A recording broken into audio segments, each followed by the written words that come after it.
Okay, then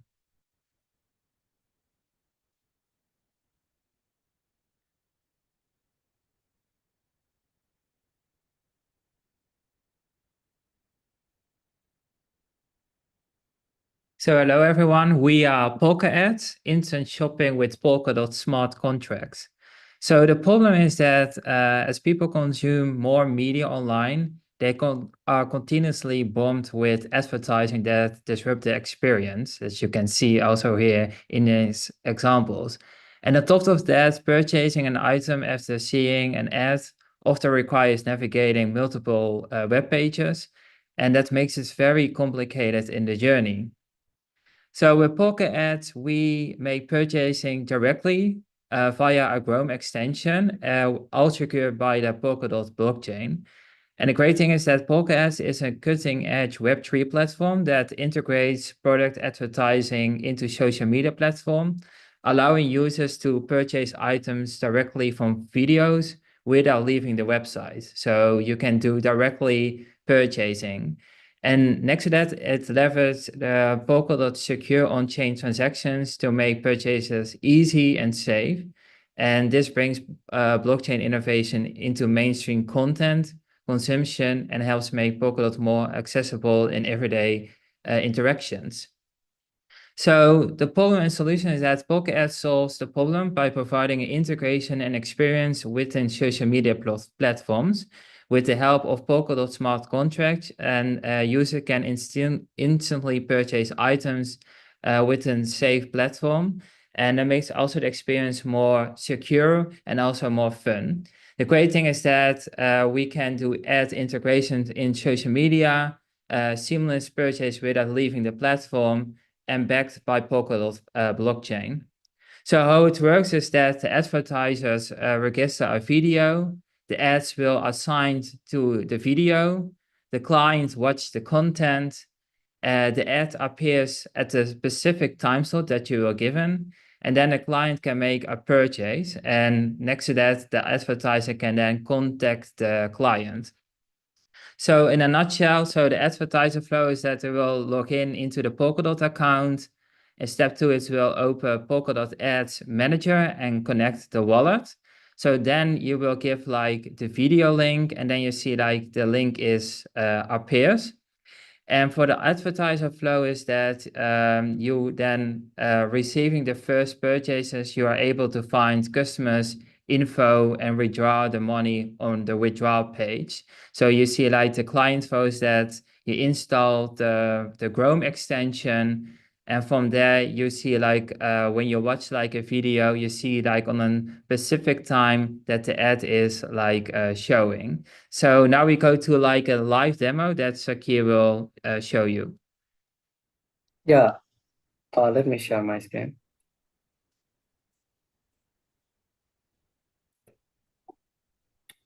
So this is the website, and here, yes, so here, so this is our website, and here the first user need to like connect to their Polkadot wallet. Like I will connect the manager one.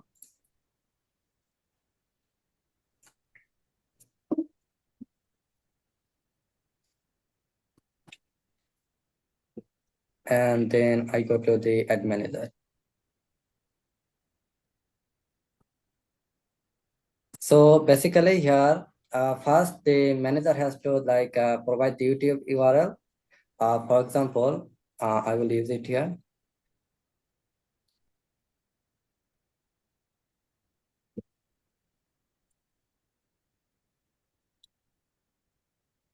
So here, like, so this is the advertising video. So now I go to the and then like add the video. So the video is added now. Like a lot, there has many like in the video there can be like many of the products which can be like yeah, like showing here. So let's say for example we skip here and go to a place where I have marked. So this is the, let's say they want to sell this I mean the this on the here like so that client can directly like purchase while watching the video. So I just put here the time, so the ad title, what kind of like product it is. So I will put here the Galaxy Watch Ultra, and then image that can be get from the any kind of website, and then this is price. So currently we have deployed our Polkadot smart contract on the Shibuya network. This is in the Aster network, so testnet. So here we can provide any amount for the this product. For test we will use like 2, and then time start second time. So I can convert it to second and then put here. Yes, so now I click add. So the ad is added, like you can see. So in this video, the ad is added. So now, so this is the ad added. So now, let me show you the withdraw page. So for currently, this user don't have any parcels. So currently, it is showing that 0 withdrawal. So now let's connect with the client part. So here I will just log out. And so for the client part, we need to have a Polkadot wallet, I mean the extension, like a Polkadot extension. This is because we need to have a connection with the social media platform. So we had to use this Chrome extension. So I will show you how it enables. So there has a developer mode. Here we can load unpack, and then this is the one Chrome extension. Just select it, and this is the now enable it. Now when I go and refresh the page, and go to the specific part where we have added, I think it should be here. Yeah, so as you can see now, the ad is showing here. So now the user can, user can the client can purchase directly. Also, like if you, when the time is gone, then the product also ad also gone. So this is very useful. Directly the person can directly purchase. So when he clicks on purchase, then it open a pop-up. So this is the, yeah, so the user need to connect his wallet here. So here I will select the user one.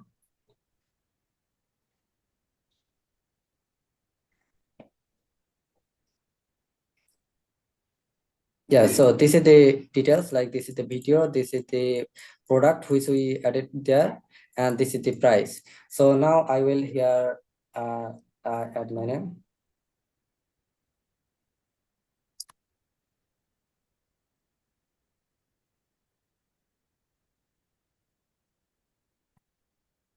So here, this is the Shiva testnet, and it is going to allow the transaction.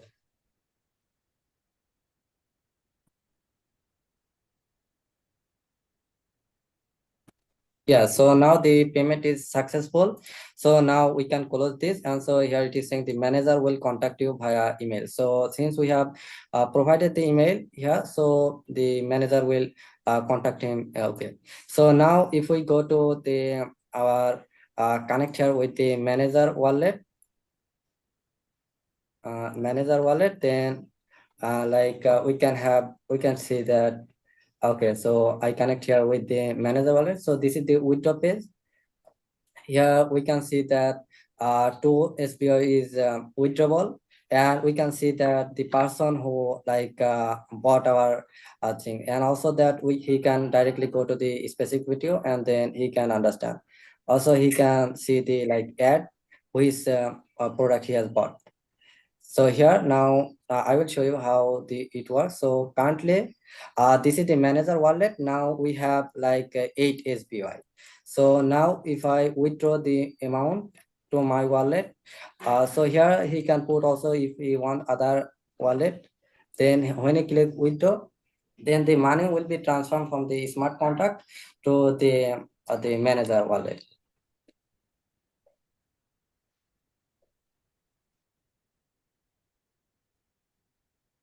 Yeah, so the withdraw is done. Now if I go to here, and as you can see, the money has been transferred to the manager wallet. Now it is saying 10. feedback.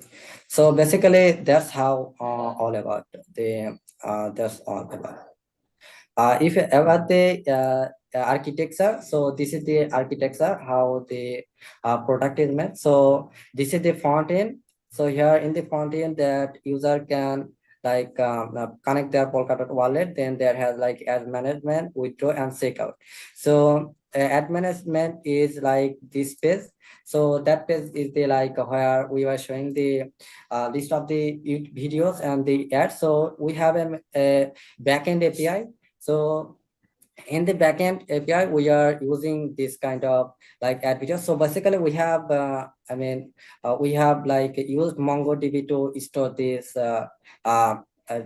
information, so that we can use through like a Chrome extension and also other places. So that for that purpose, we have used MongoDB, and here now we have a like a backend API. So there it is like there has ad video and other thing. So in the ad management, we are using backend. Also on the withdraw page, so this is the withdraw page. So here we are using in smart contract to which is like substrate smart contract in framework, I think. So here then we have used this on the withdraw page and checkout page, like where the Polkadot extension has been like interacted. So that's it. And then we have a like a connection with the Chrome extension, as you can see that that open. So so in the Chrome extension, we have a like pop-up connection with the opening and data retrieving from the MongoDB. So when you click on the like a purchase button, then it open the checkout page of this website. Then user can like connect his wallet and pay. Yeah, that's all. If you have any question, then you can ask me. Yeah, so I will also share some other pieces very quickly. So Okay. the marketing opportunity, the marketing is like the global internet advertising is over 6,000 billion by 2030. We can innovate at ads on solution and also integration with other social media. So the benefits is that users can enjoy interrupted content consumption while making instant purchases. Advertisers can better target the audience, so gain insights from purchase logs and manage their campaigns more effectively. And businesses can leverage a new form of interactive advertising, increase engagement, and also sale while using secure blockchain by blockchain technology. So as Secure already talked about the architecture. So the future expansions that Polka is designed with scalability in mind and allowing for several future expansions. So what we want to do is that we want to expand to other platforms like TikTok, X, Twitch, and Instagram. I also want to create like an AI chat function so you can make like more like personalized questions to improve the personalization. Also report metrics, for example, like trends, and also like donations. For example, there's a lot of like, for example, ways that you, for example, can donate during a video and you don't have to leave the browser. And also like more features like shipping management. And last but not least, we also want to improve our extension by cashback. So every time when you use like the Polkadot token, you also get like more benefits. So last but not least is that we also checking with some companies and influencers that want to use our service. So in the coming months, we will use, for example, with The Art of Living. It's a very luxury brand, has over 100,000 followers on Instagram, and also influencers like Kate Rainey and Glenn Cook, which are pretty famous here in the US, and they are very interesting to use our product to really create like a better user engagement in their videos. And we are a team of two at the moment. Sakir, he's like a student in Bangladesh. He's also a blockchain expert. And I'm like a business and designer. I also already founded like two companies and raised over 20 million in grants. So we really know how to scale like a product from technology and also make sure that, that we can scale together the product very quickly. So this like Polka ads. And we are standing for instant shopping with the Polkadot smart contracts. And if you've ever any questions, please let us know. Thank you. Okay, thank you, Steve and Zakir. Or there's no judge showed up, so I guess that's all for your team. Okay. Okay, so this is Polka S. And next we go to Art3, Ms. Oracle. Hello. Let me share my screen.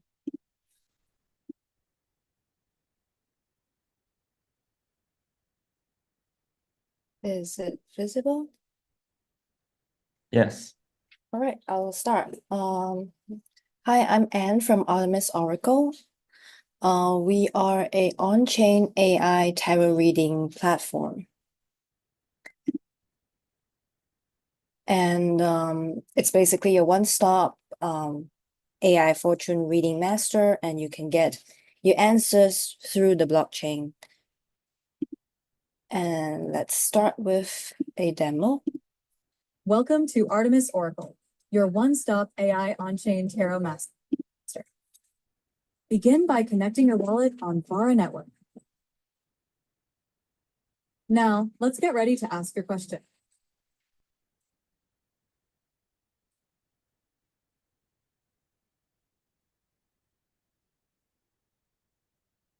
Next, draw a card shuffled by the smart contract. Are you prepared to see your fate? And there we have it, a dedicated reading based on your question and the card you've drawn. You can now mint the reading as an NFT to save for future reference. All right, it's pretty straightforward. And let's go to the technical side. In terms of the drawing of cards, we use on-chain randomness to ensure a fairness in draw. And because also in tarot, the position of the card also matters, so we also do that drawing. And this reason of using like a fairness in draw is because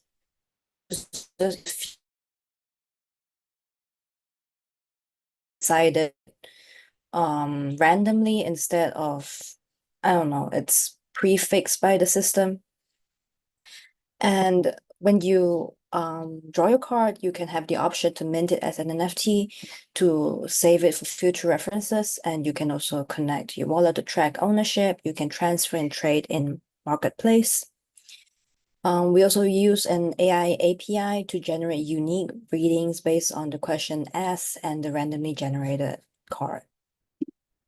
This innovation came from an idea to use something that's new, like on-chain randomness, AI generation API, and basically the Web3 world is still pretty new to the rest of the world, on something that's really traditional and old as time, which is tarot reading.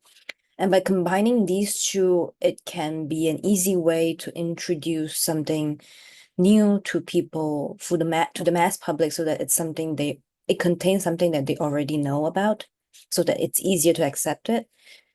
And there is also like a feature of having an NFT, so you have like something to keep or you can share around, like trading cards. And there are some future plans. In terms of the revenue model, it's gonna be a small fee for each reading. We're also gonna implement like a subscription-based model where you get your daily fortune delivered to you every morning. And in terms of operation strategy, we would like to partner with different projects, and we're gonna run campaigns, events, and there's going to be social media to drive the user growth, where there will be daily tasks and to create an active community.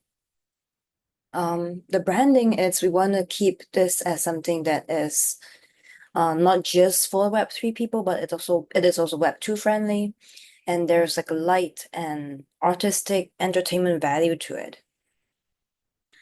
We're gonna also develop a mobile app or a mobile view so that it's easier to use on your phone. There will be technical upgrades, which includes ZK login, or we call like social login, so that you can not only log in with your wallet, but you can just log in with your Google. So that makes easier for the Web2 users.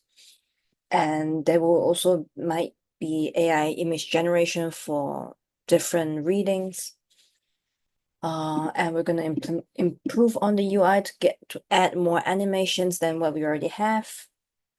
And diversify on the product. Right now, we only have like a ask question and you get a specific answer. You get like a dedicated answer kind of reading. But we're also gonna add like horoscopes, zodiac, and other stuff. So basically to make it like a one-stop mystical art on Web3. The team, it's a small team of 3 people. I'm the smart contract engineer. There is Nomad, who is the UI UX designer, who I think does a great job in such a short period of time. And we have Linus, the front-end engineer. And why do we choose this track? It's because we think that the meaning of fortune reading is to help people bring some comfort to the uncertainty of life. So a lot of people have been asking me, how do you ensure that it's accurate? How do you know for sure the answer is real? Well, that's not really the point. The point is to have some kind of guidance or like a hint in life. You're never gonna get like a for sure answer. If you know for sure how your life's gonna go, it's not gonna be interesting anymore. And also, actually, it's understandable that tarot cards have existed for as long as, I don't know, ancient Roman times. So the market size is pretty huge. So it is really an untapped market, especially in the Web3 area. And that is all for today. If you have any questions, you can ask now, or you can, if you remember later, you can reach out to me. And that's about it. Okay. Thank you, Anne. I guess that's all. The judges will see the recorded videos later. All right. Okay. Thank you. And next is Monetizado. Yeah, Nesro. Yeah. Yes. Hello. Can you hear me? Yeah, perfect. Perfect. Thank you. Let me share my screen. I'm going to the pitch, and later I'm going to show a demo.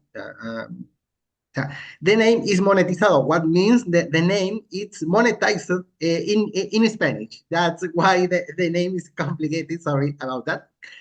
What is monetizado? It's what is the idea to monetize any Web2 content using Web3? Yeah, monetizado is an on-chain pay-per-view protocol. Yeah. Why? Because the subscription model in Web2 is complicated. Because imagine you are a content creator, you create your content, you want to monetize that. You need to use a subscription platform, but maybe you want to collect your money, get your money back, but you need to wait many days, you get less money, so you are wasting money, you are losing money for that. Or maybe you are a user, a consumer, you are looking for a specific content. You pay for that subscription and you get access for that content, and you can see the content. But imagine you pay for 1 month, 6 months, but maybe the content creator just create for 1 month and you are losing money for the rest of the months in that process. So you have problem there. And the creator economy is growing. That is expected in the next 5 years, that growing at least a half trillion US dollars by the 2030. So the idea of monetizado in a few steps to enable any web page to be monetized and paid on chain. So you as a content creator, you get money for every view in your content. And you as a user, consumer, you just pay for what you want to consume. But right now we have the smart contract. If you are a developer, you can implement in the backend. If you are a content creator without a developer experience or just with front-end experience, you can implement our JavaScript SDK. How it works? I'm going to show the demo, but this is an explanation very quickly. So we have a manager, a web page where you register your content and the amount the users need to pay to access that exclusive content, for example. You receive an ID, you need to use that ID from the smart contract to paste in, for example, your web content. Here is you need to paste in your HTML, and you want to use, and finally, for example, the users paid for that exclusive content, just is the case, and you have access that exclusive content. It's very simple, like I'm going to show right now. The business model, the idea is to charge a small fee for every operation, so or every it's a fee for every transaction, every payment for your content, between 1% to 3%. That is the idea finally. And the competitors, that the subscription website in Web2, and also maybe you don't know, web monetization.org is a new web standard implemented in your web browsers right now. That is maybe many people don't know that new web standard. The differentiation that we are going to enable micropayments for your content. We reduce the friction for Web2 sites integrating Web3. Why? Because maybe you, as a content creator, you want to use your own Web2 platform. You don't want to migrate to a Web3 platform to monetize your content. But the idea is to bring the Web3 for you. I'm Nestor. I'm the founder of the project, also a Polkadot Blockchain Academy alumnus, winner of many hackathons, and experience with web monetization standard, that copy. So I have experience in that new standard. So that's the idea, to an on-chain monetization for Web2 thanks to Web3. So let me share again another screen to show how works this project. I'm going to share all my screen. So let me share how it works. Here, I have the smart contract that with all the instructions if you want to implement in your backends. The idea is here is all the specification. What do you want to use? How you want to implement with all the instruction in the smart contract. Later, I have the JavaScript SDK. Now, maybe you have access, for example, a WordPress or any web page, very static, and in this, you want to implement this JavaScript in your website. Here is all the instruction.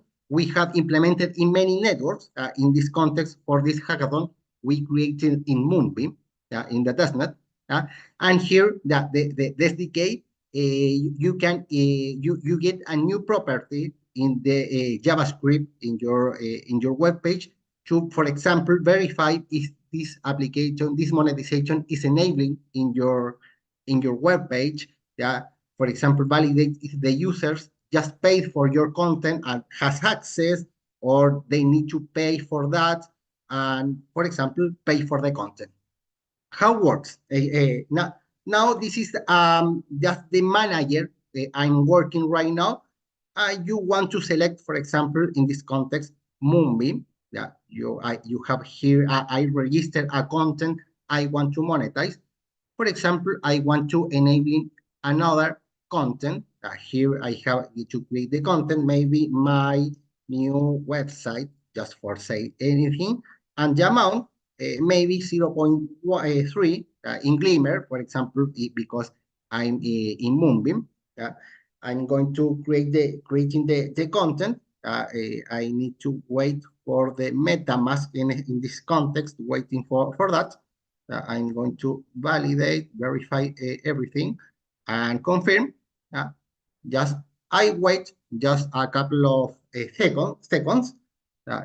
Maybe I'm not going to wait for odd. Maybe no, but maybe it's an error that I'm checking right now. But here I have this demo. I just created another content, I'm going to copy this. You receive from the smart contract, you receive a code. Let me show in the notepad. Here is the code that you need to implement in your website. Here they say, hey, you are in Moonbeam, in testnet. In this context, this is the wallet from the content creators that you are paying to this wallet, and this is a sequential ID. Why? Because maybe you want to create many different ways to monetize your content with different amounts. Here is the demo. It's similar in front end. Yeah, let me change to the another wallet here. Yeah, yeah, it's implemented using that.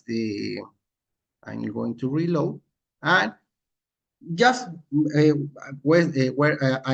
here is like this example. In another wallet, for example, you enabling in your website, this part of your website, an exclusive content. Just the subscribers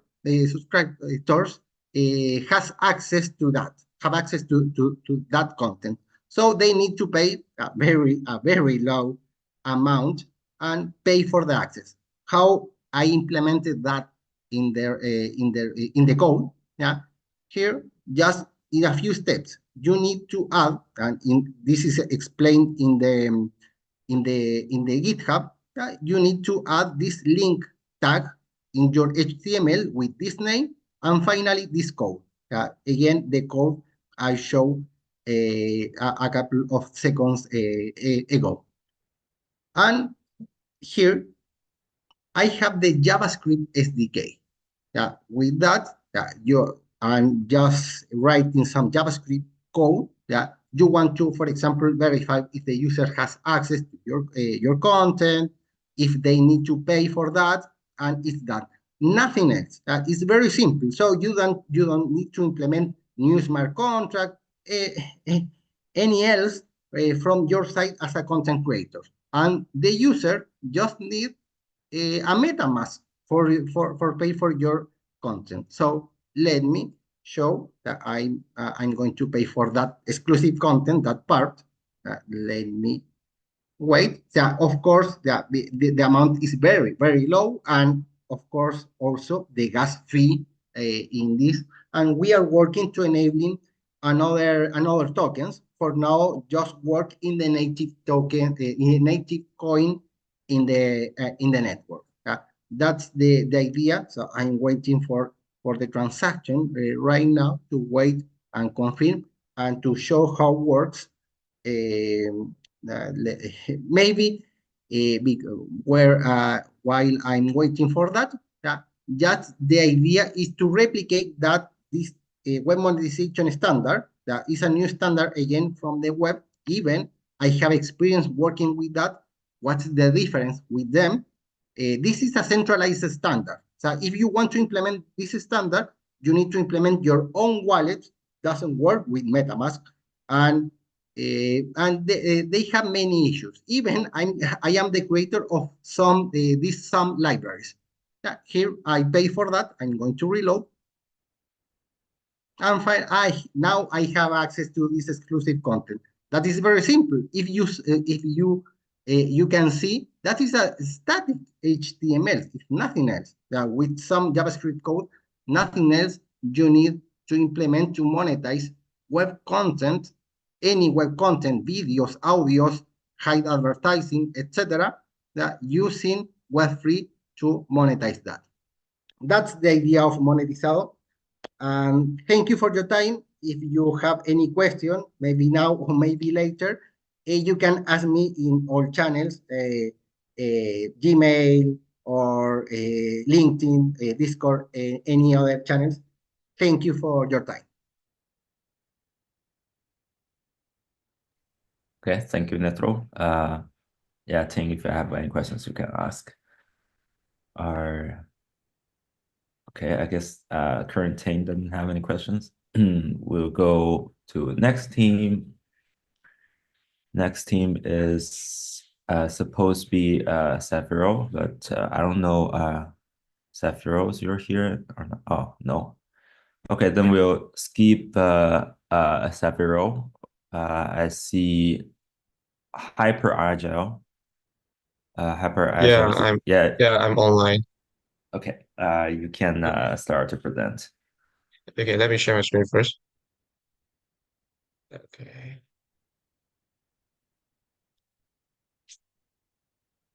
Can you see my screen? Yes. Okay, cool. So I will start now. Okay, hey, good morning, everyone. So I'm Tan. Super excited to speak about our project HyperAgile, which aims to connect industrial robotic automation to Polkadot. So first, meet our founding team, me and Shimin. So we have the background of computer science and AI, as well as electrical electronic. So here's what you can expect in this session. So I will give you an idea on what hyperagile actually is, how we're gonna help our potential clients. Then I will showcase a demo, and the coolest part is to show you how hyperagile connect to a physical robot. Then we will go to the technical part, which will talk about our solution breakdown and also the tracks and bounty that we tackle in this hackathon. So nowadays various industry are starting to implement robotics for automation workflow to reduce their costs and also boost the productivity. And most of them are actually practicing distributed manufacturing strategy, which means that their production lines are spread in different locations. So this will actually form a super complex supply chain, which is the journey of a product from the raw materials to the client hands. So those data systems are actually isolated, so it will cause visibility gap. It lacks of transparency because, and it is hard to track and trace as we don't have a clear audit trails. And also, we are posed to security concerns like counterfeiting issue. So the biggest question is how do we solve this, especially for the industries which utilize robotic automation. So before answering this question, let me show you a small scale warehouse our team set up, which consists of few operation area and introduce a physical robot which we will be working here. So the robot able to pick up a task process on Moonbeam, so a operation on Polkadot, and execute it.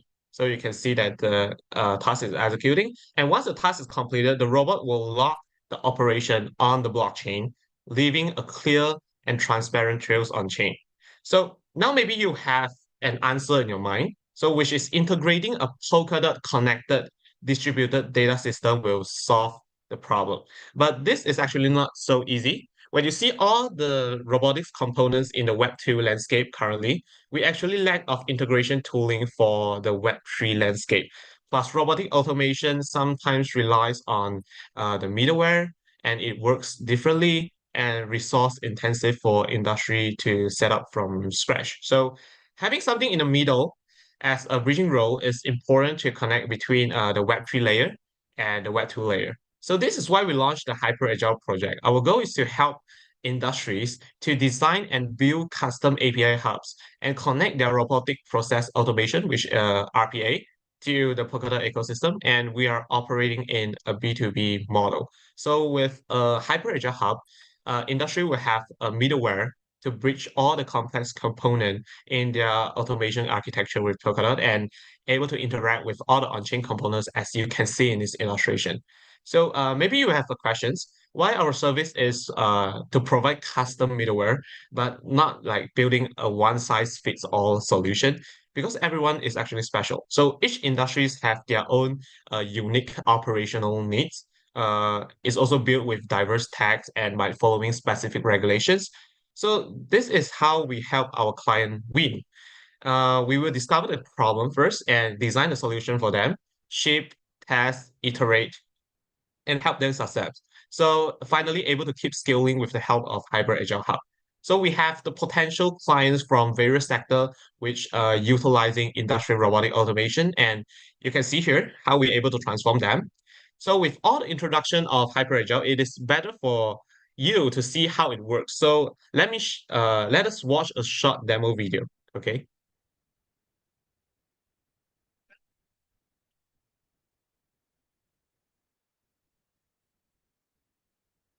Can I check? Is the sound working?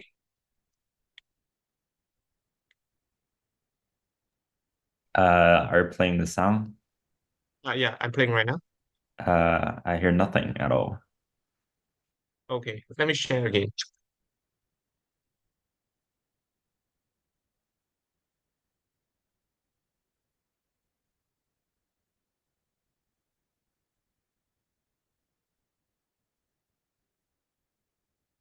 Okay. Yep. To better visualize how everything works, our team built an e-commerce warehouse demo on Moonbeam. Hyperagile Hub is being the most important middleware. Client can order products from our Store D app, which will be processed by our storefront and pass it to the warehouse, which will be assigning a robot for each operation.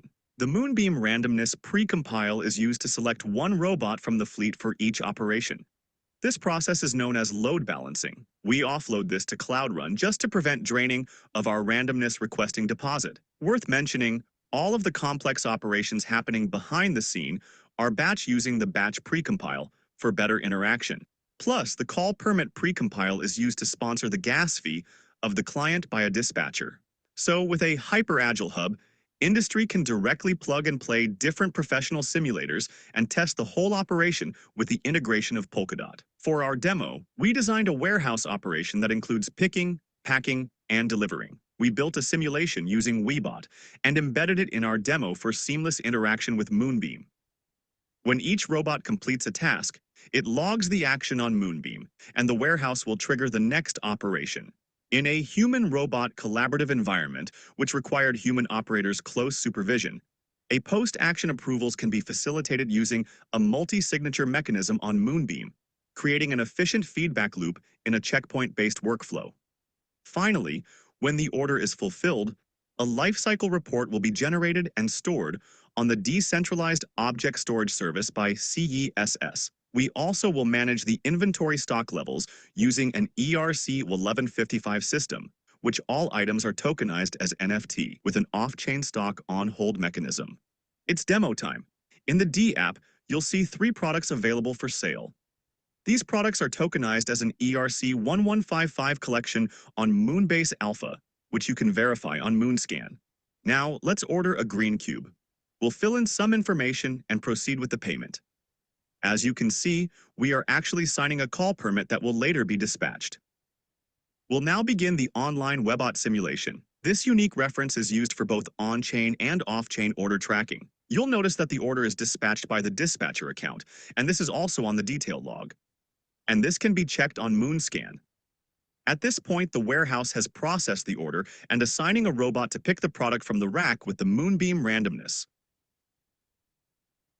The on-chain randomness selected robot 15 for the task, and the robot has now started executing it. You can see the robot assignment on Moonscan as well. We'll wait for the robot to complete the picking task. Once finished, the robot will log the task completion on-chain. A human operator will then verify the picking process, and this verification is also visible on Moonscan. The same process applies to the packing operation, which a robot is assigned, executes the task, and logs its completion on-chain. Finally, the robot will handle the delivery, sending the parcel to the delivery area. Once the order is delivered, you'll see that 3 approvals are required from the human operator, and only then the order is marked as completed. Additionally, every event that occurs during this order's lifecycle is compiled into a lifecycle report, which is stored on DEOSS, as shown in this JSON file. To demonstrate how we control a local robotic fleet, we'll open our local Webot software, which contains the setup we've built. We initiate a connection with the robotics fleet control system and start the process. The process is the same, but now you can see that a local robotic fleet is able to take up tasks from Moonbase Alpha and execute it. Once completed, the local robotic fleet also able to log the completion on-chain. Remember the physical robot setup we demo at the beginning of the video? It works with the same approach, which uses an IoT connectivity layer to let physical robot interacting with the blockchain layer via the hyper-agile. Okay.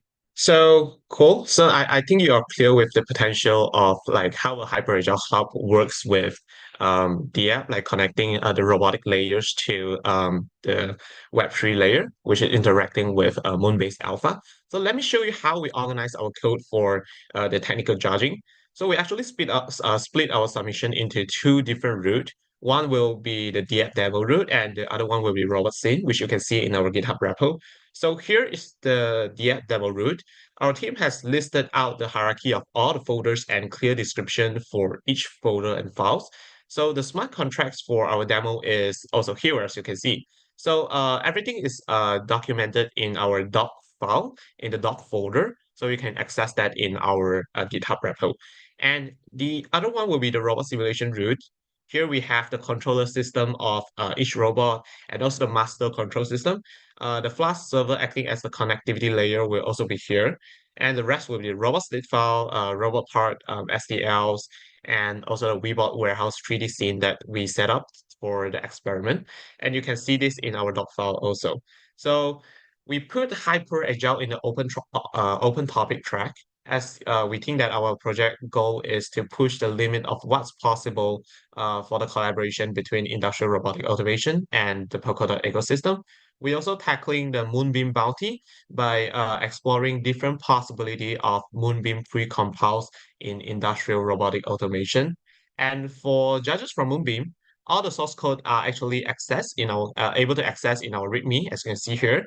And we also store tamper-proof record for our supply chain using DOSS by the CESS network, which is also a bounty.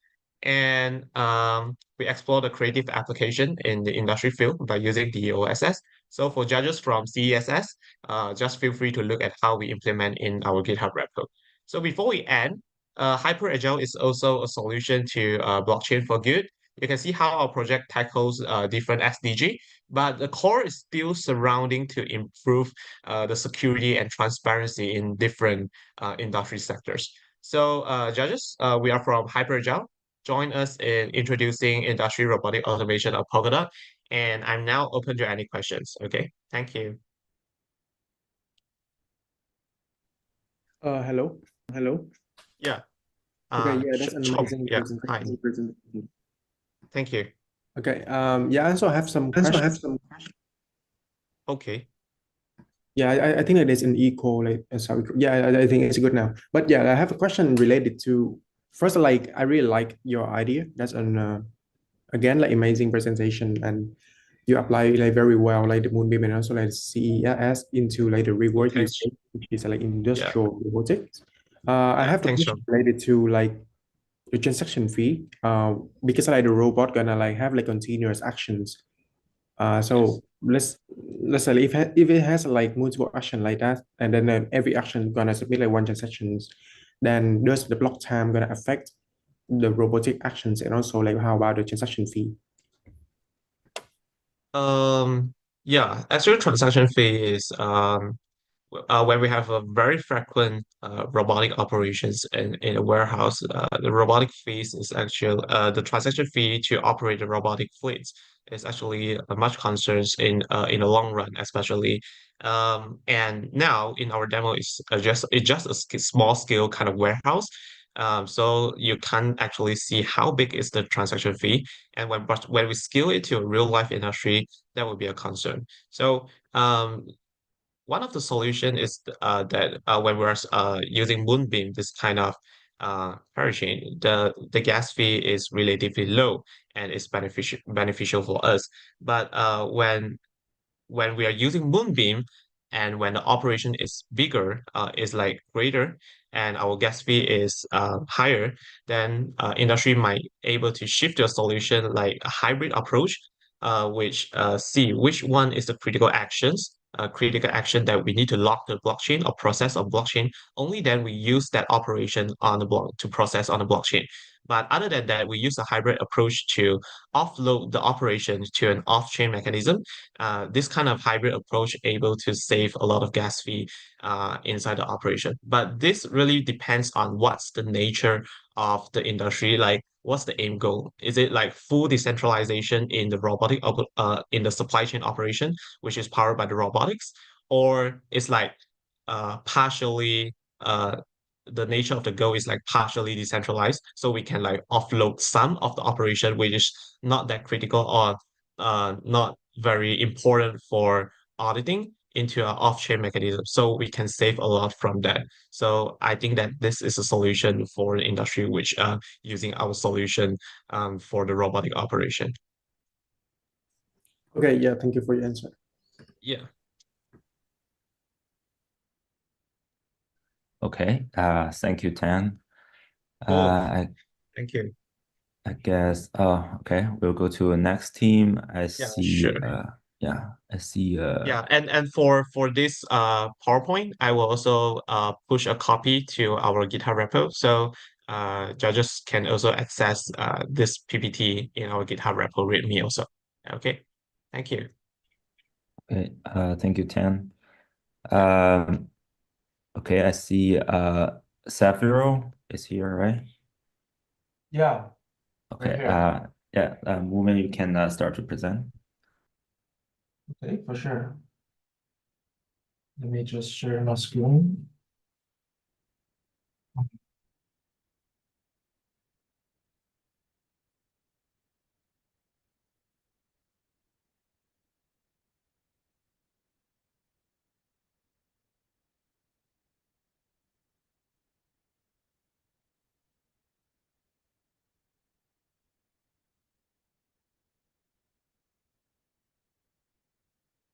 Okay.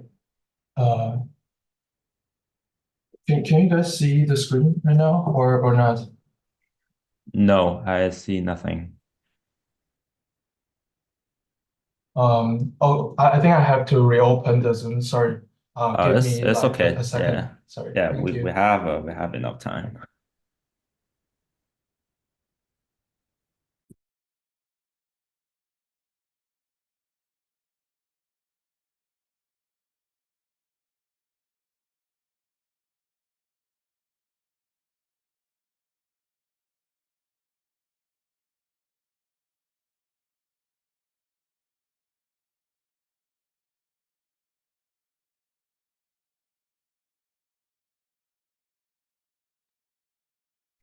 Yeah. Now I see your screen.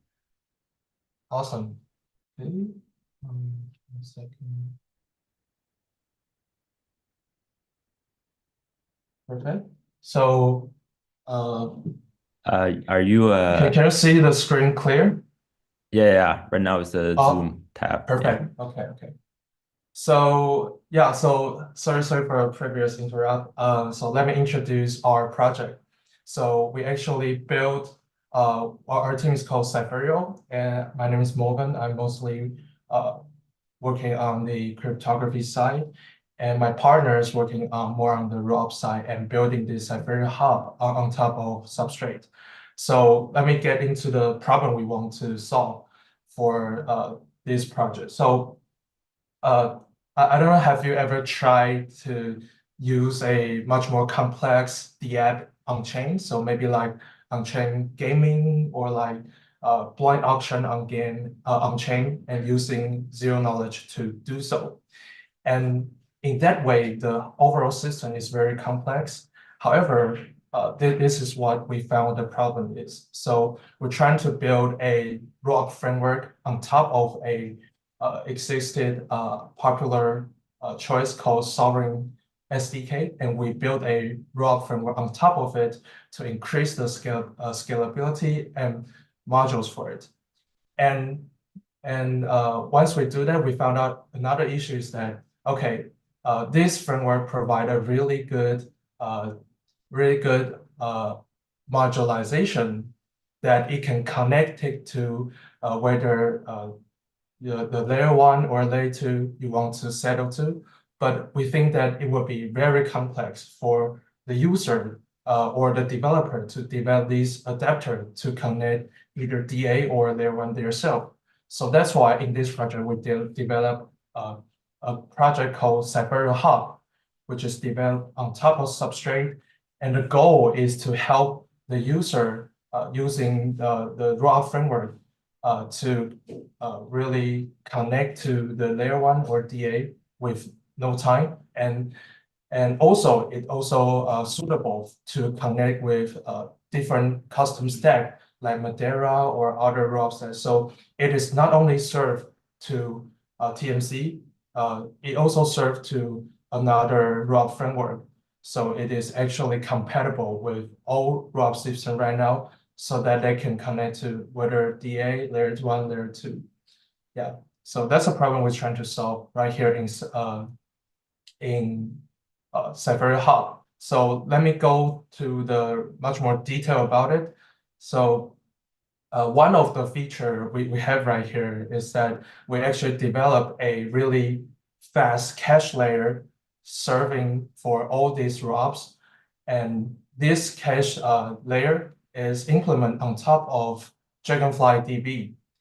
And we implement a jellyfish Merkle tree data structure on top of it to store the state, to store the transaction block as a cache layer for this rough before it's been settled to the layer 1 or layer 2 or data availability layer.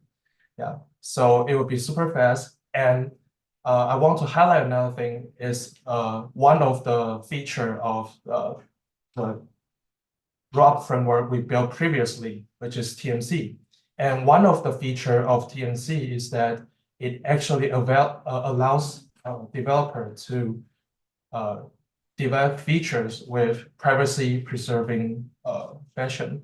So what does that mean? So if we move to the architecture of TMC, you can see that on the upper right side, you can see the FHE module right here in our rollup module system interface, which means that if you want to do like a much more confidential application, like I mentioned, the on-chain blind auction, if you want to do that, or like dark forest, this kind of strategic fully on-chain game, the previous way you had to develop it using ZK, and most of the time it requires user to generate their proof of chain, since that the private data still need to be controlled by the user so that it won't leak some privacy.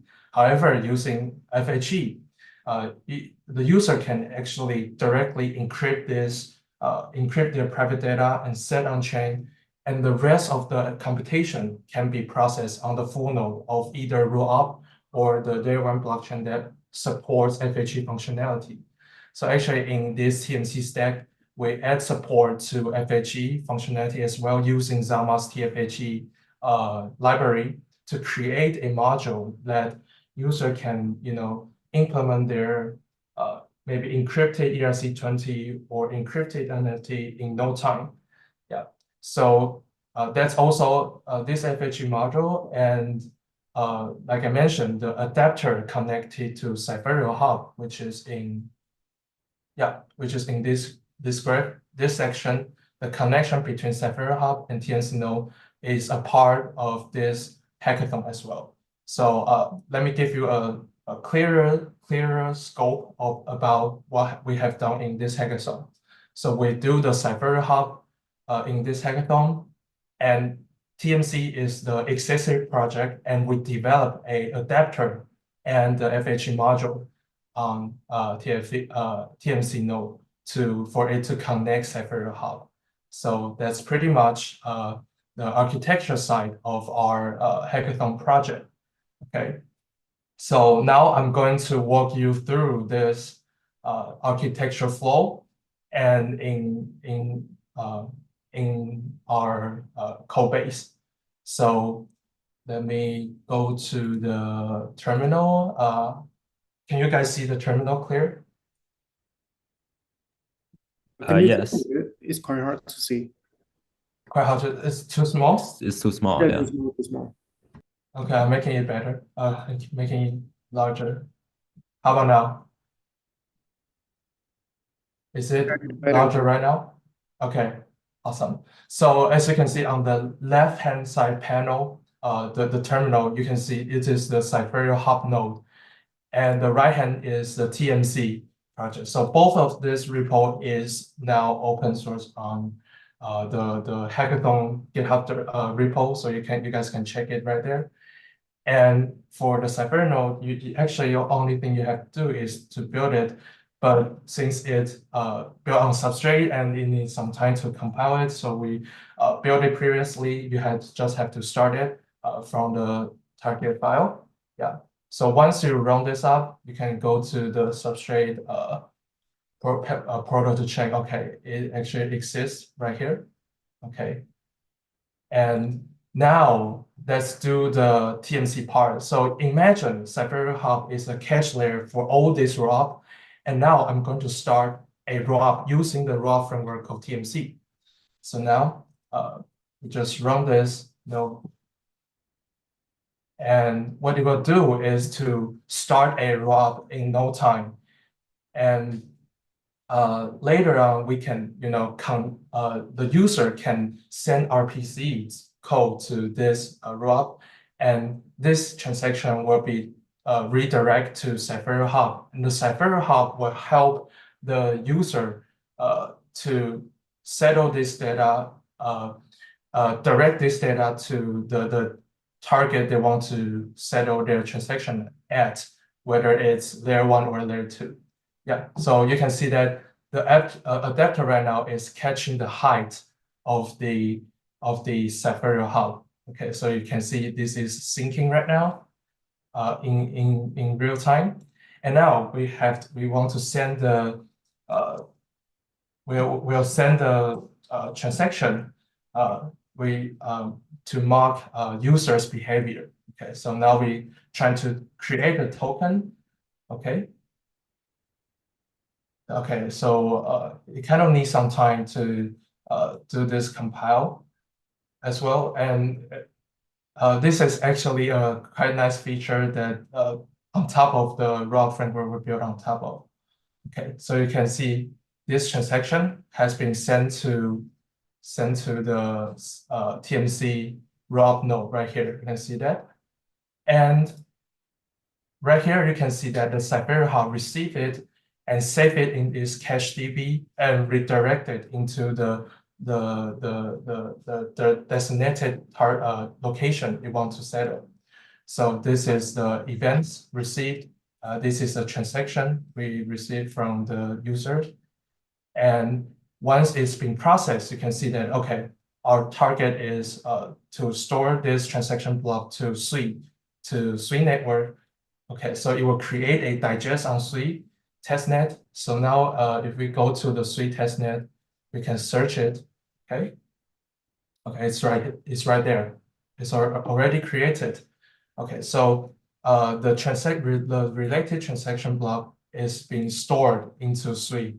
And the way we do this without causing really high transaction fee is that we leverage a decentralized storage protocol called Walrus on Sui to achieve this, to ensure that the large amount of transaction block does not cost that much to store on layer 1 blockchain.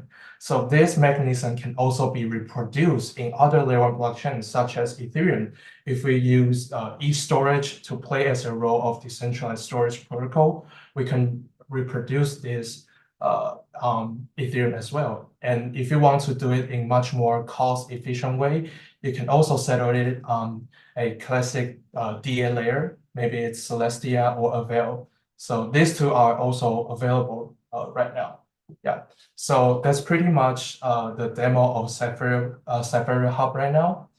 And to sum up, I think the main contribution project to this is that we actually build a hub on top of Substrate to solve the problem that for developer, it is very hard for themselves to develop adapter to connect this many ecosystem.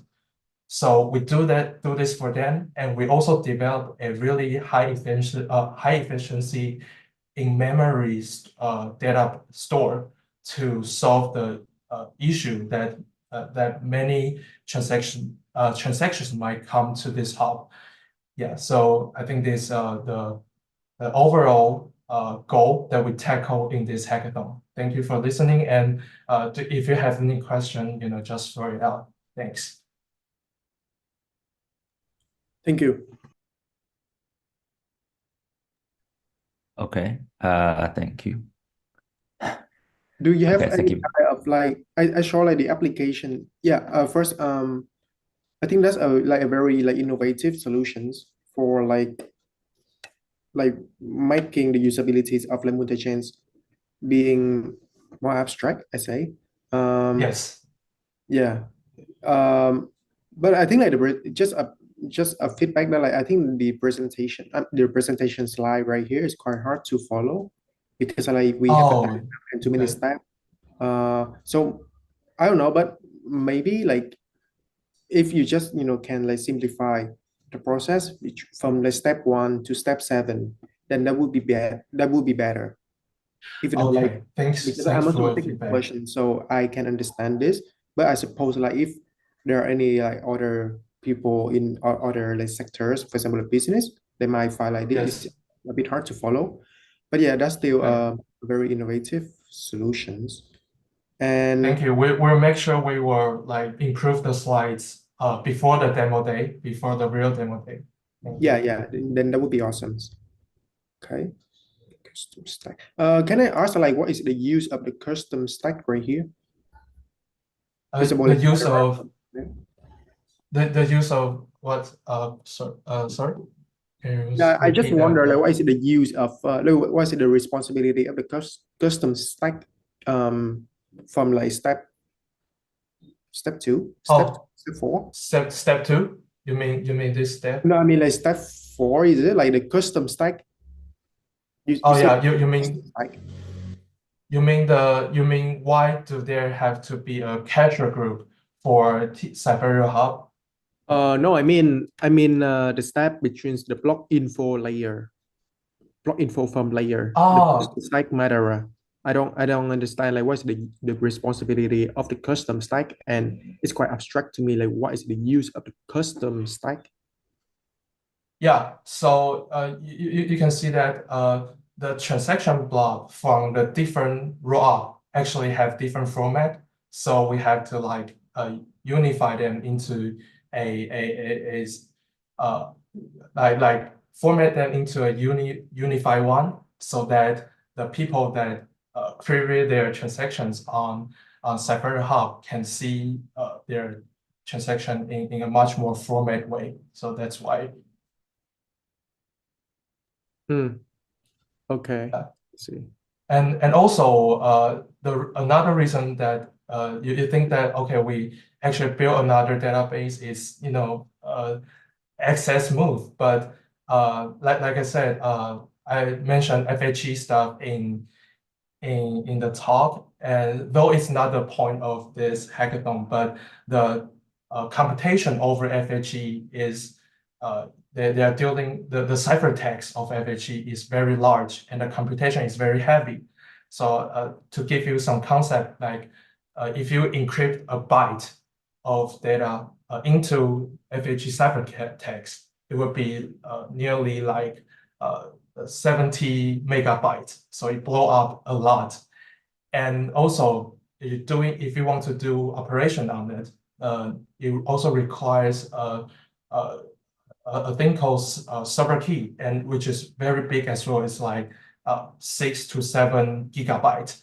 So that's why we need a really fast in-memory data store to help us caching this data that need to compute in this Cyber Hub so that the transaction, especially the one includes FHE ciphertext, can be processed in a faster way. Oh, And okay. this will be also helpful when there's many rollup connected to Cyber Hub as well. Okay, I see. Also the another thing is about the user experience. Like Yeah.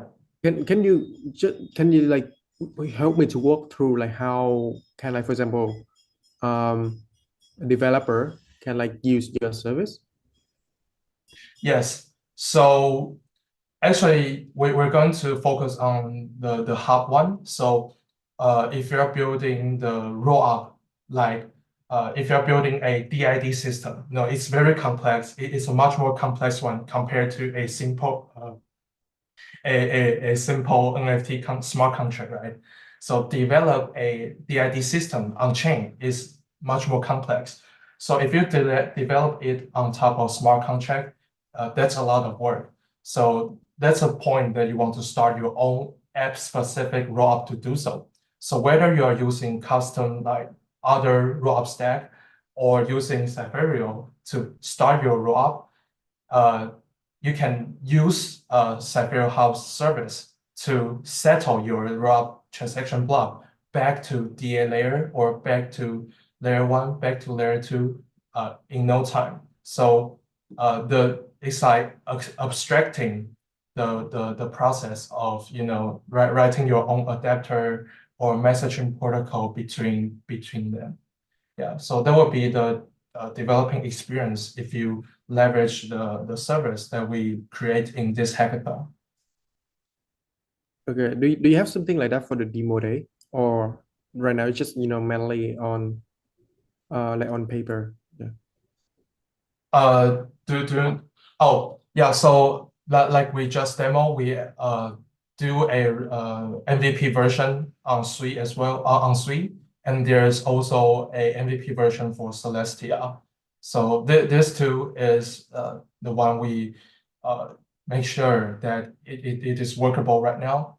And for Ethereum and Avail, it's like because the lower level stuff is really similar. So it is actually feasible as long as we develop adapters for them. So it also applies to layer 2s like Starknet or Arbitrum. Okay. Yeah. Yep. Okay. Yeah. Awesome. So I think that's on from my end. Thank you. Thank you. Yeah, thank you, team. Thank you, Movan. So next team is going to be Polkascan. Is Polkascan here? Okay, thanks a lot for your time. Thank you. Thank you. Okay. Yeah, Polkascan its slots is at 10:40, but I see Keyring is here, so let's start from Keyring. Keyring team, you can start to present. Sure, thank you. Let me share my screen.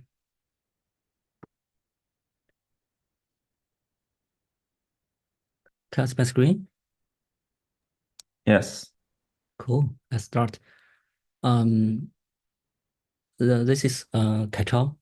I'm the leader of the project Kirin. This is our submission in the GitHub, which number is 33. There's some information like our website, our GitHub. Also, we have some project overview. This part I will be showing later in our slides. Also, there's some implemented features in this hackathon. There are some demonstration resources like the video will be seen together later. Also, the slides I will be showing later. This is the main source code for this hackathon in the subfolder of the SRC applets and SRC Kirin desktop. There's also another one which is in the team's GitHub repo. Let's see the slides. So Kirin is building a hardware wallet solution. We want to build this hardware wallet solution secure and handy for the Web3 citizens. Let's see what that means. So first, let's see what's the problem we want to solve. If you look into the figure 1 on the left side, this is the number of the banking users in the world from 2020 to 2024. It grows steadily from 1.9 billion to 2.5 billion, which is good, but still there's more than half of the people in the world not able to use any banking financial services. Also, the figure on the right side is the number of crypto users grows from 2016 to 2024. It grows from almost from 0 to 600 million in 80 years. It's pretty fascinating, but still, if you look into the recent few years, it grows actually pretty slow. So I think in the reality is that for most blockchains, for most Web3 project, onboarding users is still challenging. Only 10% of the crypto users manage their assets, interact with the blockchain with a self-custodian in a self-custodian way. Most of the users actually only use centralized exchanges to, trading or holding for the blockchain assets. If you see there's a figure that shows that Binance, the most application used in the worldwide, Binance have 200 million users, and MetaMask as the biggest self-custodian wallet for Ethereum is 15 million, and Ledger is 6 million actually. Even we already have a few solutions, but still the number comparing with to go the mass adoption is still has a lot of challenges. For the self-custodian solutions, the users using self-custodianship solutions, they actually miss thousands of attacks per day. I think most of us has the experience that you have some spam transaction in your wallet, you have some anonymous or unknown NFT dropping to your wallets, which is kind of attack. Let's see what we build, and Kevin wants to bring the financial card experience to the blockchain. The feature includes transfer and teleport assets for the native blockchain, and staking the tokens to earn the interest. Also interact with the dApps in a user-friendly way. We are also planning to support eCash for the privacy and frequent payments of LAN. This is an interesting topic, which we are not doing that, but we are planning to do this in the future. Also, we not only want users to use with the financial services, but also want to interact with the decentralized social medias like Nostr in the future. This is our solution. We have this financial card, like hardware. It meets this high security at industry standard AL5+. Also, we currently have desktop application. We are trying to build the mobile desktop application in the next few months. The hardware already supports the EVM and substrate-based blockchains. To interact with the dApps, you can use Wallet Connect. For Polkadot, there is no Wallet Connect, native Wallet Connect. To interact between dApp and wallets, we are aiming to collaborate with the ecosystem to finding or building such interaction solution specification. To use with the mobile or use in some point of sale terminal, you can use contactless NFC. Since it is cost effective, you can easily buy a bunch of cards as a gift to your families and friends. Kering aims to bring more users to the blockchain and Web3 world by providing, as I mentioned, a secure and affordable hardware wallet solutions. Also, with the improved user experience, focus on the daily usability. I have been using Ledger a lot, but the experience, let's say, is not that good. You need to manage 2 buttons and input some numbers, which is kind of struggle for me to use it as daily usage. So I still rely on the hot wallets for the daily usability. Kering want to improve this experience as a daily usability hardware wallets. Also, we would like to promote the skills needed for the effective self-custodianship, which means we want to do the education for users that show what's a good practices to increase the safety when you interact with the decentralized applications, and what's the bad practices that you may lose your assets or you may get your increase your risk to attack. With Kering, more people can enjoy the benefits of the self-custodianship in a secure and user-friendly manner. This is what we want to achieve. Let's see a quick demo.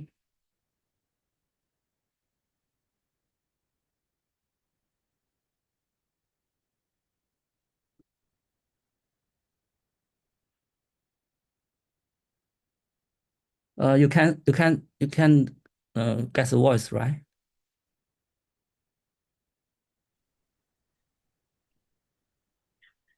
Is there any sound?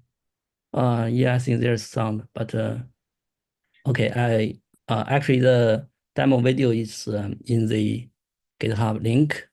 Feel free to open it, but I will be playing this video anyway. And yeah, this is the hardware wallet.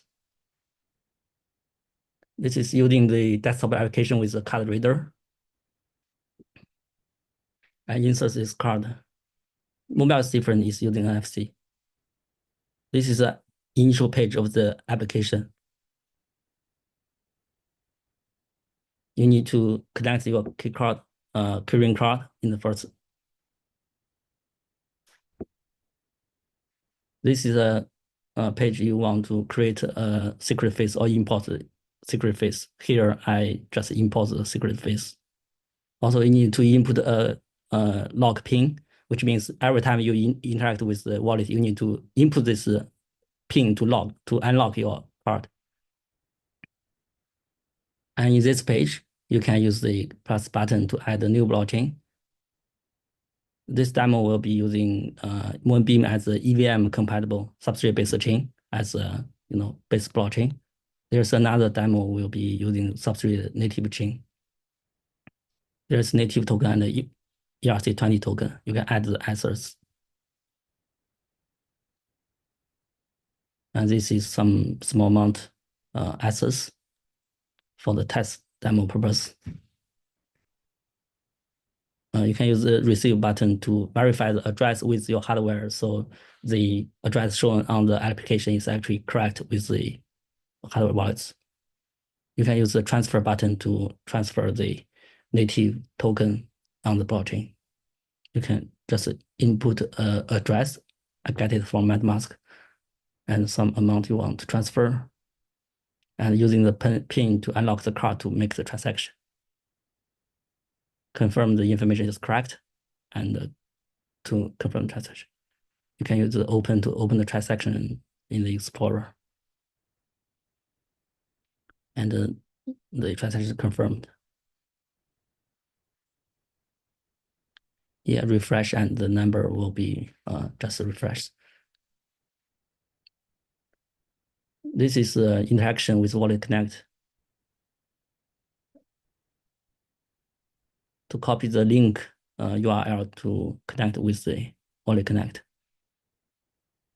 Click, and it will automatically ask you to approve this connection. Wallet is shown on the right top corner. We can make some swap.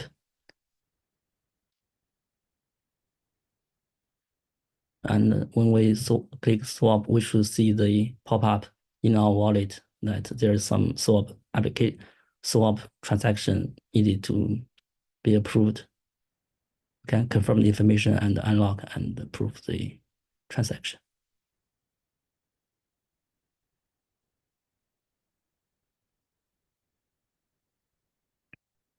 Also, if you refresh, you can see the native token removed and USDT added. This is EVM-based substrate blockchain interaction.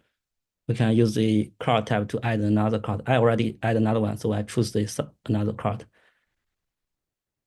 The another card is a Western, is a substrate-based blockchain.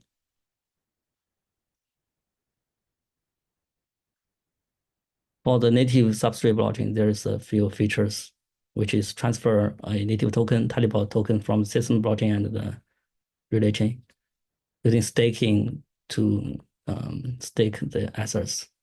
Similarly, there's a receive button to verify the address. Let's test the transfer first. We input the address and amount and confirm it's similar to the other demo.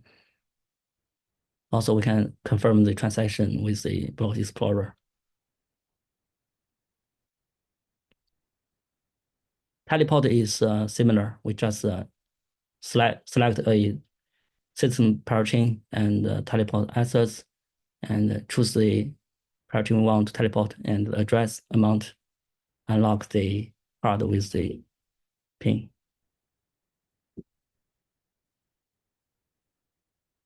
Yeah, this is staking demo. We can choose the staking pool and the amount we want to stake. This is a quick demo.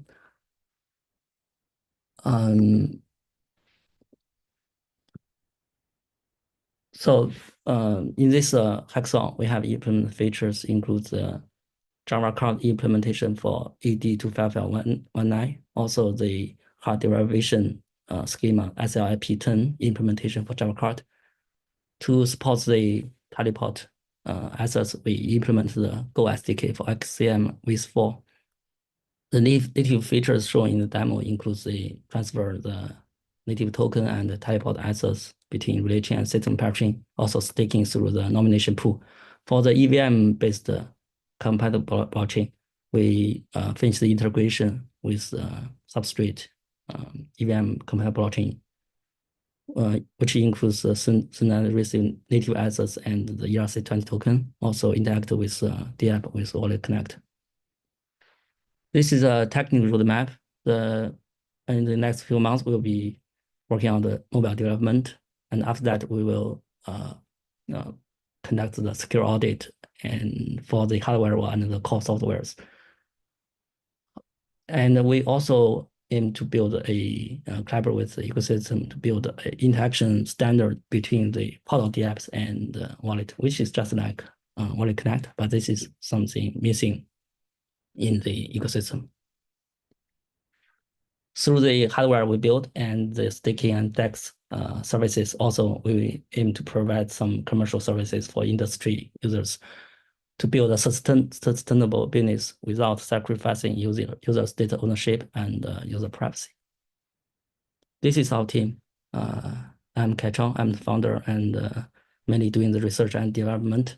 I've been working in the software development in more than 10 years, also in the blockchain for more than 5 years. Echo is a hardware engineer, mainly doing the product and hardware design, and has been into this hardware development more than 8 years and experience in the blockchain for more than 2 years. This is slides.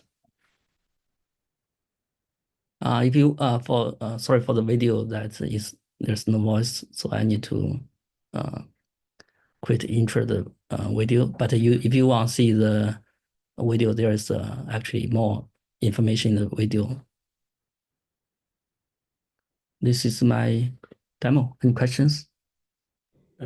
Thank you, Kai-Chong. Yeah, that's an awesome. Yeah, I really like the user experience of your product. I just have a question related to like the market proposition. So in Polkadot, there's a official hardware wallet from Parity, as I remember. Yeah. So I just wonder like what is the difference between the Keyring hardware wallet and the one from Parity? And because like the one from Parity already established in open source, so I just wonder like why. Anyway, yeah, that's the questions. Yeah, that's a great question. So Parity has been working on the Polkadot Vault. I think previously it's called the Polkadot Center. Parity Center. It's now Polkadot Vault. It's more a hardware wallet like using your existing mobile phones or tablets, but it's offline to be a cold wallet. So I think it's a pretty clever solution, since some people may have multiple devices and they may already familiar with their mobile phone and want to use the mobile phone as a cold wallet. But I don't think the most of the users has daily carry 2 mobile phones for these transactions, for the blockchain interactions. So it's good for some users, but not for the widely adopted users. There's one thing I noticed that Polkadot Vault is using since it's offline, the interaction is through QR codes, which means you first need to scan a QR code to authenticate yourself and log in the app. Then you need to let the app to authenticate to then you need to scan scan the QR to sign a specific message and get the signature show on your mobile, which is a cold wallet, and let your DApp to scan this QR code, which is signature. The interaction is a few interactions. I don't think it's the best experience we can provide to the users. But also it has this experience actually can, as I mentioned, there's some work need to be done to finalize the interaction between the app and wallet in the Polkadot ecosystem. This is one practice which is we want to learn and want to see if this can be the standard interaction between the DApp and the wallet in the ecosystem. But still, the experience, as I mentioned, is not the best. Maybe we need to find another experience to harden this user experience. Okay, yeah, thank you for your answer. That's very detailed. Thank you. Okay. Yeah, the product is very clear to me, so I don't have any other questions. Yeah, thank you. Thank you. Okay. Thank you, Kai Chao. Okay. I guess we just wait for the next team. Next team goes to be Polkascan. I already reached him. I think he will be here on time. Cool. I will see you guys later. Thank you. See you.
Hello, Ayush.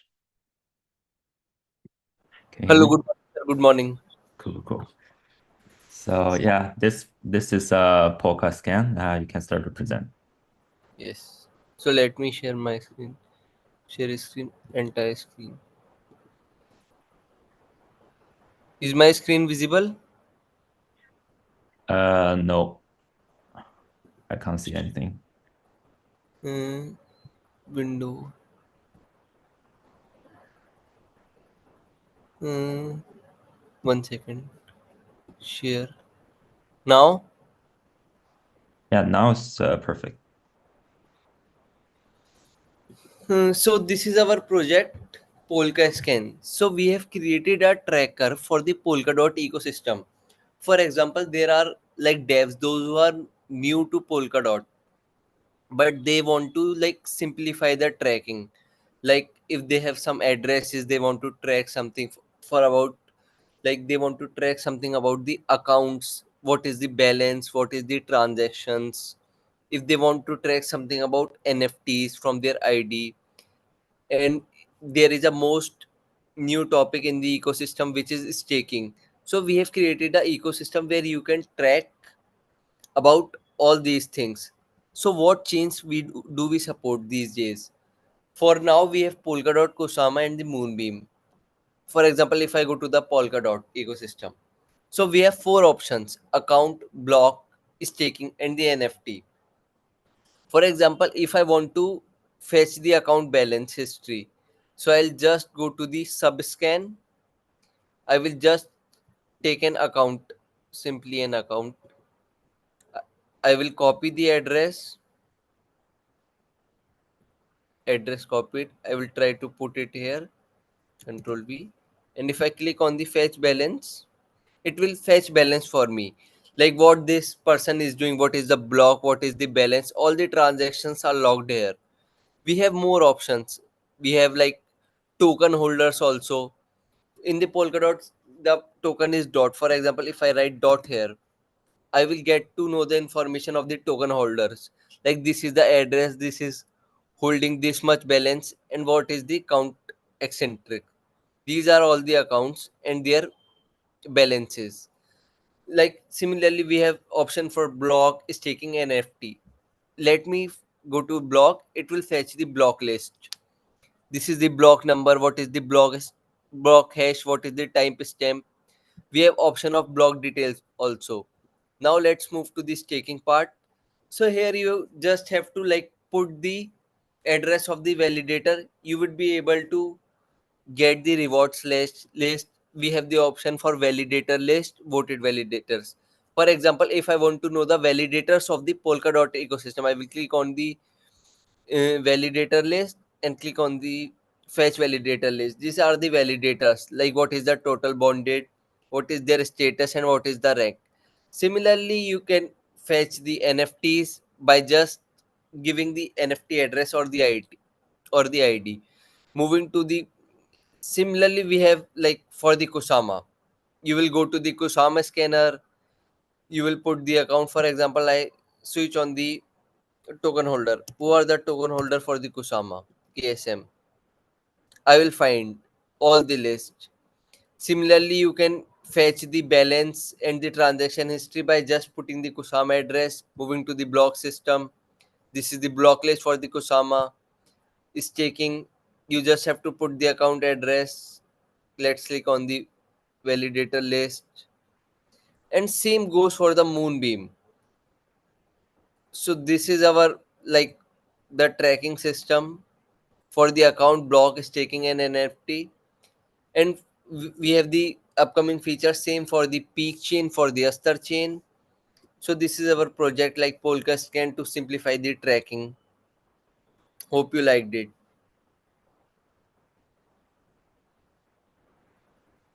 Yeah, okay. Thank you for the presentation and the demo of the product.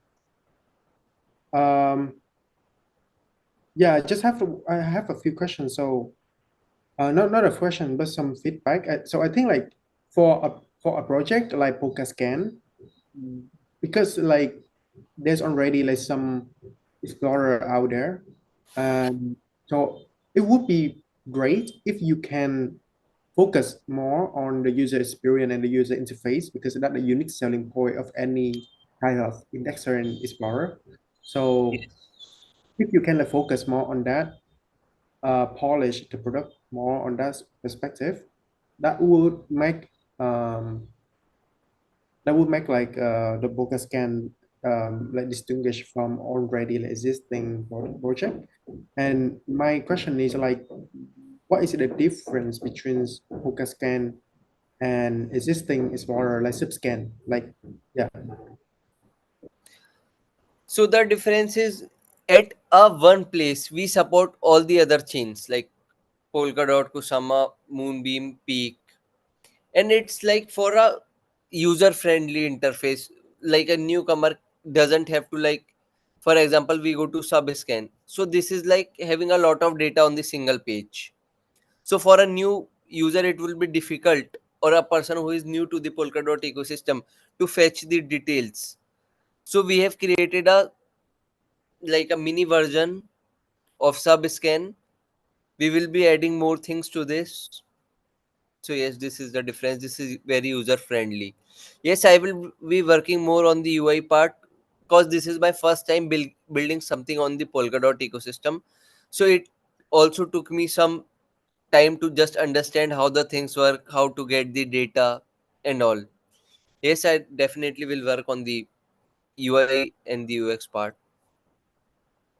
Yeah, okay. So that's a unique selling point of Polka Scan, because like in fact in the beginning I didn't know that there's a multi-chain features from this.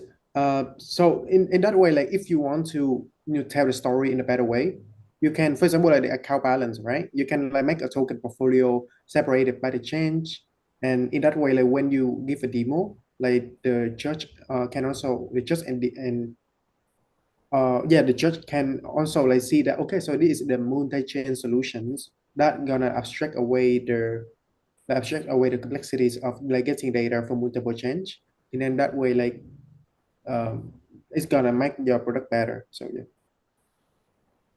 Yes, yes, definitely. Okay. Yeah. Thank you. Yeah, that's all for me. Thank you. Okay, thank you, guys. Thank you, Polkascan team. We already finished the key ring, and next team going to be Neja. I already reached her, and she says she will be here in 20 minutes. So, Tim, we just assume like we can have a 20 minutes pause. Take a Okay. break. Yeah.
Hey, Mario, I see you here.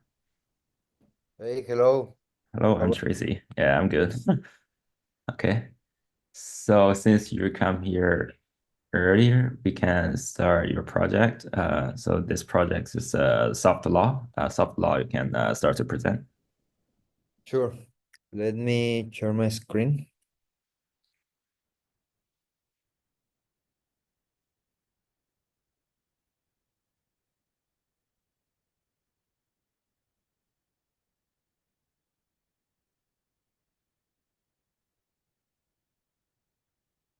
Okay. Can you see now? Yeah, perfect. Cool. What we did for this hackathon is intellectual property chain. This intellectual property chain allows to tokenize intellectual property, and we create a custom palette for licensing manager.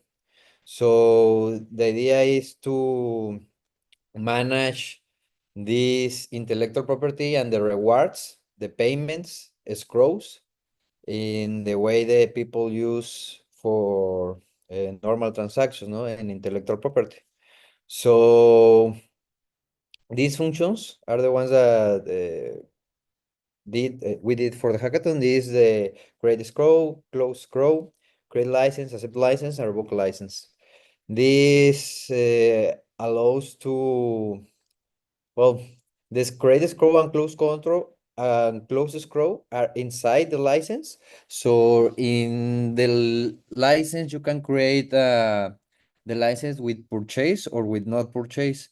If you create it with purchase, the scrolls activate and is a transfer. If not, if you put that is not purchase, the item or the intellectual property goes back to the first owner. Here, we, for example, have the palette that I was talking about. We did the test. So if we run the test, we see that all are passing. Is to manage the intellectual property. For example, if you create a license and that NFT already have a license, well, it needs to bring an error. So there are many testings here that we need to keep improving, but these are the ones that we did for the hackathon. Also, we run a chain, an asset chain. This asset chain, we built it with POP network. This POP CLI was very simple. So it's just need to install POP, run POP release, and then run this command. It already has the new palette integrated. You see here. So once it compiles and is running, you go here to the collator.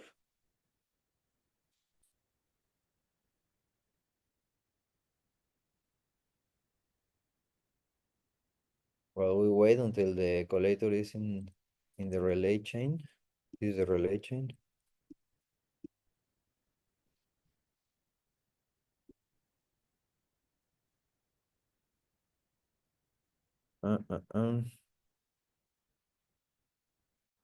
This one is already producing blocks.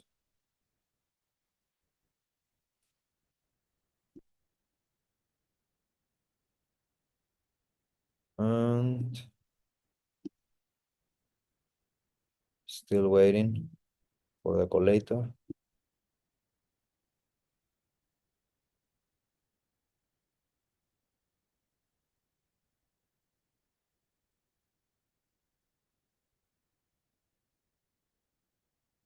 Okay, it's already producing. Is a block number 2.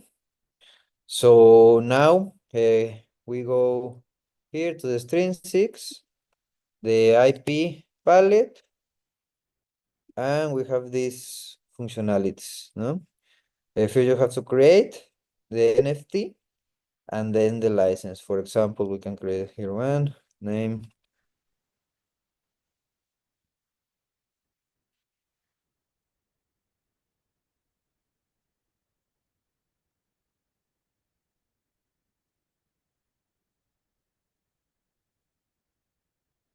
Okay.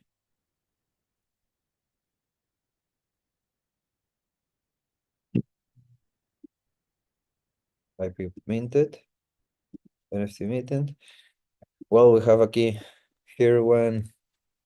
We need to start with number one, but anyways, number 0.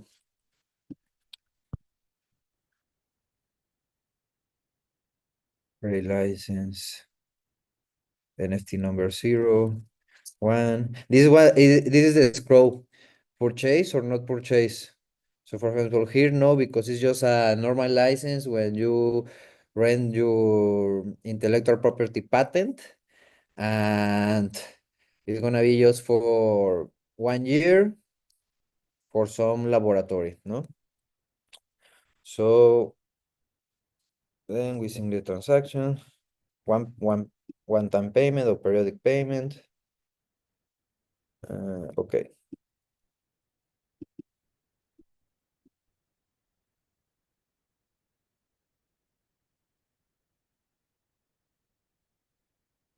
Perfect. The license has been offered. Now someone have to accept the license, no? And another user. So let's use Bob.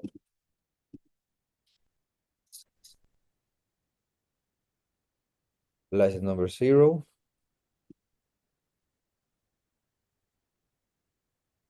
Okay, perfect.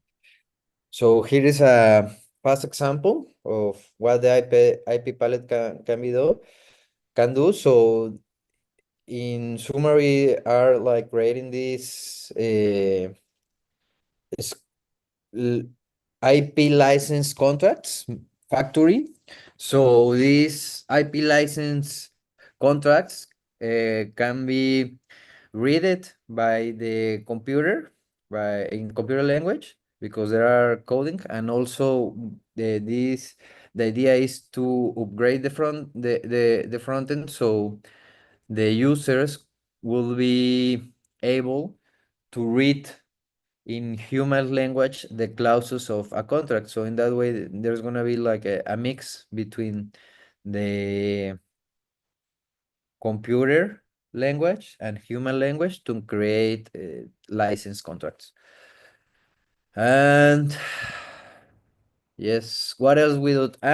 We also request a slot in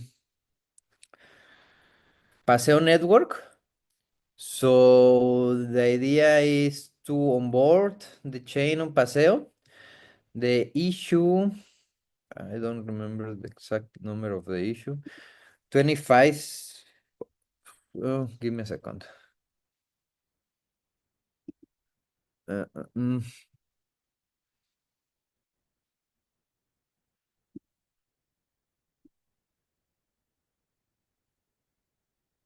Issue 4528. No. Para chain slot 4528. And the issue is the number 107 in Paseo Network GitHub.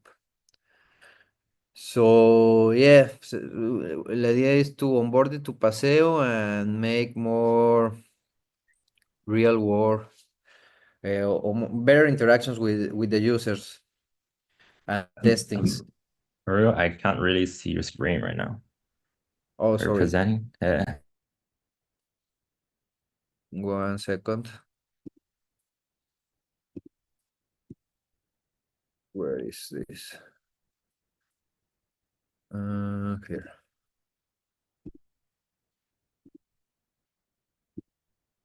Okay, yes. Here is the issue in the Paseo Network GitHub.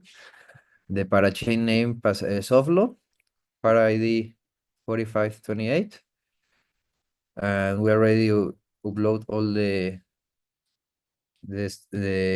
ones. And well, now it's registered. Now we just have to run the collator, and that's it. Hope we have it ready for the final demo day. And that's it. Thank you for your attention. Thank you, Maru. Ting, if you have any questions, you can ask. Yeah, thank you for the presentation. I think all good for me. Yeah, no problem. Okay, thank you, Ting. Thank you, Maru. And let's go to our last team, Neja. Yes, Shita, you can start to present. Bye. Let me share my screen.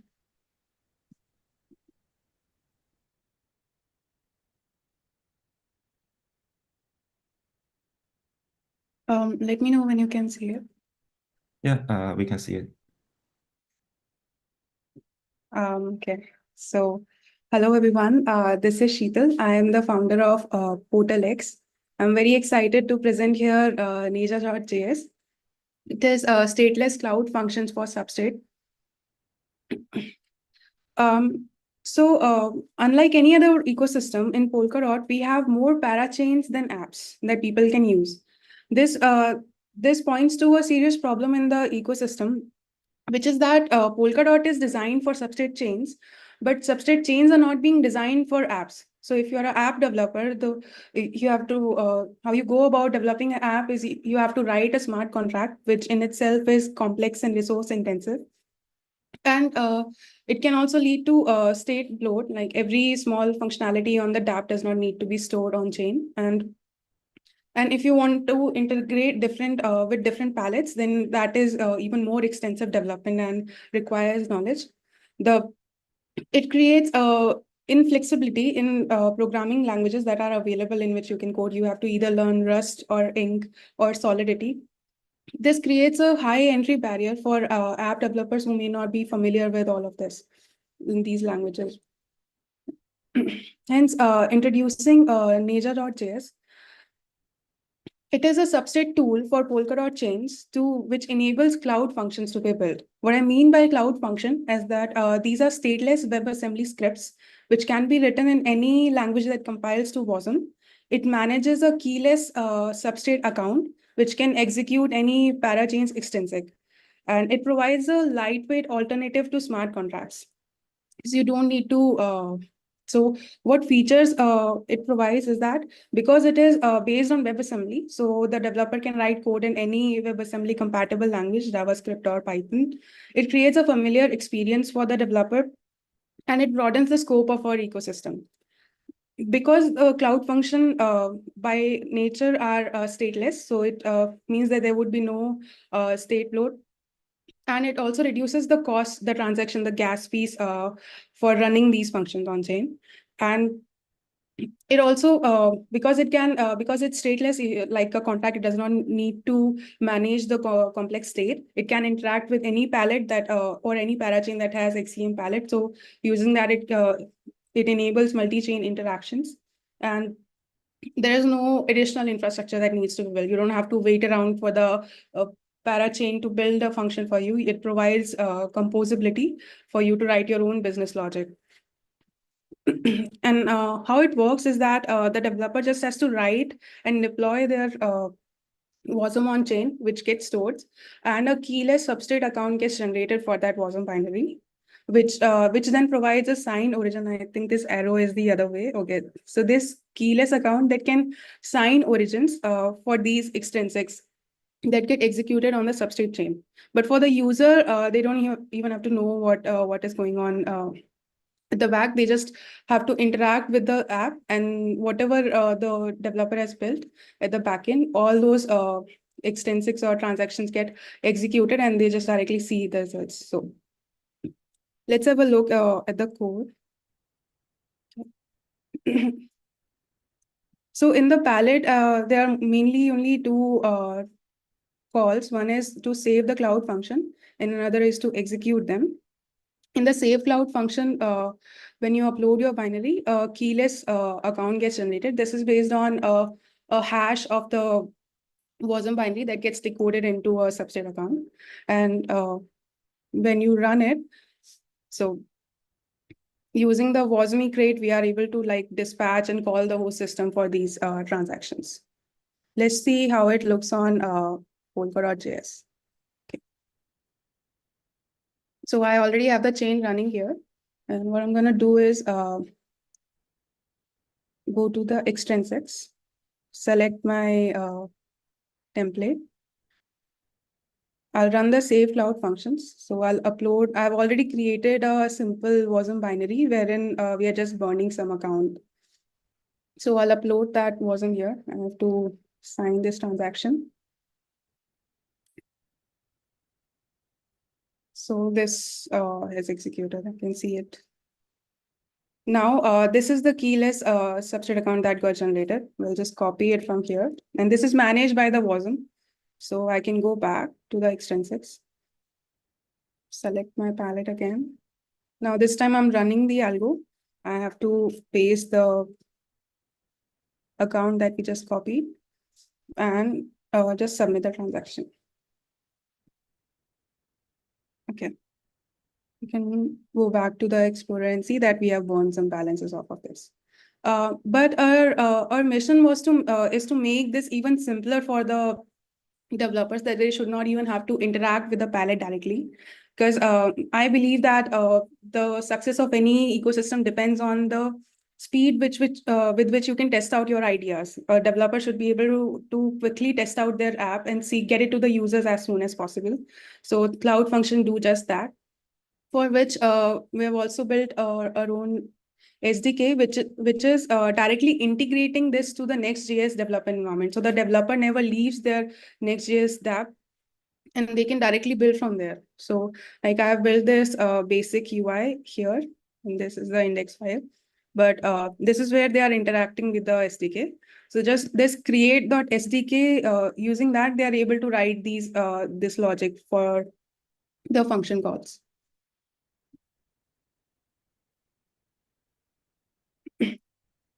Okay. Yeah. So this would be it. Thank you so much. Any questions?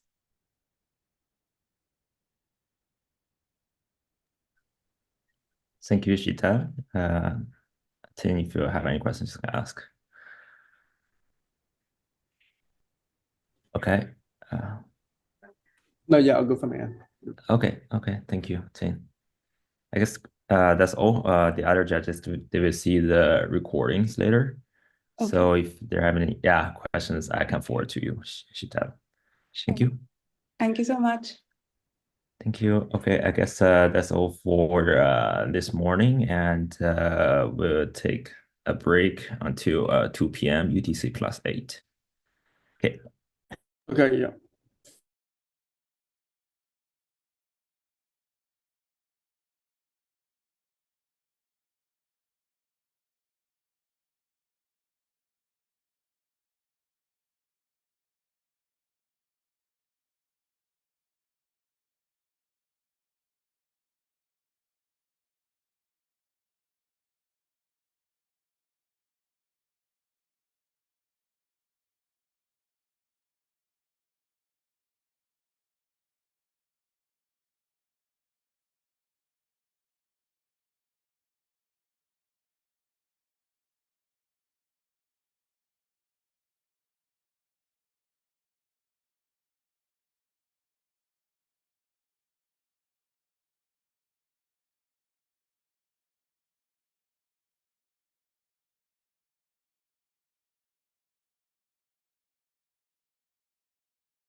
Tang, are you here?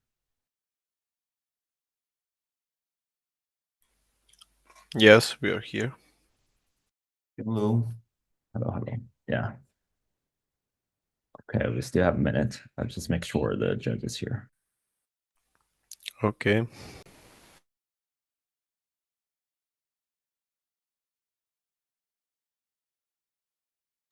Okay, right now it's 2 p.m. UTC +8. Let's start our second half of today's pre-demo. Team Dashboard, you can start to present.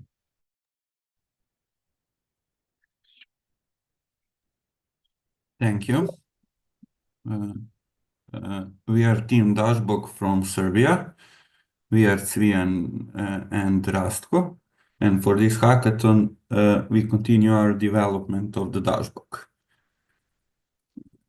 Dashboard is a plug-and-play solution for trading decentralized perpetual futures on Polkadot.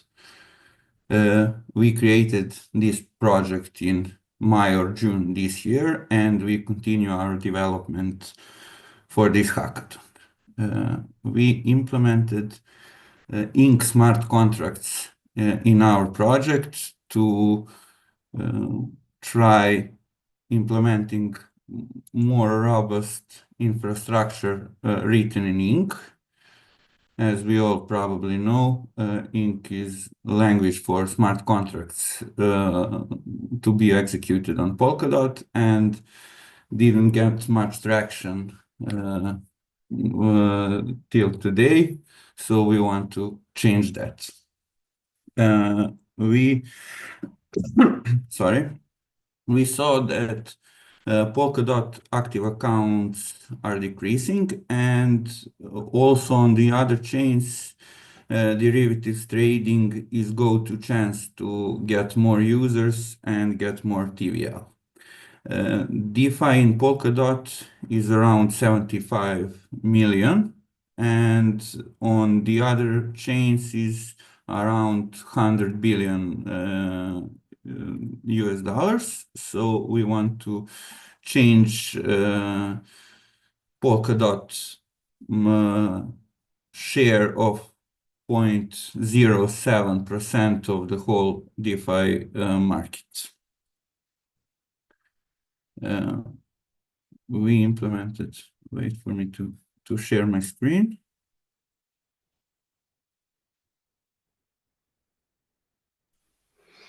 I can't share my screen. Cvijan, can you?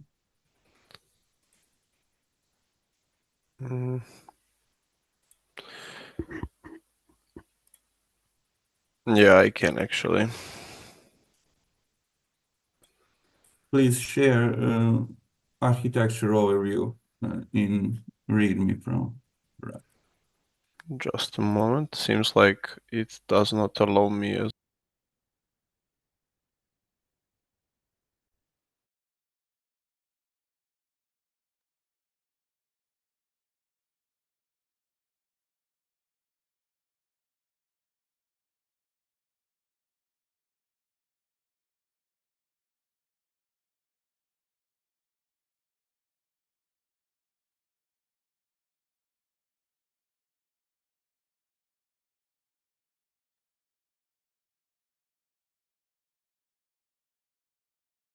Can you give us permission for sharing the screen?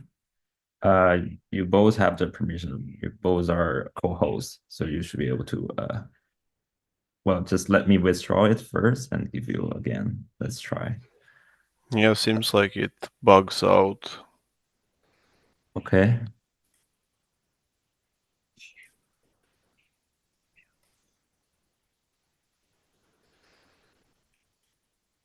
Okay, I think I managed it. Oh, great. So do you want to talk about this, Rastko? Yes. Okay. And this is a brief overview of our architecture. All these blue modules are Inc. contracts. Let's start from the manager contract. It's the main entry point to the system and includes the logic for opening or closing or updating the position. When we talk about derivatives, especially perpetual futures, it's like buying asset in the future, depending if you want to buy it on the higher or the lower price. And we manage that through the manager contract. We save every open, closed, or updated position in contract state. And we also have a vault contract where all the user funds are deposited and platform doesn't get hands on any user funds through any part of the process using the platform. In vault contract, we have opening, updating, or removing liquidity, and it can only be called through the manager contract. We also have payment manager in perpetual future trading exchanges. You always have something called payment manager to collect maintenance fee or liquidate user if health of their position get compromised. In this implementation, we use dummy Oracle contract for getting the price, and we also have distributor contract for collecting the fees for liquidity providers and the team. Yeah, as well, we tried to offload the calculations for checking liquidity from the manager and other contracts. So we have a backend which will constantly check users if they are for liquidation, and then they will call just the method on the contract which is check liquidation, and it will check if the user actually recheck if the user is up for liquidation and then liquidate him. So we have that part as well. Also, we have everything is implemented already and deployed. It's on POP network because Paseo does not have a contracts parachain, so we had to use POP network. And we have also front end. So, Rasko, if you want, you can continue with this. Okay, I want to show implementation to the contracts UI from the ink. That's okay, but I'll stop sharing screen so you can share yours. Okay, wait a bit.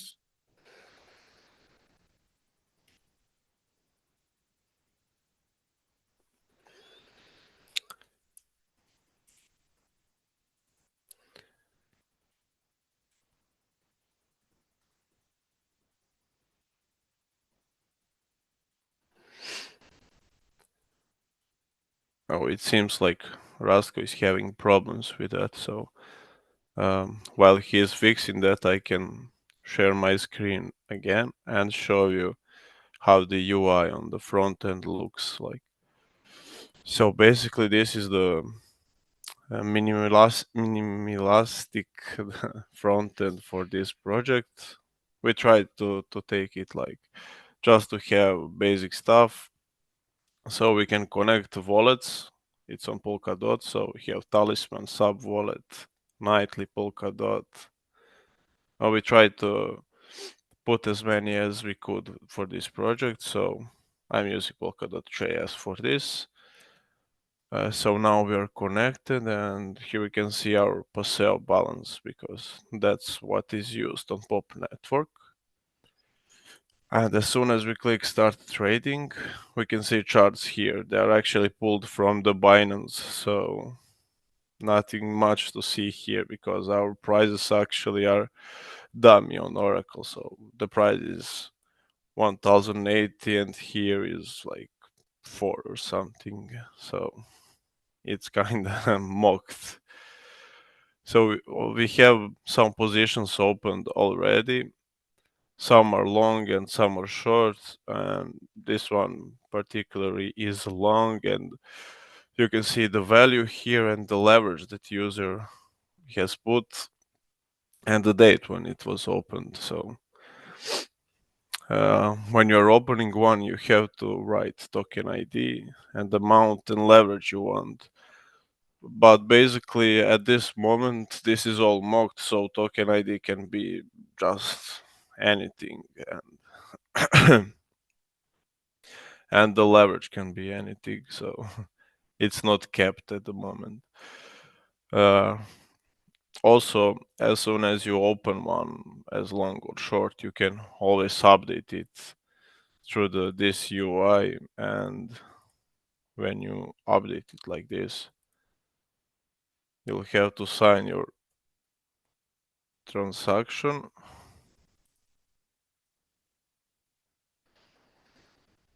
And you can see it on the Polkadot.js site,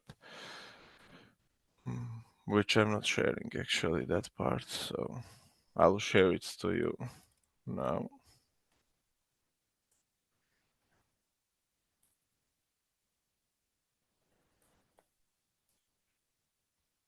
Okay, this is better.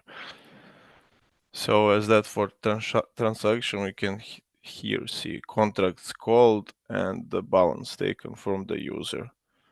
It's for the fees, and user always pays the fees for this. Yeah, that's it for this UI. It's minimalistic, so everyone could understand it. Nothing like nothing to understand beyond opening and closing positions and updating those as well. So it's all clear to user. Can you maybe share a UI from the ink contract to show guys how to interact with the contracts?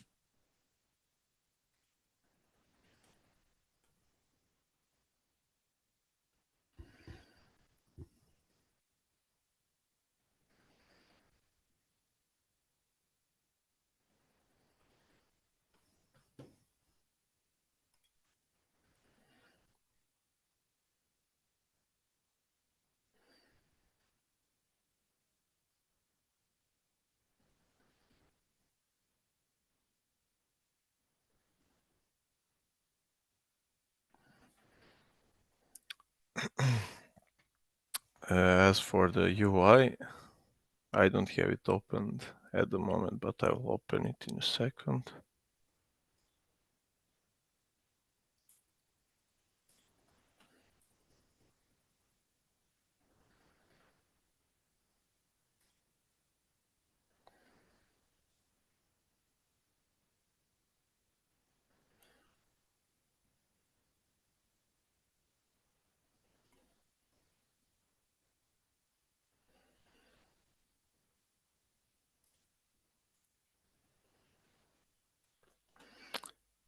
Oh, actually, you'll have to share it if it works for you, because they're uploaded on your part. It's locally on this UI, so. Okay, but I can share the screen because some port error X11 display. I don't know. Okay, then we can skip to questions. If anyone have any question for us, we can always discuss more about this project and answer those questions. Okay, Tim, do you have any questions? Okay, I guess there is no more questions. Only Tim is the live judge for today. I know the judges will see the recordings later through YouTube. So I guess that's all for that book.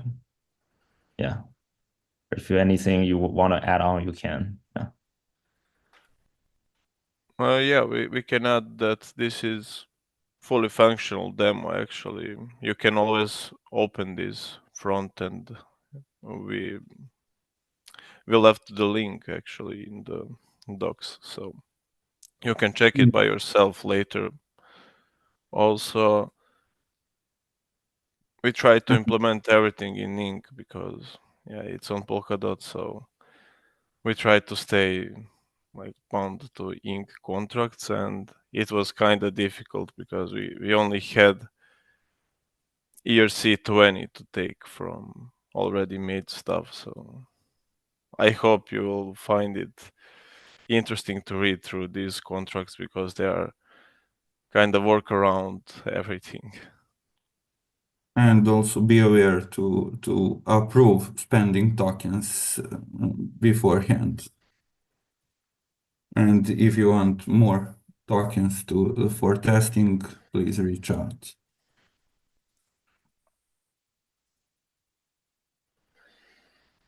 Okay, thank you guys. Thank you for the team dashboard. So we'll go to next team. Next team is going to be MunaPay. They have Kabugu here. Please go ahead. GM everyone, GM Mr. Tinchong and everyone. I am Abdul Kabugu, team lead at MunaPay, and I'm super excited and happy to present my project in front of you all. MunaPay is the payment processing platform for merchants, providing a fast and secure way to accept cryptocurrency payments on Polkadot. At MunaPay, we believe Web3 and DeFi are inseparable, and payments are the core of this ecosystem. Yet today, especially in Polkadot, the decentralized nature presents complex challenge. Each purchase requires a unique wallet address, creating barrier for both developers and end users. At MunaPay, we want to humanize. We are abstracting the complexity, making cross-chain payments simple and seamless and human-centered, so developers can integrate with ease and users can transact confidently. With the XCM and Moonbeam's X20 tokens, MunaPay is creating a payment standard for seamless transaction across EVM addresses, relay chains, and parachains alike. Merchants need just single endpoints and few lines of code to integrate and start accepting crypto payments, letting them focus on what they do the best without worrying about complex infrastructure and manual management of their platform. And for this hackathon, we have developed several key features to showcase our MVP. The first thing is powerful dashboard.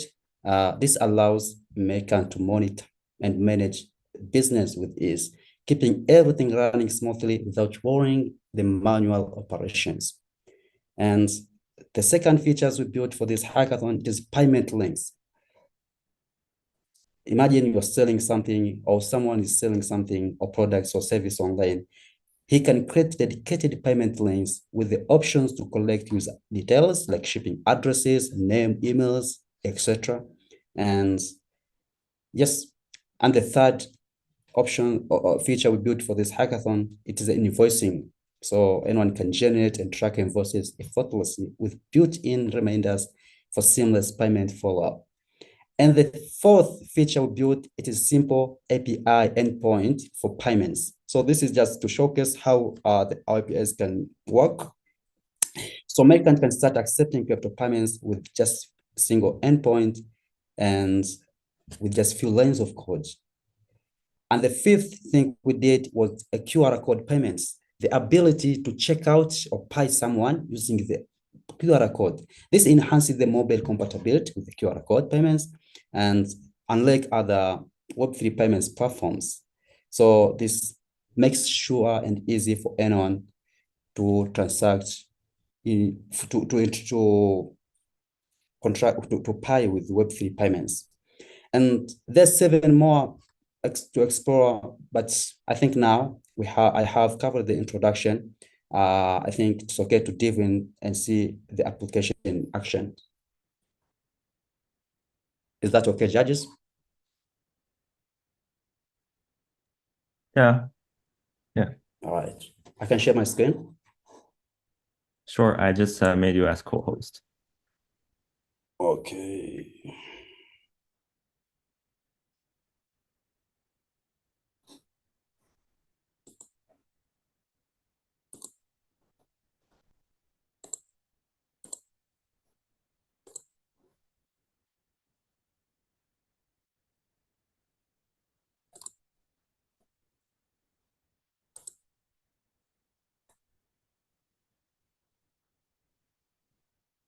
Is my screen visible now? Yeah, perfect. All right, so this is the landing page of our platform, the payment layer on Polkadot.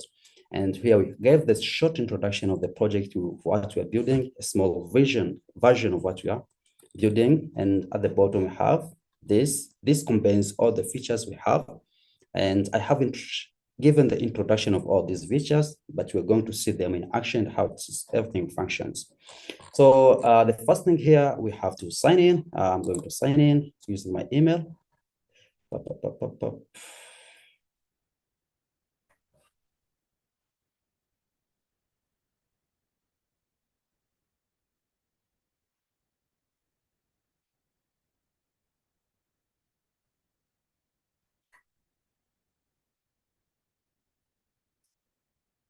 All right, this is the sign-in.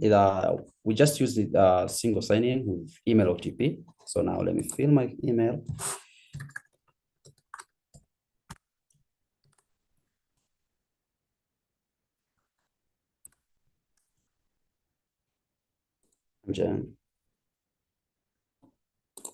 So I have received the OTP. Let me fill the OTP for my email address.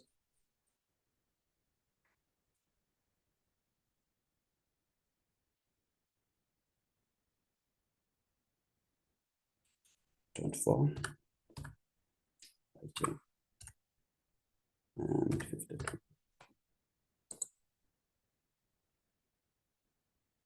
Oh yes, after filling the information, I'll be direct to this dashboard. This is the dashboard which contains all the view. Okay, let me first remove this. Oh yes, now I can see it clearly. So this is the dashboard where I can see my all the actions and my completed transactions that I have been transacting using this.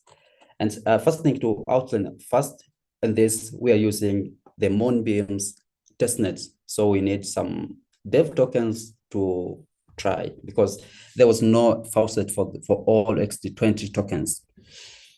So yeah, here, the first thing here, the first feature, the first overview here, you can see all transactions have been sent to you, and you can open this from the left here, and you can see the payment information. What was this and how did this? Everything, every details can be seen at this dialogue.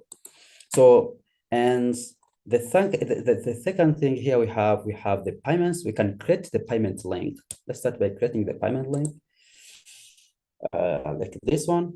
But in this page, you can see the list of all links you have created, and you can copy this link of products or whatever and share to someone you wanted to pay you. But now here I want to demonstrate the creation of the payment link. So let me create new payment link here. I'm going to give it the description. I hope I have enough time. Okay, Kabogo. Link. Yes, maybe I can give this some description like just.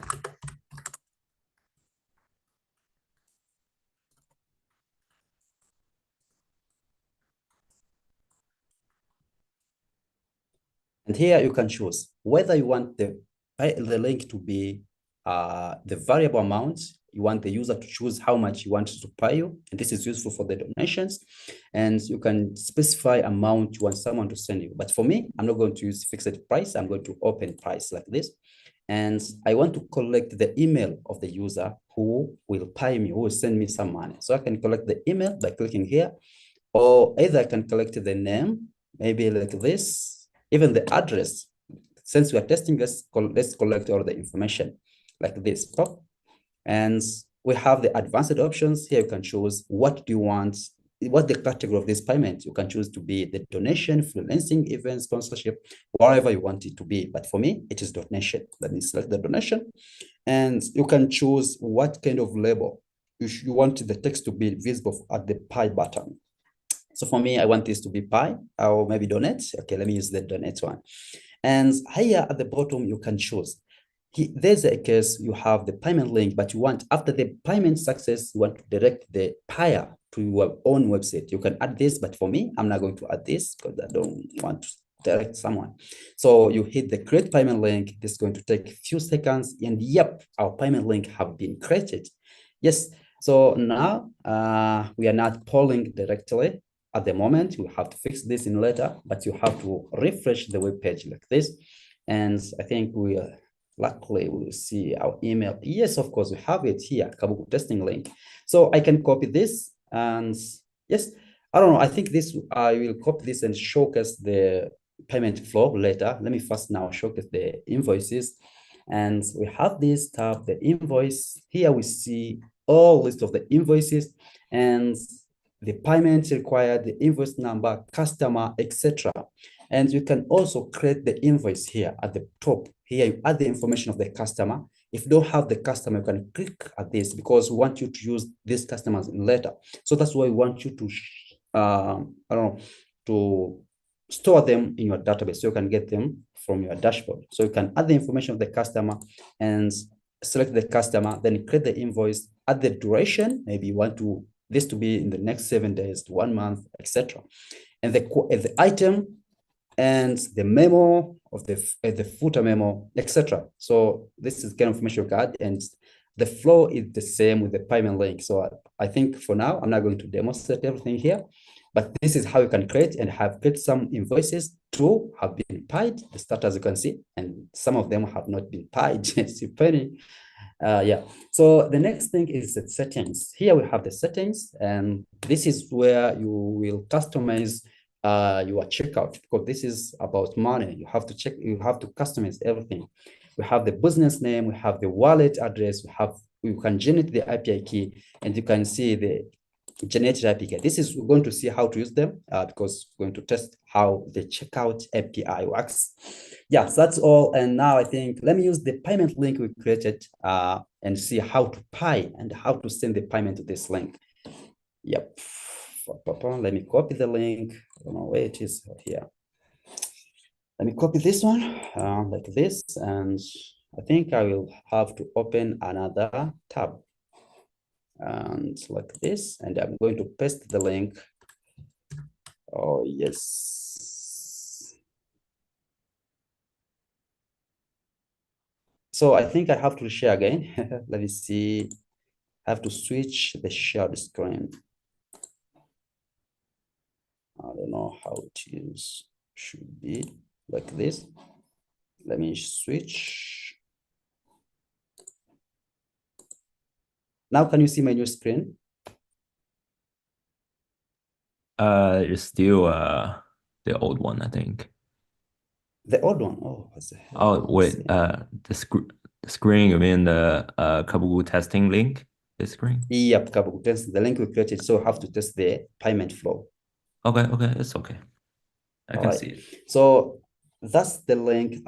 Since we chose that the user will have to choose the amount he wants to pay us. So users will have to select, since the tokens we are using, it is XC20 from Moonbeam. So it can be transacted across chain from Relay, parachains, of course, and some IVM. So you can choose the chain you want to send from. But for me, I'm going to send from Moonbeam.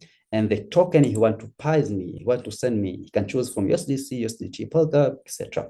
So, yep, and he can choose the amount, but I want to make it simple. Let's keep it 1 because this is just testing and we are in testnet. So let me continue to pay. Yes, when you click this, it will be loading like this one. And after that, it will show the checkout session. And this is our session. We can pay. And as we mentioned, from there, we had to collect the user details like contact information and shipping address. And we did. As you can see, we have the form to add the name, shipping address, and yes, all of these we have. And this checkout session is counting, you can see. All sessions are limited to be paid within 30 minutes.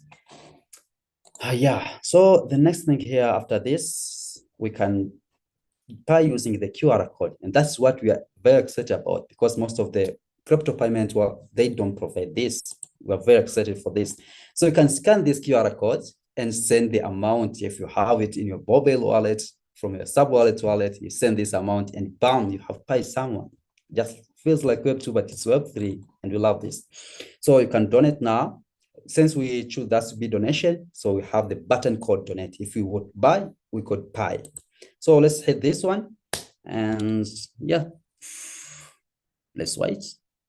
Wow, you can see my MetaMask is popping up and ready for the payments.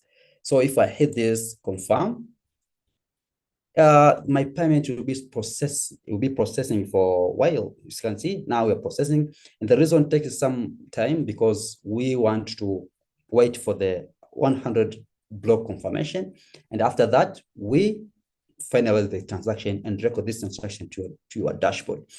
And for now, we're using the free RPC, means it has a limited RQS. That's why sometimes it takes longer into my phase, because the RPC we're using right now for the testing is not capable for the polling the transaction.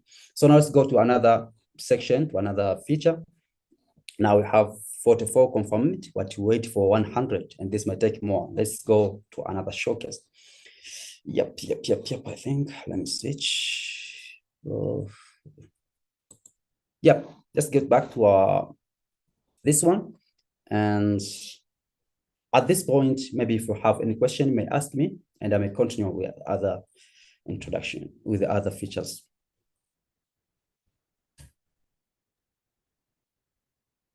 I think No question? you have, okay, let's go. Yeah, I guess there's no questions. All right. Continue. All right. So, yep, this was the payment flow, and which this demonstrated how to collect the user information. This can be name, address, etc. So after this, the payment will be sent automatically. We have an instant settlement. We don't hold your funds. Automatically will be calculated and sent to your wallet address you added. So far, so good. So I think the next thing here, without wasting our valuable time, let's go and see how it will be used in the American store, right? So this is another demo. I have created another website for the testing purposes. So let me switch. I think you can see. Wait 1 second.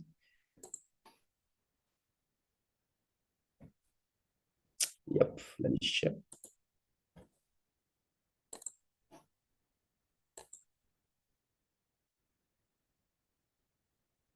Yes, can you now see my new screen? I don't know how to erase this. The Polkadot logo screen. Oh no! I saw a couple of shirts. Yeah, can you see Polkadot logo? Yeah, this is true. Okay. Let me exit this one. Yeah, this is the site I have created for demonstration. I have added my favorite t-shirt. I really love this one. So I want to demonstrate if someone had this web store, how we could use our Web3 payments to fastly share the payments. And I think, okay, the normal flow, when user comes to the store, he will add some stuff to the carts. So by click this one, add this one to the carts. Let's say we want to buy all of these 3 t-shirts, I think 4 t-shirts. So after clicking the cards, you can go to this. And now here you see we got the total and shipping address. This is the information you'll get mostly on the web store. So here after this, you can pay using our Web3 Pay checkout. Let's hit this in proceed to checkout. When you click to this one, it will be loading because we have to submit the data. And after a couple seconds, can you see my new screen now? Yes. All right. So you can see all the t-shirts and the products we added to the cart previously. You can see them here. We have this one, and we have the total, the shipping fee, which was 0, and everything is seamlessly, everything is good, everything is clean. So you can pay using the QR code, of course.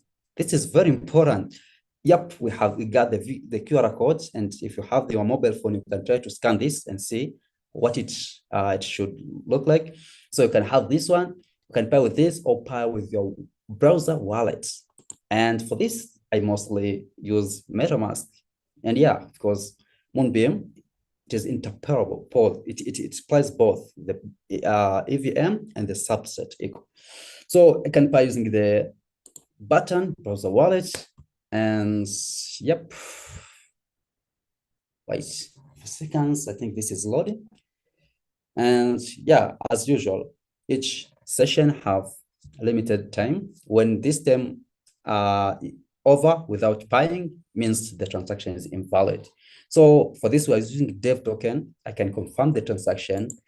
Of course, this will load, we'll start to process the payments, and because of our free RPC, this is going to take longer, and we don't want to waste the time. But of course, I can try to use another RPC within demo if you want to. Yeah, so I think now I should go back to our main one. Yep, I think now we should go back to this, the main, and yeah, I think now I have done with a lot. Maybe you need technical stuff or whatever. I need your question, guys. And thank you for your time, by the way. Thank you, Kabugu. Ting, do you have any questions? If you have, you can ask. Okay, I guess there's no more questions from Ting. I know the judges will see the recordings through YouTube later. So I guess that's all for you. Thank you, Munape. Thank you, Kabugu. Yeah. Thank you so much. Thank you so much. You guys are amazing. Bye-bye. Have a good bye-bye. Okay. The next team is going to be Relay. Relay, you can start to present. Yeah, hi, I'm Hao Yang from Team Relay, and I'm just gonna, because we are doing a hardware solution for Polkadot, so it's kind of tough to do a live demo through Zoom. So I'll just use the pre-recorded thing. Yeah, let me first share my screen. And here is the demo. Before I start the demo, I just want to say, like, this is just a presentation we made. It's still ongoing work for the presentation. So, but there is only one thing I want to highlight for our project is that we have only one goal. We want to cut the transaction cost for low margin businesses. And here is our demo.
Hey everyone, my name is Hao Yang, and I'm very happy to present the second part of the Relay backend on behalf of myself and Abraj, my teammate. So this is directly after the things happened during the first video demo for our backend. So during that video demo, we successfully scanned the RFID tag and we loaded the information into the Raspberry Pi. So what we are seeing here is actually a software called Screens5, and it connected to my Raspberry Pi. So the reason we want to do this and we want to show the demo in this way is because it's just a much bigger screen to look at. So we've already entered our amount and the user's passcode. And before we click the process transaction button, I want to show you another screen. So this is passive testnet. It's an official testnet used by Polkadot. So this will be our merchant account, which will be used to receive transactions from customers, and this is a customer's account. So we can see like currently there are 106 pass in this merchant account. And also this is our relay backend, which we are currently using MongoDB. But we plan to add like Web3 solutions to it, like IPFS. But actually we don't store any like sensitive data here. So it's just for performance reasons right now. And this transaction array part is actually used to store transactions that are successfully processed by the blockchain. So now if we click process, the transaction will be sent to the Polkadot network, actually the passive testnet, like this one, directly from the device without calling the intermediary API services like to construct keys and anything. So basically, the only thing retrieved from the backend is part of users secret phrase actually. So it's not like we are handling the key constructions on our API server. The whole key reconstruction happens within the Raspberry Pi, which is a device itself. So now we can see like the transaction has been successfully processed. And now we can notice that there is one pass more for the relay merchant account. And we can also double check that within our database. So the reason we want to store the transaction hash here is just like for performance reasons. We want our front end, which is not this one. So this one is actually running within the device. The front end is relay console, which is an actual front end. And that will be used to like retrieve a transaction history for merchants and customers. So that's why we store the transaction hashes. I mean, the front end can just call into this database and it can see this. So this is the newly minted transaction hash. And this is our demo. And before we end the demo, I just want to point out to one thing that happens during the first video demo. You might notice that the RFID tag is attached to an iPhone case. So that's a design choice we made. Basically, we don't want our customers to carry another hardware device around. Like they already have a phone. So we choose the thin, like the very thin RFID tag we can find.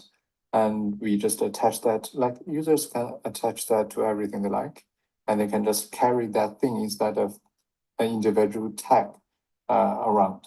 So that's basically why like it's attached to a kit. So thanks for watching our demo, and we are Team Relay. All right, so this basically is our demo, and I guess I actually I'm not sure how this pre-demo thing works, but here is our documentation, and it's already inside the official repo, and there's only one thing I want to further explain about the key construction part. So the key is currently separated into 3 parts. So the first part is controlled by user. That's when he like registered his shipping address with us to get his RFID tag, and that part will be ideally it should be translated to digital numbers, like using the BIP standard. But currently, it's just like a plain text secret phrase, and the user have to memorize that. I know it's not optimal, but it can be easily like transformed to digits. So basically, that will be the passcode, like you see in the demo. I entered into the Raspberry Pi, and the second part is stored in the database, the MongoDB thing. maybe we can add IPFS to that, but there's another issue with the decentralized solution. Like we have to pin that storage, and we have to incur another layer of costs. Yeah, that's still like it's still in design. And the third part is actually within the RFID tag. Like when you scan the tag, the third part of the secret key will be read into the Raspberry Pi device. So that basically means the key is reconstructed within the device. So that leaves us the security, like the threat landscape for the device is for this whole system is rely on the integrity of the device. And so the ultimate security threat is coming from the Raspberry Pi, right? So so in the future, like here is a roadmap. I did a detailed threat analyze for the device. So basically, we're gonna mainly use this part. Like we need to find an algorithm that can run within the Raspberry Pi, which is fast but also secure. And I couldn't find that one right now. But this will like we are learning from Square, the payment company. Like they sell point of sale systems to merchants in the US, and they basically had a device integrity protection solution. So we're gonna learn from them, and we are gonna build that thing in the next step. And so basically, this is our current end-to-end workflow, which as a customer, you just present your PIN in the store, and the merchant used our Raspberry Pi device, and it scan your RFID tag, and you can pay for the things you buy. So thanks for watching. Any questions? Ting, do you have any questions?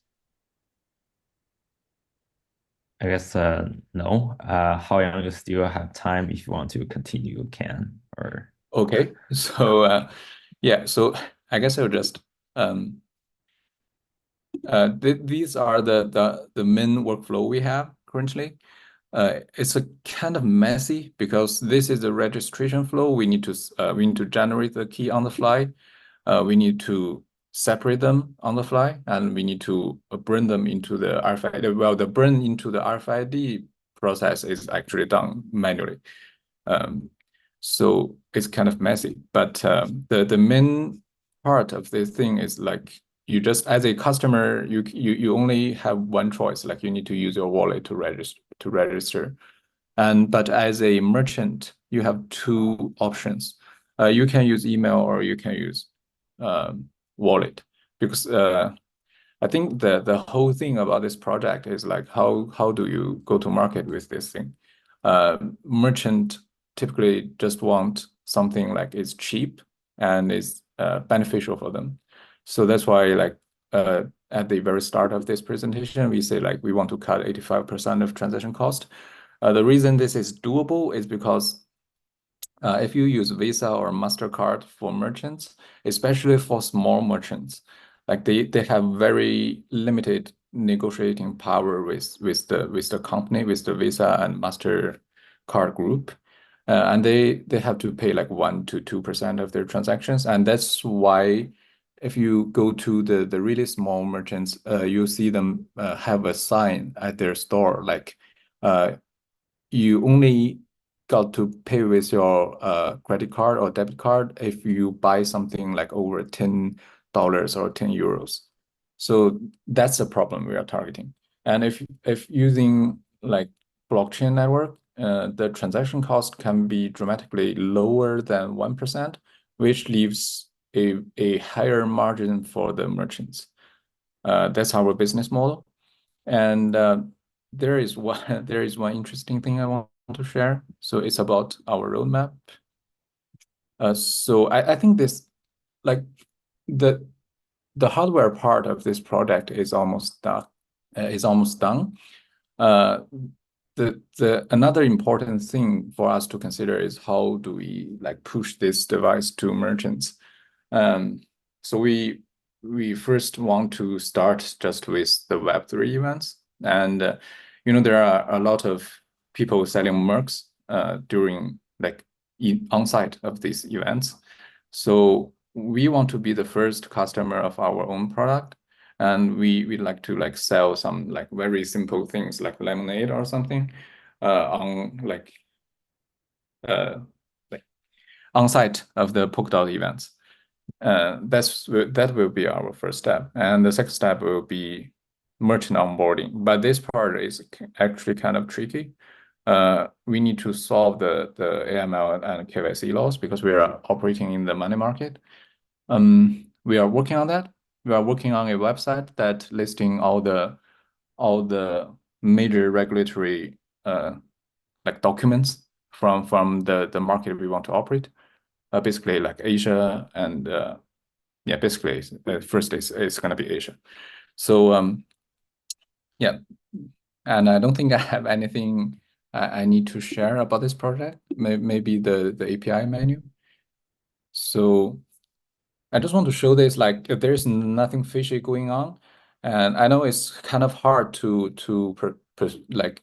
persuade Web3 users if I don't completely control my private key, then how is that secure? So we basically have you can see these two parts. This is small address and large address. So basically when you register as a customer, we will generate two addresses for you.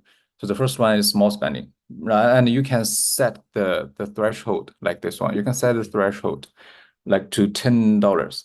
And if you spend more than $10, we will use the large address. The large address will be read from your RFID, and this logic is hard-coded inside the Raspberry Pi, the device that merchant controls, and it will require you to have an OTP.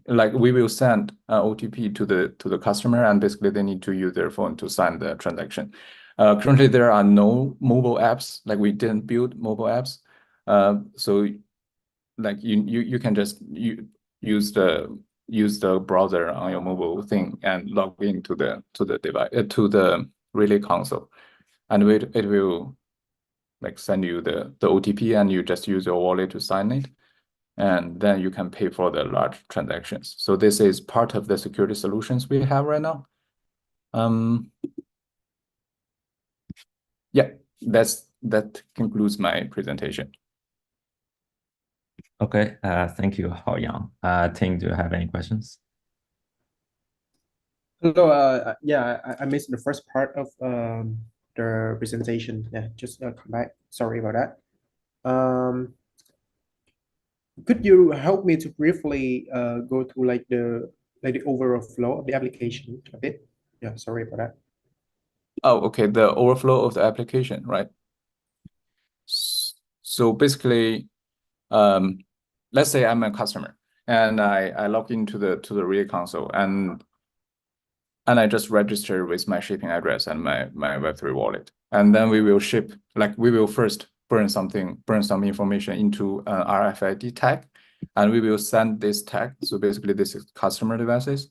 We will send the RFID tag to me, to the customer, and then let's say I'm now a merchant, and I also just need to enter my shipping address, and we will after you fill out the registration form, we will send the device to the merchant, and if I went to the store with my RFID tag and I just swap my RFID tag to the device, the Raspberry Pi controlled by the merchant, which is also sent from us, and the merchant device will first call the middleware, which is just an API service, and it will retrieve part of the secret phrase from the backend of our system. So currently it's MongoDB, and in the future it might be IPFS, and it retrieved this thing. So now the third step for the customer is to enter a passcode. So the passcode, the thing retrieved from the database, and the thing retrieved from the RFID tag they can be reconstructed to the user's private key. Actually, it's just the whole secret phrase. And then after reconstructing that key, the device will directly communicate to the Polkadot network. Currently is passive testnet, and then it will trigger the transaction on behalf of the user. So basically, this is the whole flow. Okay. Yeah, thank you. Thank you. I see the use of MongoDB right here. So I just wonder, like, can you explain a bit of the off-chain and the on-chain mechanisms of this project and how they can like mix with each other? Yeah. Oh, yeah. Yeah, that's a very important question because I know like using a centralized database is kind of weird in a Web3 solution. But we argue that, so first of all, we don't store the whole secret thing into our database. So that's the technical part. And there is also an economic part. Like if we are using decentralized solutions, we need to pay for the decentralized, like we also need to pay for Mongo, right? But we need to, like there is a cost we are currently not, we are still calculating. So it needs to be a cheap cost because the goal of us is to cut the cost for merchants. So we couldn't add another cost layers to eat into the margin of the merchants. So for the IPFS part, it just will be, if we integrate with IPFS in the future, it will be integrated directly into the merchant device. So it will not go through the middleware because we already have a very primal, like a very naive SDK working inside the device. And it can already talking with different Polkadot networks, not Polkadot, like Web3 networks. So it can be used to just like store something into the IPFS or read something from the IPFS. So if we integrate with that, it will be integrated directly into the device, not going through the middleware. The middleware is only for like the centralized database part, and that's the plan. Okay, yeah, quite clear to me. Do you have like a demo for this? Sorry, a what? A demo, like a prototype? Oh yeah, it's in the first demo. Like we already have the device working, like the whole flow is working for now. So the demo is here, like the demo video. So we will bring that thing to Bangkok if like we got into the final round. So Okay. it has a NFC, yeah, it has a NFC scanner, a Raspberry Pi with screen, and yeah, that's basically the hardware device, and also the RFID tag. All right. Yeah. Thank you. Thank you. Okay. Thank you, Hao Yang. I guess that's all for your time, relay team. Okay. So let's go to the next team. It's going to be according work. Yeah. I'm here. So can you hear me? Yeah, I can hear you. Okay. Let me share the screen with you. I think That's what? Yeah, I cannot hear you. Can you say? Okay. Okay. So let me first do the slides first. So our project is called our coding work, and which is a system that can automatically tracing all the contributions in the open source world and trying to reward developers based on their contributions. So the first thing we want to explain is that really important for us to reward the open source contributors. So let me share the story of Dennis, which is the project maintainer, with you to show illustrate our impact. So Dennis is actually a very hardworking software engineer, and the CoreJS is actually very widespread used in the modern front end system.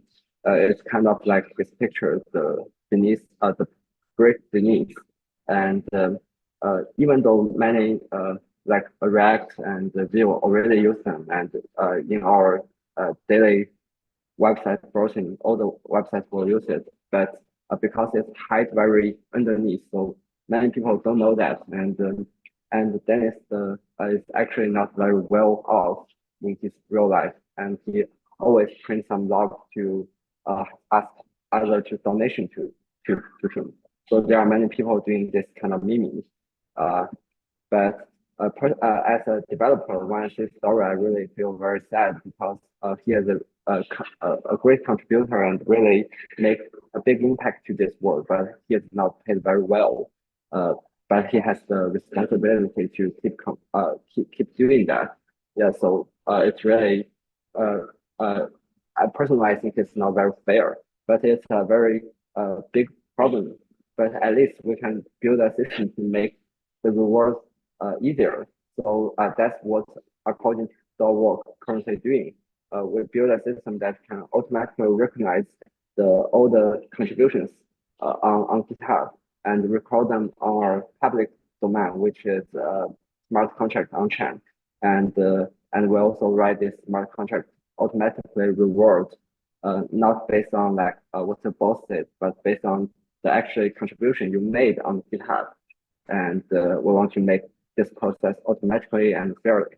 And this is the illustrate how our system works. And basically, we just every project is a GitHub repo, and we continuously sync the data from GitHub and just sum up all the contribution the contributor do, like a code review or pull request. Yeah, and we have an evaluation system for it.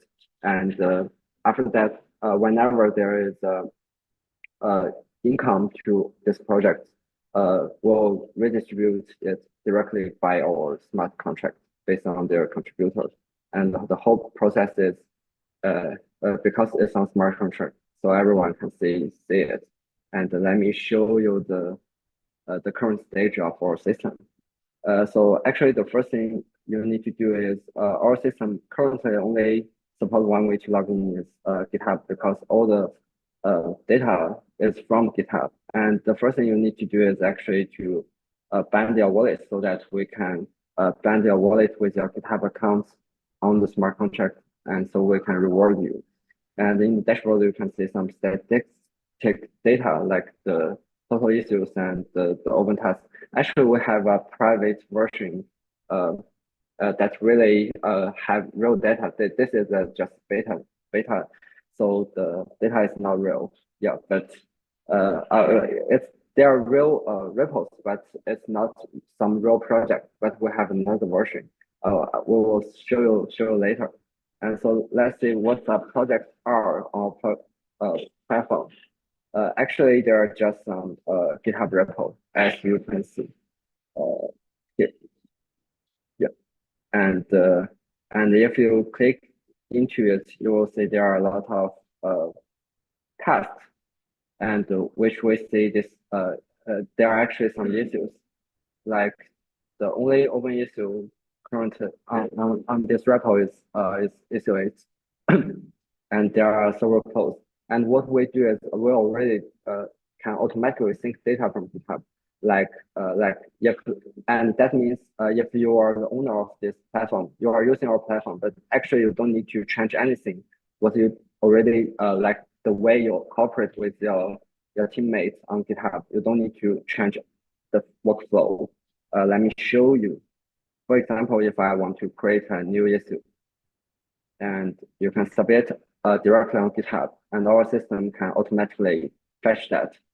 And if some developers in our platform they want to apply it, they can click this directly on our platform. Either they can also do it on GitHub, like he just apply it, so there will be a comment here, so that the owner can assign the issue to this guy. Either way, you can also do it on GitHub or on our platform. Yeah, and if you want to do on our platform, there will be a task apply. Should be here, but yeah, like you can also approve it. Yeah, so basically we'll really do the bind direction data sync from our platform to to GitHub. And why we're doing that is because we want to reward them. So now we have the system to sync data, and let's see plan how the reward system built. So on GitHub, we think what is contribution? At least a pull request is a contribution, and it usually can solve some issues. And if this issue is solved by some pull request, the reviewer and the contributor should all be rewarded. And when this issue can be solved, it's the reviewer finally decide it is closed by some pull request. And because it's a demo set, so we currently didn't do the check if it is closed by the pull request, but let me close it. So currently I have 20 points on our system. Yeah, and this data is actually on chain. And if the owner closes it, actually our smart contract is currently built on Moonbase. And actually you can see there will be some transaction is pending now. And that transaction, this transaction is the issue we just created. And after the transaction is evaluated, my points will change. And that's the contribution, the recorded part. And finally, we will explain how the reward system works. As I mentioned, here is the graph. Like so currently we also build another system to showcase our platform. Is the demo repo is actually an open source book, and actually you can see it on our platform. And if the reader are satisfied, they might want to donation it. And we think, how shall we distribute the donation? I think the way is not we distribute it to the owner, right? We shall distribute it directly to every contributor. And yeah, let me show it to you. If I'm the user, a reader, and I want to donate to it, yeah, actually you can see there should be a new transaction. Yeah, and it's the donation part, and it's donation to our smart contract, and our smart contract is public, so everyone can see it. It's really there is a logic to compute how many rewards should each one get, and because I'm the only contributor in this platform, so all the donations to me, and I can claim it. Yeah, and it will be in my account. Yeah, but it's very small, so you can't really see it. And what we also do is we also do some admin features to help the project owner to reward it easier. And the last thing we want to mention, it's super easy for users to use it if you're a project owner. The only thing is you just need to select the organization you own and select some repo and you import it. And if you just want to record all the contribution, you really don't need to do anything. But if you want, like, because every issue, the level of it or the difficulty of it is different. Actually, you can change the level and the priority. And we're also planning to doing some project management features to this system. Yeah, and basically that's all the parts we already done. Yeah, and really looking forward to cooperate with Polkadot ecosystem. And thanks for your time. Yeah. So, any question? Yeah, that's an awesome presentation. I really like your idea. Yeah, thank you. Go to the open source community out there, because I grow an open source community, and I think like the features that you deliver is quite useful. So my feedback would be for the functionality, I think it's look good already, but maybe like you can maybe like polish more on the user interface before the final demo day. For example, like right here, like you can make the card more distinguished, the task card more distinguished. Okay. Because I think like user experience is also like the important part of this platform. When if you want it to be the alternative platform aside from GitHub. So yeah, that would be my feedback. Thank you for your presentation. Yeah, thank you, thank you. Okay, thank you. The team recording work. Let's go to next team, Figo.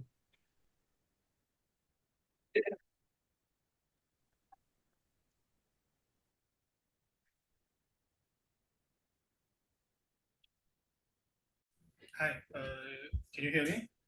Yes. Okay.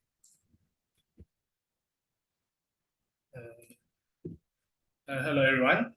My name is Wong, and my partner Boyi. However, he's not with us today, so I will be presenting today.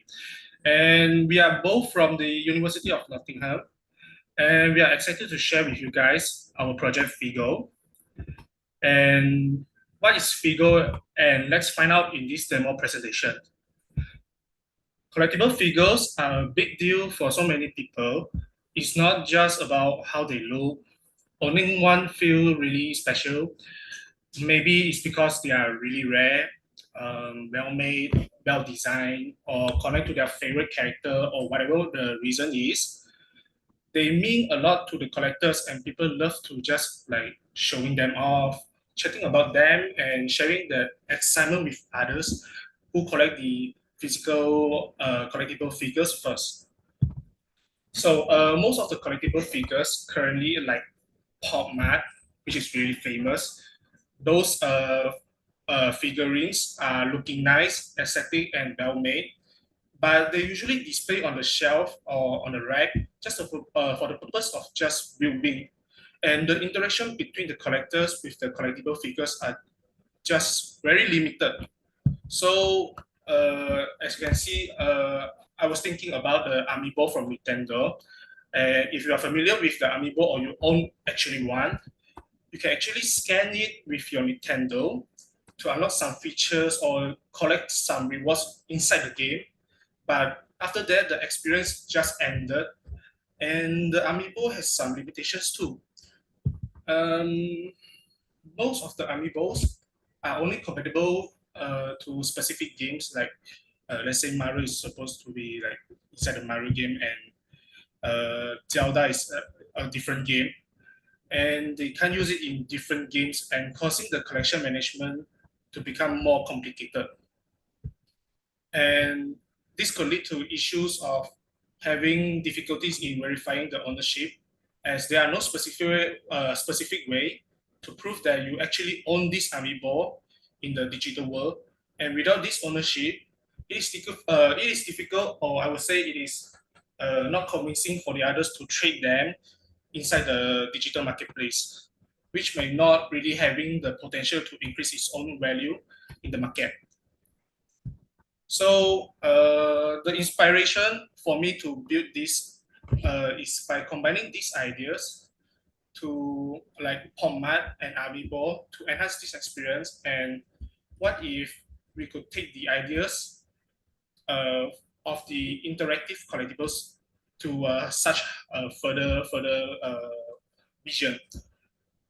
Imagine a platform where your physical figures are not just static items like displaying on the rack, but also using the digital assets that can interact with the game to earn rewards and having more fun playing a game, NFT games. So I would like to introduce Figo. And Figo is a mobile application-based decentralized app that designed to bridge the gap between the physical and digital world of collectibles, transforming display-only figures into interactive and dynamic assets. By combining these ideas using the Polkadot blockchain,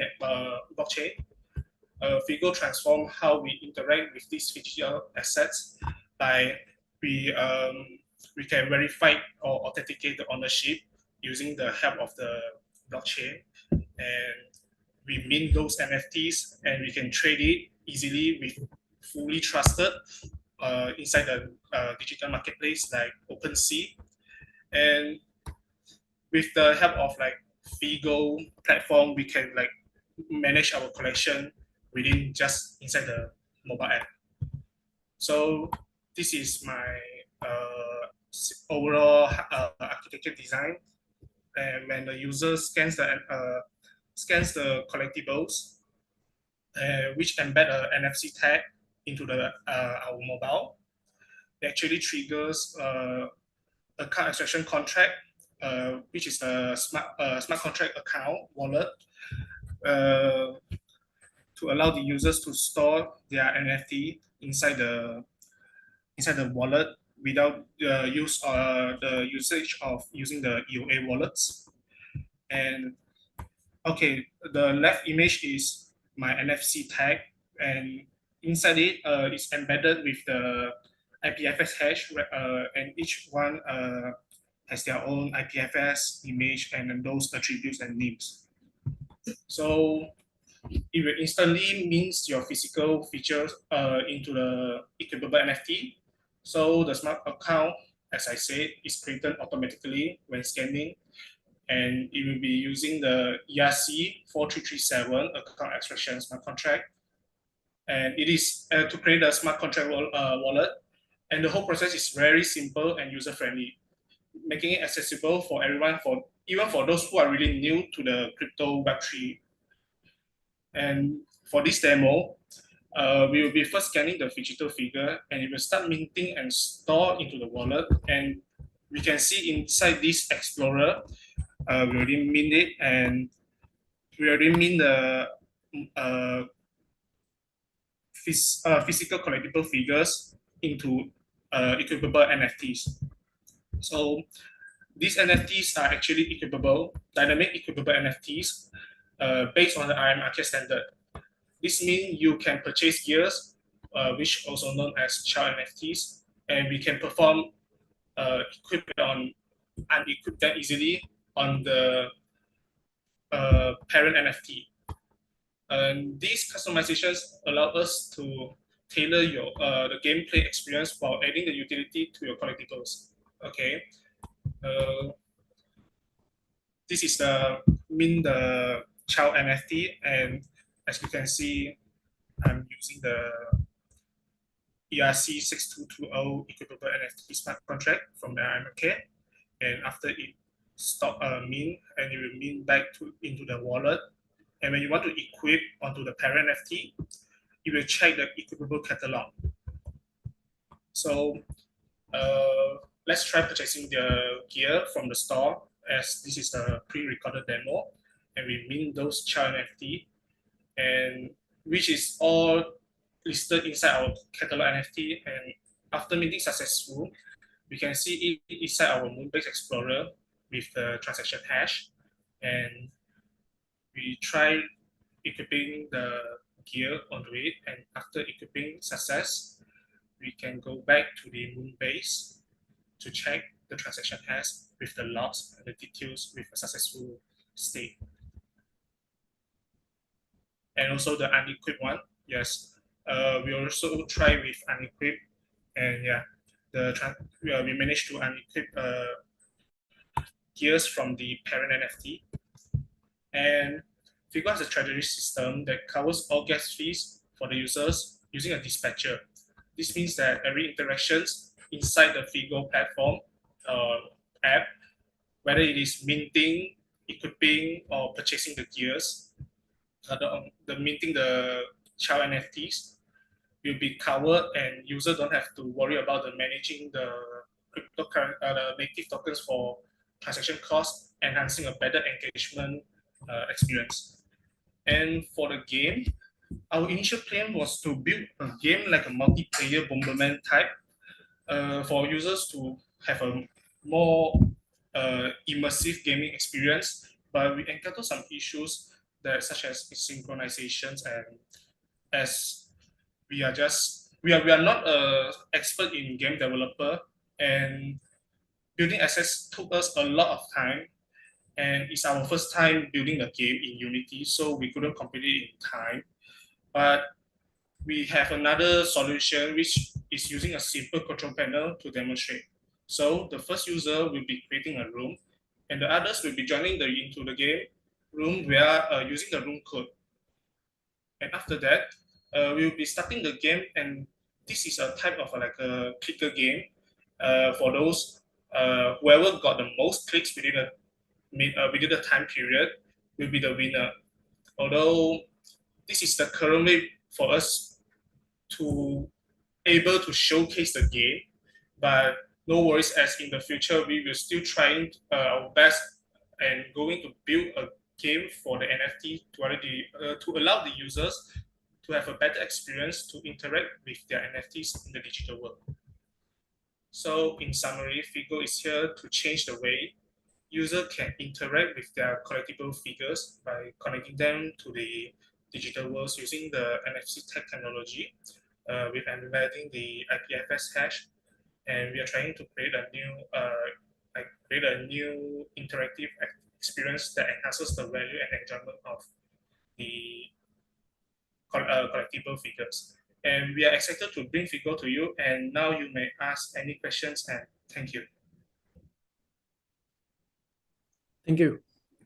I have a quick question related to transfer. So let's say like if one Figo app already like claim the physical figure, then and the another that also like try to claim that figure again, then what happened? Oh, you mean transferring the assets? Not transferring, but let's say like if you already claim one figure and then like I use my Figo app to claim another figure, then what happened? It's a collection management as well. So because we couldn't demo it inside our as I said, I couldn't showcase the better game one like the Unity. So it's actually we can select which character we like, which NFT, parent NFT like figure we want to use, and we can select it and interact with it inside the game. And with like because like I said, we also don't have the game. The game is actually like we can use the gear NFT to like enhance the attribute. Like I say, the figure can be like walking faster with extra states inside the game. Yeah, so that's the bonus for these for those who purchase the gears. Yeah, thank you for your answer. But I think that you misunderstood my question. My question is like in the demo, you try to use a kind of figure, right? And then like that font can claim that figure as the digital collectible, right? Yes. Yeah, that scan your Figo. Scan your Figo. Can you go to the demo, like the demo, the demo? Yeah, this one, like use a font to scan your figure, and then like you can claim it as a digital collectibles on your Figo app, right? Yes. So my question is like, let's say if you use another font to also like scan this Figo, then what happened? Oh, you mean if by using another phone to scan the same figure again, what will happen, right? Yeah, like multiple phone. Oh, okay. Okay, actually, we'll retrieve the wallet. We will retrieve the wallet, so we actually have a backend, the database to check if this hash like because inside the NFC tag is there's a NFC UID which is like produced by the manufacturer, so we can check if it's already been used, been registered and already initiate a smart contract wallet.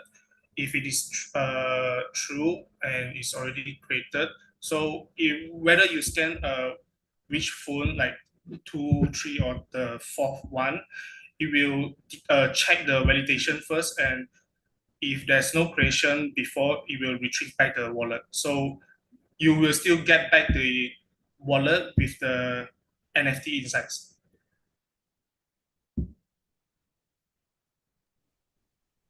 Okay, yeah, thank you for your answer. I think like one I don't know, but like one interesting feature that I can think of this case, like for example, if one person's already claimed that Figo, then when another person tries to claim that physical Figo again, on the Figo app, you can like pop up who own the Figo, and then there's a button called like send a buy request, something like that. And you mean when it is on, when you want to scan by another phone, it will like request like do you want to buy this one and transfer it to the another new user, the new owner, right?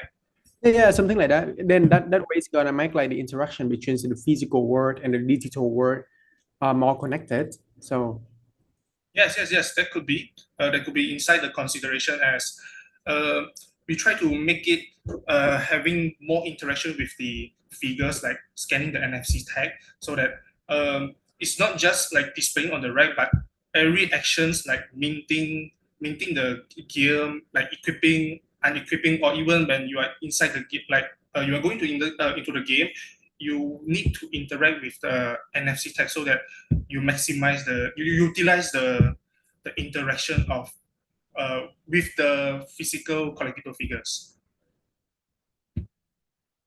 yeah, thank you. Yeah, that's all for me. That's a very great presentation. I really love your demo. Thank you, Jazz. Okay. Thank you, Ting, and thank you, Figo team. Okay, let's go to our next team. It's going to be Cognidex. Thank you, judges.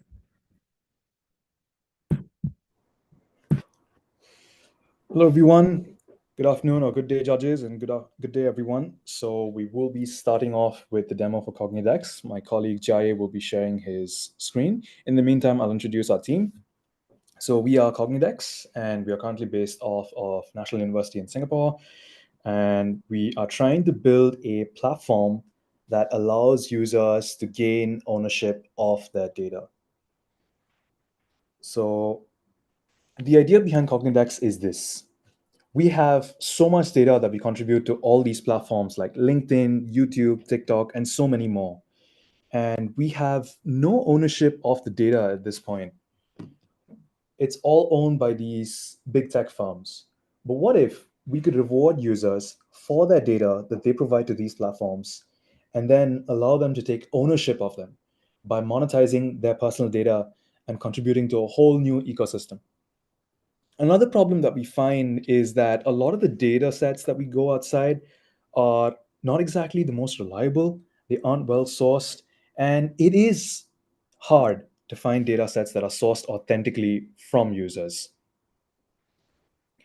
So we at Cognidex aim to address this issue and then see where we can take things forward from this point of view. So I'll have my colleague Jai demo the entire platform to you in a few seconds, and then I'll run you through how we can bring about this change in terms of data ownership. Take it away, Jai. Yeah, hi, can you guys hear me? Yeah, we can hear you. Yeah, okay. So let me share my screen real quick. Can you guys see my screen? Yes. Okay. So we are going to introduce you guys the feature that can make you earn as much money out of your data, as well as basically having a fair contribution to like the data that you actually own. Like for example, right now, the biggest problem among data companies is that you are basically contributing to their data, their database, and they are basically monetizing off that. And we want to break that loop, and we want to allow users to be able to empower their data. So how do we do that? We contribute, you download your data and you contribute, and we give you incentives for your data. And how does this work? And is that we are going to sell, there are people who are going to buy your data, and you're going to get incentivized for that as well. So how is this going to work is that, for example, I'm a LinkedIn user and I want to monetize my LinkedIn data. So that is very perfectly fine and perfectly easy to do that. All I need to do is to basically upload my LinkedIn data. And basically we have a pipeline to bench your data and basically give it a score based on how complete, how high quality, how long have you been on LinkedIn. And basically this would decide how much incentive you are going to get for your data. Right now it's calculating my LinkedIn data. And basically then after this, then I'll be able to claim the incentive respectively. Okay, so right now it calculated that I have scored 7, so I have 70 CGDX to be claimed. Yeah. So here is the account page where I will then connect my wallet and I will find out that actually I have a LinkedIn data reward to be claimed. So all I need to do is to claim the reward, and I will need to wait for a few seconds before the tokens get actually credited to my MetaMask, because this smart contract is our token is an ERC20 token on Moonbeam, and right now this solution is fully deployed on Moonbase Alpha. So what this project can basically accomplish is that users can monetize their data, and later I will demo how you are buying the data. So as you can see, my token count has raised, and yeah, has raised to 1435. And next I'll move on to how to buy data from our website. So basically, like just now you saw like how I contributed my data. So now I'll teach you, like I'll show you how to actually buy this data that I contributed. So I can select it by one row, and I can connect my wallet and check out. So we'll walk through the steps of buying data. Is that we need to approve the smart contract that we are using 35 CGDX to buy that row of data. So that data is priced very fairly. Depends on the price based on price per data quality score. Just now it's 7, so 7 times 5 is 35. So after we approve the tokens for the smart contract to be able to operate on, you'll be basically given another message to sign, so that you approved and say that, okay, I actually intend to buy this data, and then you'll be given a link to download the data after that from your account. What this basically does is it allows any user to buy data, and it solves the problem for the fact that people are worried that the data quality is not good, and they do not know what kind of data to expect from basically buying any data set. And what this actually promotes is that it promotes more trust, and it promotes higher quality data. And lastly, it also allows users to select any amount of data that they want, and it's not like a fixed amount that they have to pay. So after I purchase the uploads, then I will need to return to my account to download the data that I bought. Yeah, so this will take quite some time to propagate. Okay, I've purchased successfully. So now I go to my account, and I can basically see all the transactions here that I've made. Okay, that's a lot, but yeah, this is the data set that I just bought, and there is the download. Yeah, so this is the end-to-end data contribution, a data buyer and data seller point of view, and we can show that everyone can actually earn from this application, and anyone can monetize from this application. Thank you. I'm open for any questions. Thank you. That's Yeah, so hello. so if you want to see the data, that is my data. Okay, yeah, thank you for your presentation. I have a Yep, quick thank you. to the data quality, because right here I see like score like 7 out of 10. So I wonder like, where this number coming from. Okay, so this number is actually evaluated based on one is like how complete your data is. Like for example, a guy that is on LinkedIn in like for 1 year would never have or could not have data that is more complete and more stacked than someone who is on LinkedIn for 10 years.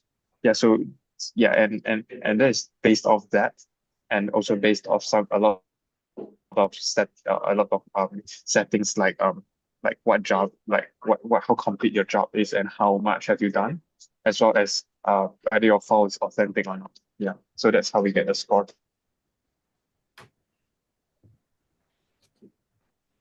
Okay. What happened if I click on buy data? Maybe like you already resent that, but I think I missed that. Yeah. So basically, you get to buy any row of data that you want. So right now, there's only LinkedIn since I just uploaded it, and you're able to select the data that you want, and you can just basically just buy, and you get to download the data.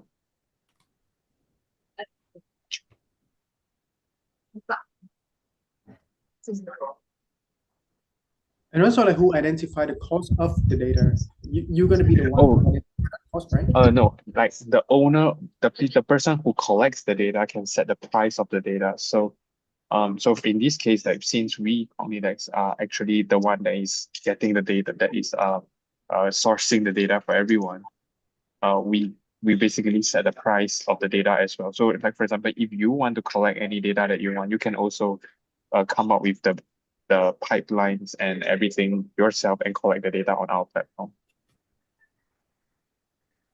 Okay, yeah, thank you. Yeah, no problem. And the price is the pricing and everything is all transparent on chain also.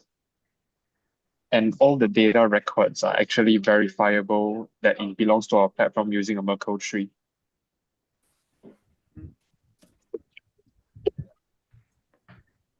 Right, you guys are on testnet right now, right? Yeah, that's right. That's right. Do you have any plan like to go to mainnet? Yeah, soon. We are actually running this program called the Early Incentive Program that allows users to earn more while the platform is still new. And basically using this program, we are trying to onboard more users throughout like these few days. Yeah. Okay. And so We sorry, have a documentation page. I thought saw the GPT things. Is it like decentralized GPT? Yeah, no, it's just a GPT for you to access the data that you want. You can just search any data. Like here is the features that it has. But for the blockchain part, the main features is buying and selling of data and moderation, as well as transparency of data. Okay, thank you. Yeah, no problem. Oh, okay. Thank you, Ting, and thank you the team Community X. Let's go to next team. Next team is going to be well, but the team is not here since their slot is going to be at 4 p.m. UTC plus 8. So we'll skip this team for now. Is Block 3 here? Block 3 team. Okay, Block 3 team is not here. Then Carding Hero is here. Can you hear me? Okay. Frank. Yeah, you're from Block 3? Yeah. Okay, cool. Please go ahead. Okay. Wait me for a second.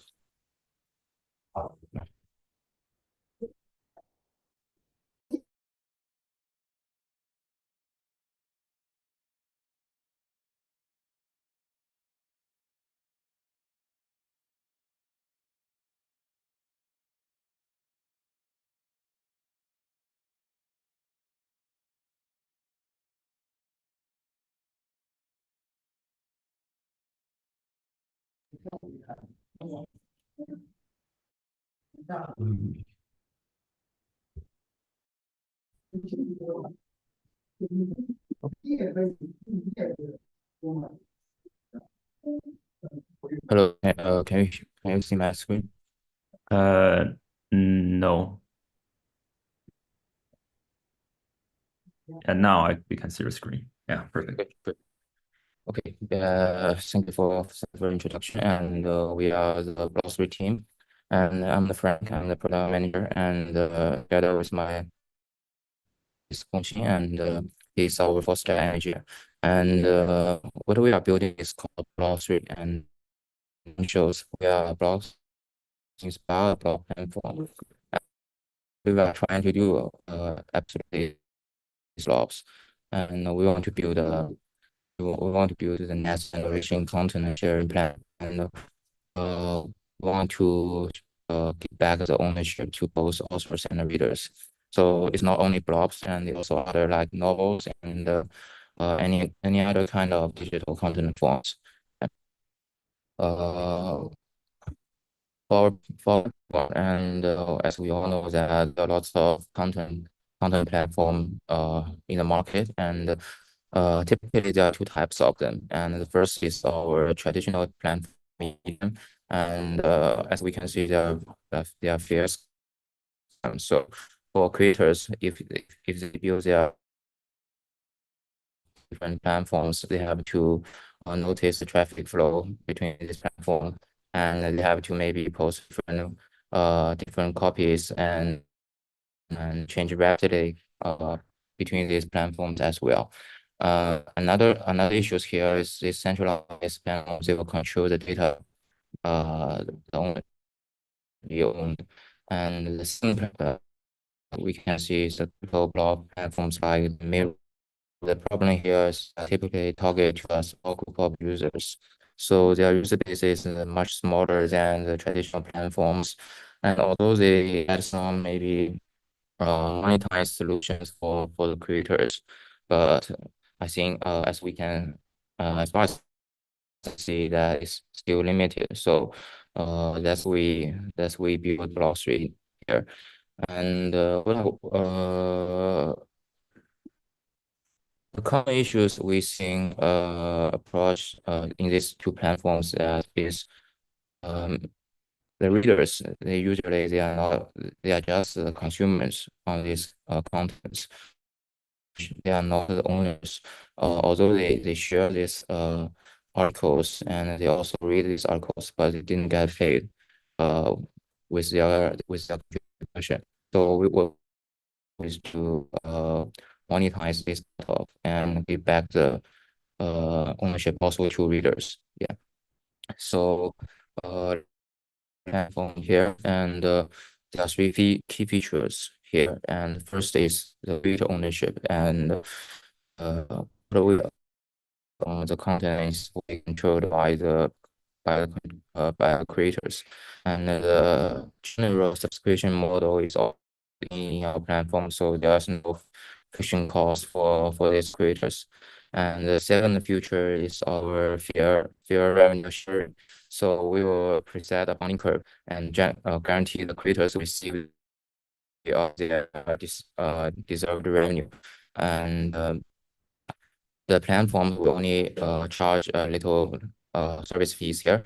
And the third part, I think, is our most innovative mechanism here, because in general, platforms readers just tips or subscribe to their creators channel, and in our platform that will regard the readers tips to contents as their contribution.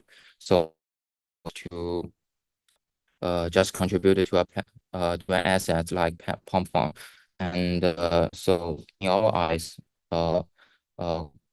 any articles, any assets, we know we are not only created, we also invested in it. So once the funding curve achieved that, it just means that the article is shared public, and all of these tippers will allow them to share the revenue from the content, as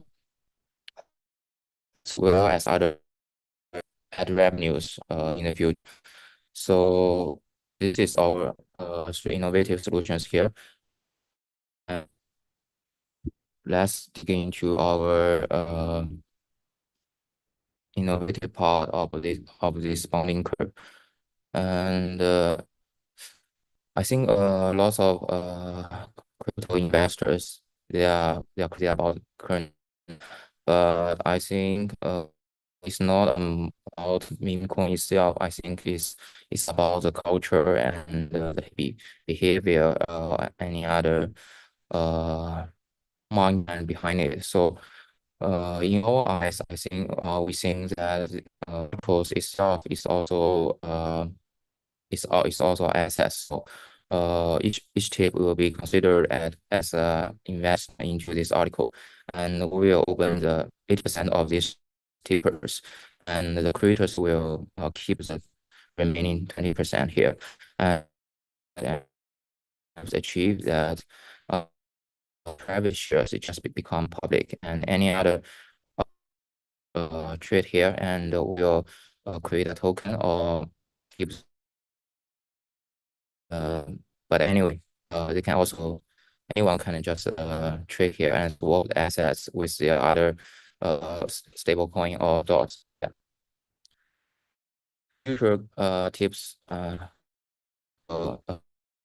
join this tip pool, and each share will represent a revenue share behind this pool. Also, when this funding curve is slot for the ads in this article, then any other one can just pitch the slot and bid their ask for this lot. Generally, the ad auction will happen each day, and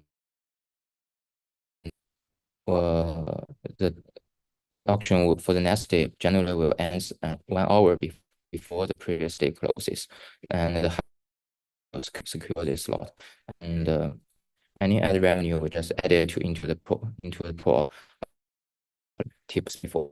So ideally, I think article is achieved through the bonding curve, and the shares will be more and more valuable, and it's a triple win for creators and investors and also readers. Next is our business architecture. I also used and with the front end. It will just read the assets from the back end, and we are leveraging here. The first is Moonbeam, and the other is SaaS Network. And we build our smart contract on the Moonbeam, and the data storage will keep on the SaaS Network. And the user can just log into our website through Subordinate and Talisman. These two are the two most used in, and this is our first version, and we think the parachain power is the ability behind each parachain, because we don't have a smart contract on Polkadot itself. So what we have here is different kinds of parachain. We can use the capability of this each parachain and let everyone to just connect it together. And we are not parachain. We just you can just regard us as a aggregator, I think. One can also build their aggregator between these components, because each part of these components is just exists on this parachain. So anyone can get back the data and recover the front end by themselves. So we are a platform here. So the next, I think I will just let my teammates to showcase our platform, and it has the basic features of as ours. Add more innovative solutions by us.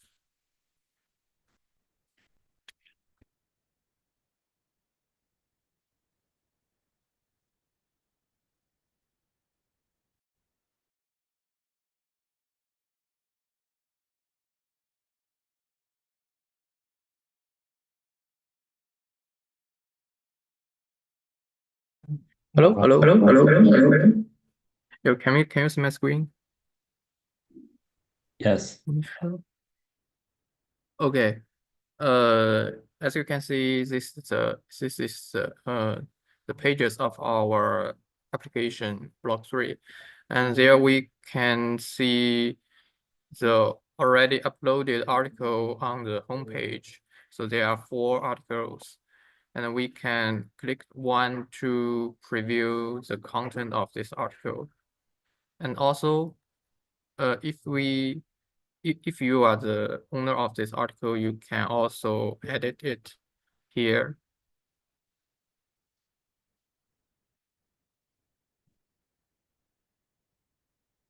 Okay, this is the edit page of block 3.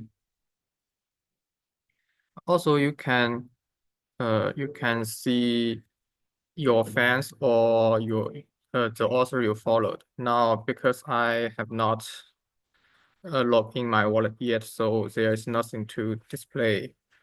Now I log in with my wallet, so the fans and the author I followed is displayed here. Okay. Okay, that's it. Okay, that's it.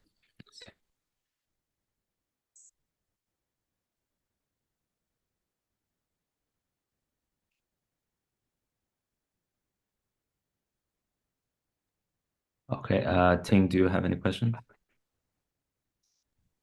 No, I'll go for man. Okay, great. Thank you.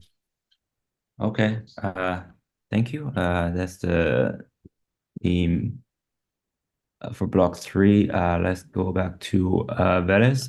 Is the team Veles here?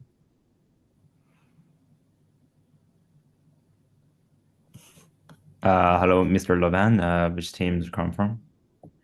Hello, I'm from the team .fi. Oh, .fi. Oh, you're so early, but yeah, if you are ready, you can start to present, or we can wait till your time slot since we have Yeah, nothing. let's wait. I mixed the time zones, unfortunately, and I thought it was in 8 hours, not now. But I'll quickly gather the presentation, and I'll be ready to quite soon. Give me a few minutes, actually. So if anyone else wants to go first. No, there's only you for now. So actually, you have very, very long time to like. If you want to do something else, you can, since you're actually for the last slot. Like, or if you want to do your presentation, probably we will have like let me see. We have probably an hour for you, so you can just talk as many as you want. So things. Yeah. Sure, I'll be able to start in literally like 10 minutes if it's okay. Yeah, sure, no problem. Okay.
Hello, Frank.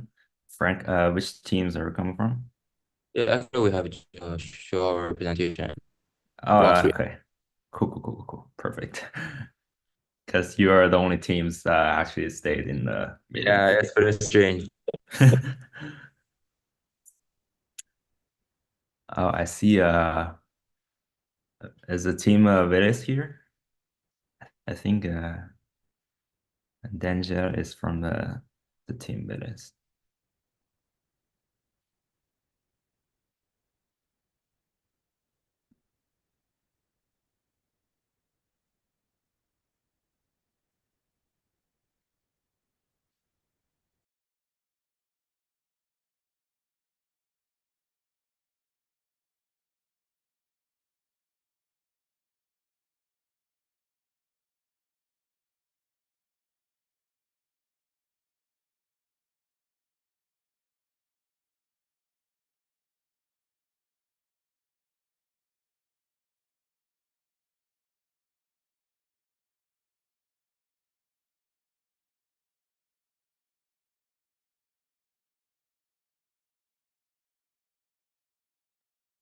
Hello, Nicola. Are you from the team Veres? One second, I'll just configure my laptop first. Can you hear me? Yeah. Yeah, awesome. Hello, guys. It's yeah, Denis, are you from the team Hello. Veres, right? Yes. Can you Oh, hear me? cool. Yeah, perfect. Okay, I just set you as co-host, so you'll be able to present. Okay, if you're ready, you can. And actually, you are like 3 minutes in advance, so you can have more time to talk if you really want. Yeah. 1 second, so 1 second, please. Okay, is it okay if we start with the presentation so we can just understand like what the palette it is itself, so and then later on just to demonstrate how it works within the Polkadot JS ecosystem, if that's okay with you all? Yeah, sure.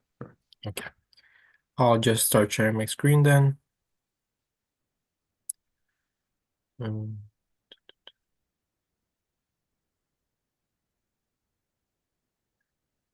So can you guys see what I'm sharing? Yeah, perfect. Okay, awesome. So first of all, thank you for the opportunity to have us here and present our solution to you.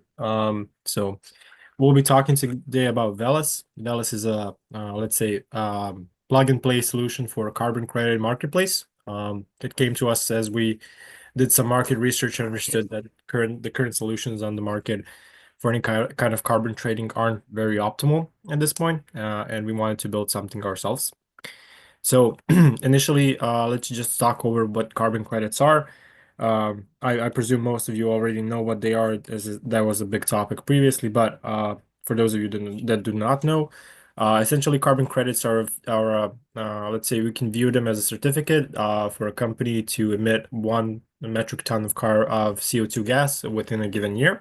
So they were, let's say, proposed at the Paris agreements, I think, previously as an ecological measure to prevent greenhouse gas emissions. And they would essentially work, and let's say let's just give an example to understand like how they would work. So essentially, a farmer would perform some certain action that would entitle the collection of 1 ton of carbon credit, 1 ton of CO2 gas within a given year. So, for example, if he used any kind of let's say green initiatives, so basically, I don't know, they call it regenerated farming, so where the off season is used to plant certain plants to capture carbon from the atmosphere, and that would, after being certified, be available for purchases from major corporations. So, for example, let's say that we have a car manufacturer in Europe that they anticipate that they would actually have a negative carbon footprint within a given year.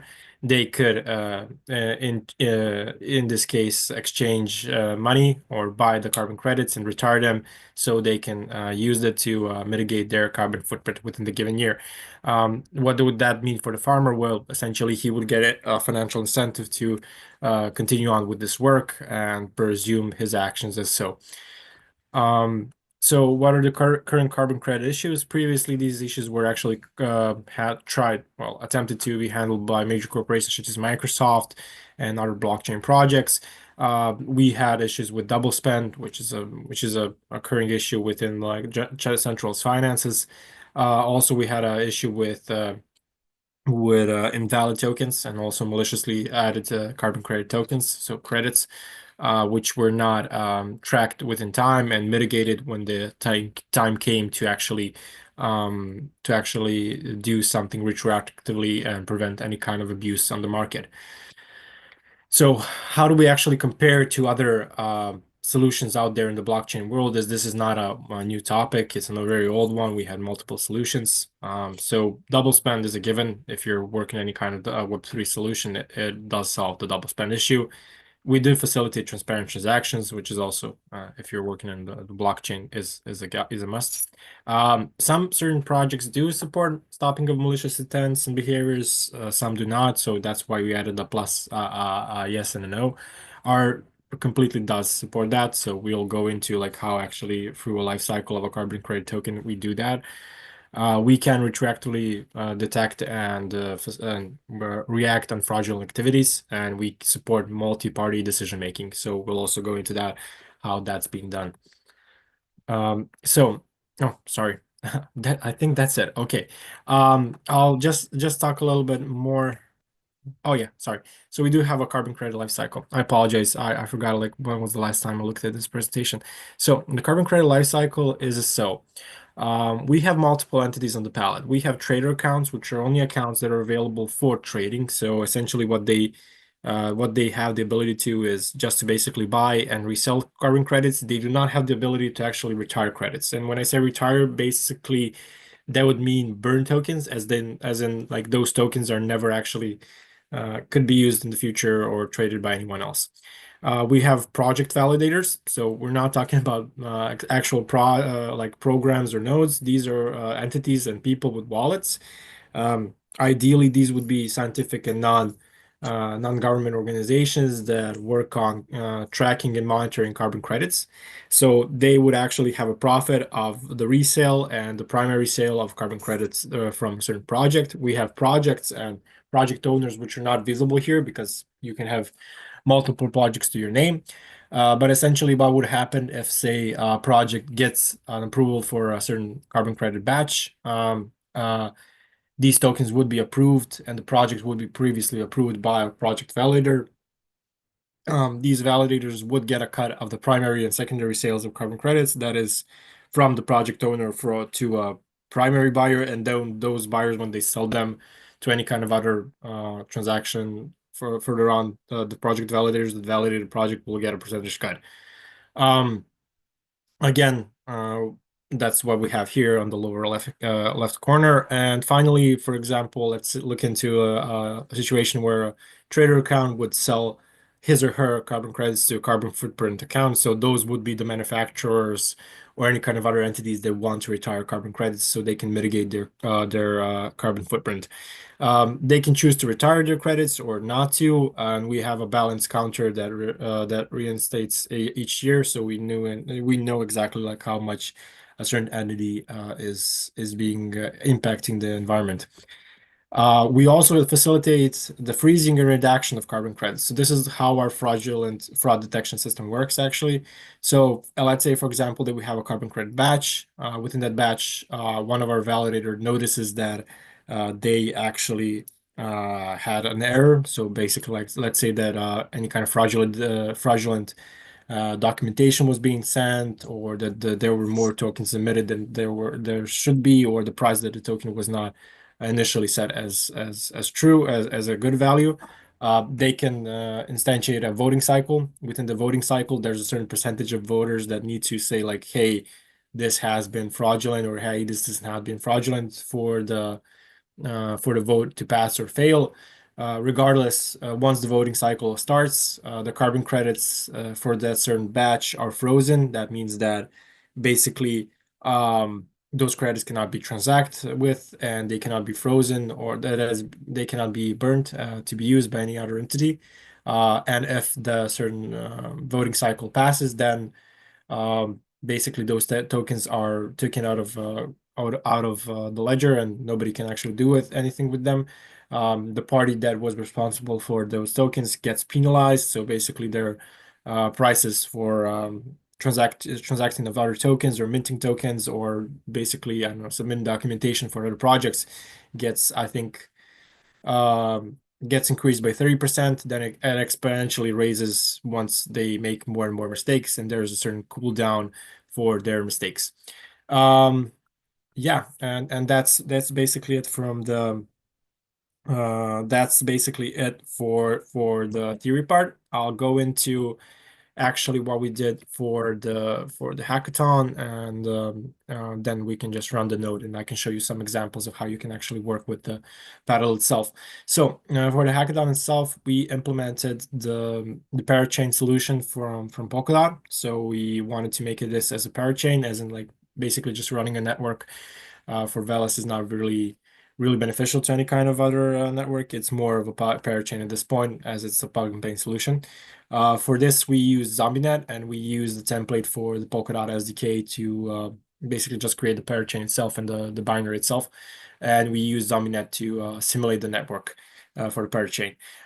You can find all the configurations. I'll not go into the details of how you can actually set this up, but you can find the exact details of how you can run the node, the bill itself, the node, and then ZombieNet to simulate the network. So I'll just run this command, and then we can go into Polkadot.js so I can show you some of the strings that we have. Are there any questions? Before Nicola continues, I would just add that one more important thing, what differentiate our solution to other Web3 solutions, which many of them failed. I would say all of them failed because they had a token, a speculation token, like pump and dump scheme. That's the difference with our solution, because our solution is just a management for carbon credits. So you can mint, transact, retire, freeze, and everything of that, and all of that is written on the blockchain. So there are no some tokens with purpose of speculation. Yes. So Yeah. essentially, you cannot manipulate the prices. The prices are set by the transactioners at a certain point, and there's no way of you actually trying to mitigate or not the solutions. Okay. I'm most likely running some other network on this port. Apologies. 1 second, please. Yeah, that's an awesome presentation. We like the log right here. Just feedback. I think like the slide, like in the beginning, when you talk about like the palette and also like the business use case, there's like a bit like too much work, like too much words on the slide, and it's Yeah. I know. Yeah. Apologies. This was an old presentation that we had. We just reused it in this certain hackathon. Yeah, Nicola had a presentation about Veles, about this project on Polkadot Day in Belgrade. There was blockchain week in Belgrade, in Serbia, in June, and yeah, we had a presentation.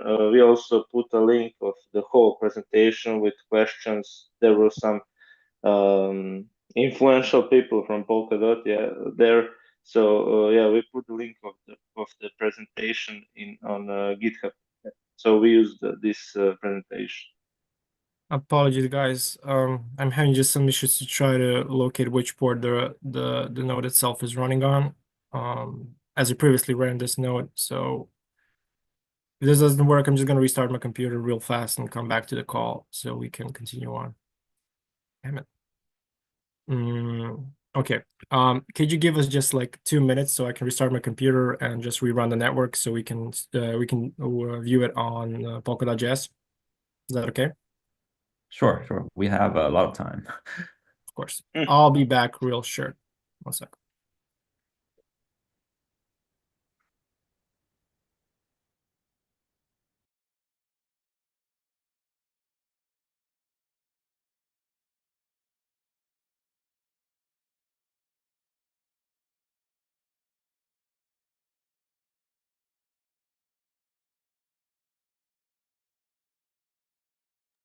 In the meantime, I will send you here. Maybe you saw it on GitHub, but I will send you here our website.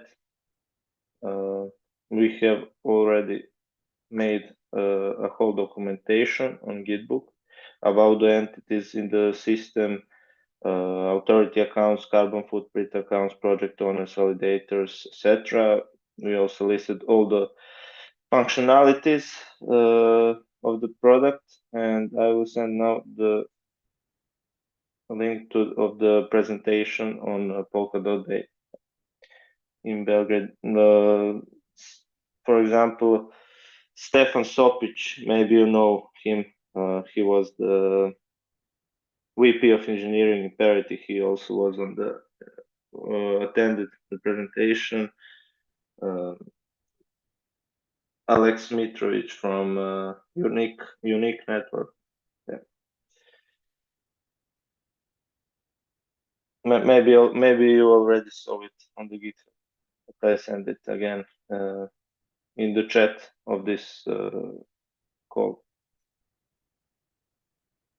Okay, thank you.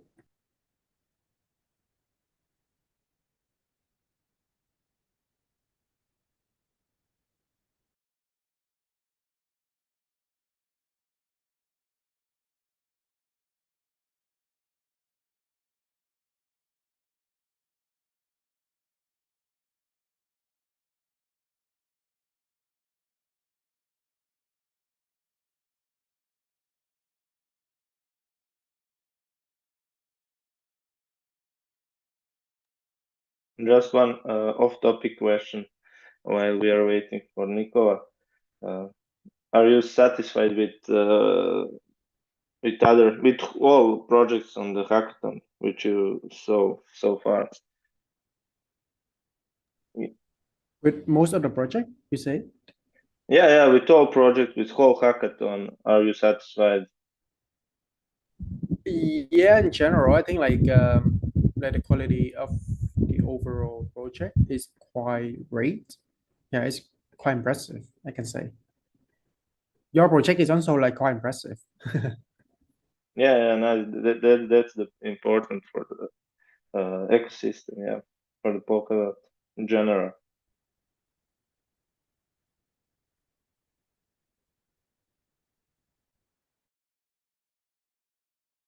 So in 3 days, the finalists would be announced. Yeah.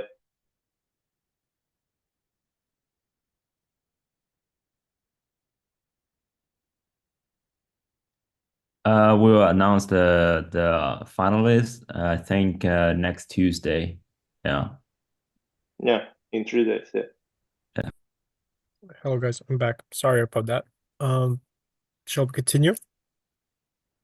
Yeah, please go ahead. Yes.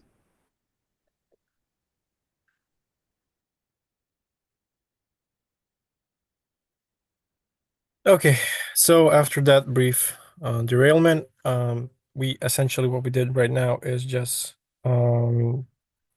we just basically ran our local zombie net. Here are all of the nodes that we have, and I'll just go over first of all about the chain state itself and what we actually store on the pallet. So if you can see, we have the Velas pallet right here. We have a set of authority accounts, and these authority accounts, what they actually facilitate is the ability to change certain elements. So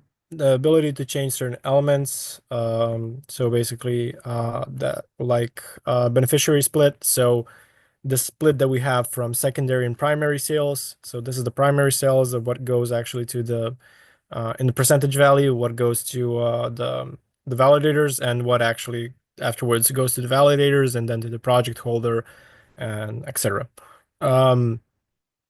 Next, what we have here is, let's say, let me just look into it real fast. Pallet fee value. So you can actually change the values that we have. So what are the fees for actually registering a trader account, a project validator account, carbon footprint account, and what is the voting fee, complaint fee, etc. You can look into all the other elements into our documentation on the GitHub page itself. Next, we have timestamps. So basically what these timestamps are used for, as we said, we had certain voting cycles. So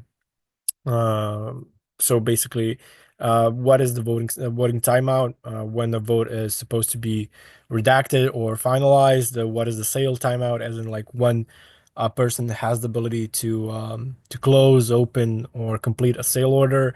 Also a penalty timeout, which dictates how much of the penalty value. So, for example, if somebody gets penalized for malicious intent, how many blocks have to be how many blocks have to be passed before that person can have his penalty value decreased. Let's look into, I think there are, yeah, penalty levels. Okay, so just to explain what are the penalty levels. So basically what these penalty levels entitle, oh, I was mistaken. So it's 67%. These are configurable. For now, there are only 5 penalty levels. So basically, if somebody gets penalized the first time, they will pay 167% of the initial value. Second time, 230%, and it just increases from there on. This also entitles the percentage split that they have. So basically, for example, let's say if a project validator, project owner gets penalized for their malicious project, or well, let's say just a carbon credit badge that was broken, they would have a significant percentage decrease from the sale of secondary and primary carbon credits. So that's how we incentivize them to actually work as they are supposed to be working. Okay, I'll just skim over all of the other things that we have here. Carbon credit batch proposals, again, each entity, so basically projects, carbon credit batches, and other things like project validators have to be proposed and voted upon by the validators before they can actually interact with the pallet itself. This is why we have the certain proposals. If a proposal passes, then we'll create the separate entity for them within the pallet.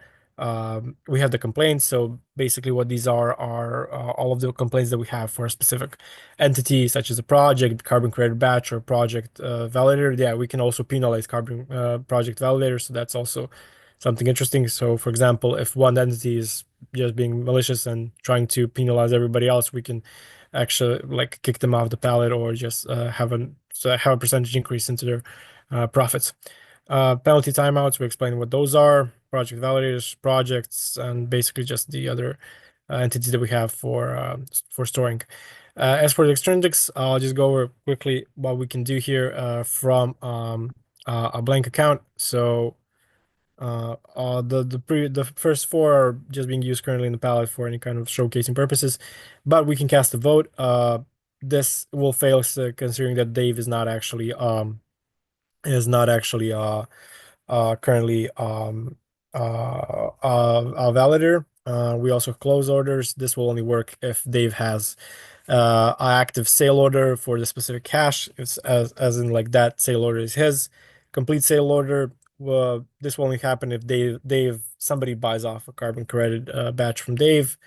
Proposed projects, and I mean that basically just send out the IPFS documentation for the project, and you can propose it and create a voting order. Repay debts. Yeah. So if somebody has debts, for example, let's say that a project owner suddenly gets penalized to the point where a project gets deleted, and he has certain debts for the current carbon credit holders. Or just the carbon credit batch gets deleted and he has to repay the owners. He cannot interact with the pallet. He cannot do anything before he actually repays the complete debts that he has. So these will just be accumulated throughout time until the debts are being repaid for the current carbon credit holders. Retired carbon credit batch, that the carbon credit, that's self-explanatory. Sale orders, I think that's it. So all of the other ones are pretty self-explanatory from the name itself. I'll just perform some little things. So register for carbon credit, register for a trader account. This will basically just like register Dave as a carbon credit trader and then just facilitate that he can actually transact on the pallet. And if we go back, let me just copy over the address because I forgot it's 5DAA. So if you go into the chain state, look into the trader accounts,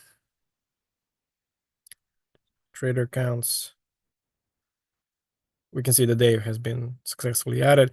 So for now, I don't actually have any kind of current batches, but again, I think we'll have the script there so you can actually facilitate a generation of project, a voting right, and then basically just have a couple of transactions between entities so you can see how everything is being done.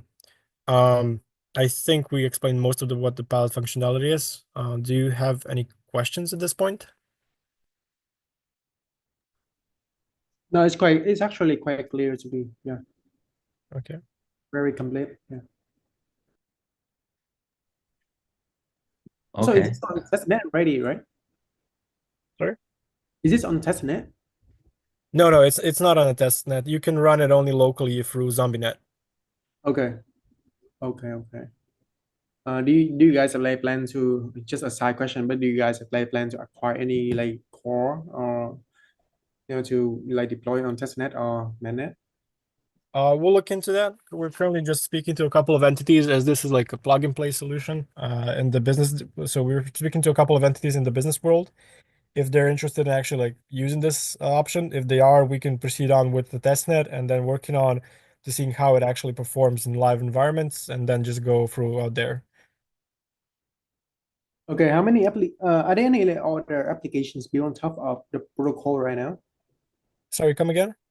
Are there any other applications built on top of the protocol right now? As in like a front end, back end? You can say so. Yes, so we're working on a front end and a back end that will be used as a showcasing element to our any kind of future partners or investors. Okay. Yeah, thank you. Okay, I guess there's no any questions from the judges, and the other judges will watch the recordings through YouTube later. So thank you, Veres, Team Veres. Yeah, so next team is going to be block 3 is done. Next team is going to be Genome Tax. I don't know Genome Tax is here or not. Yes, we are already here. Genome Tax is Okay. here. Okay. Yeah. Okay, thank you. Thank you, everyone. Thank you. Bye. Goodbye. Yeah, Genome Tax, you can start to present. Okay, hello guys. Can you hear me well? Yeah. Okay, so I will share my screen.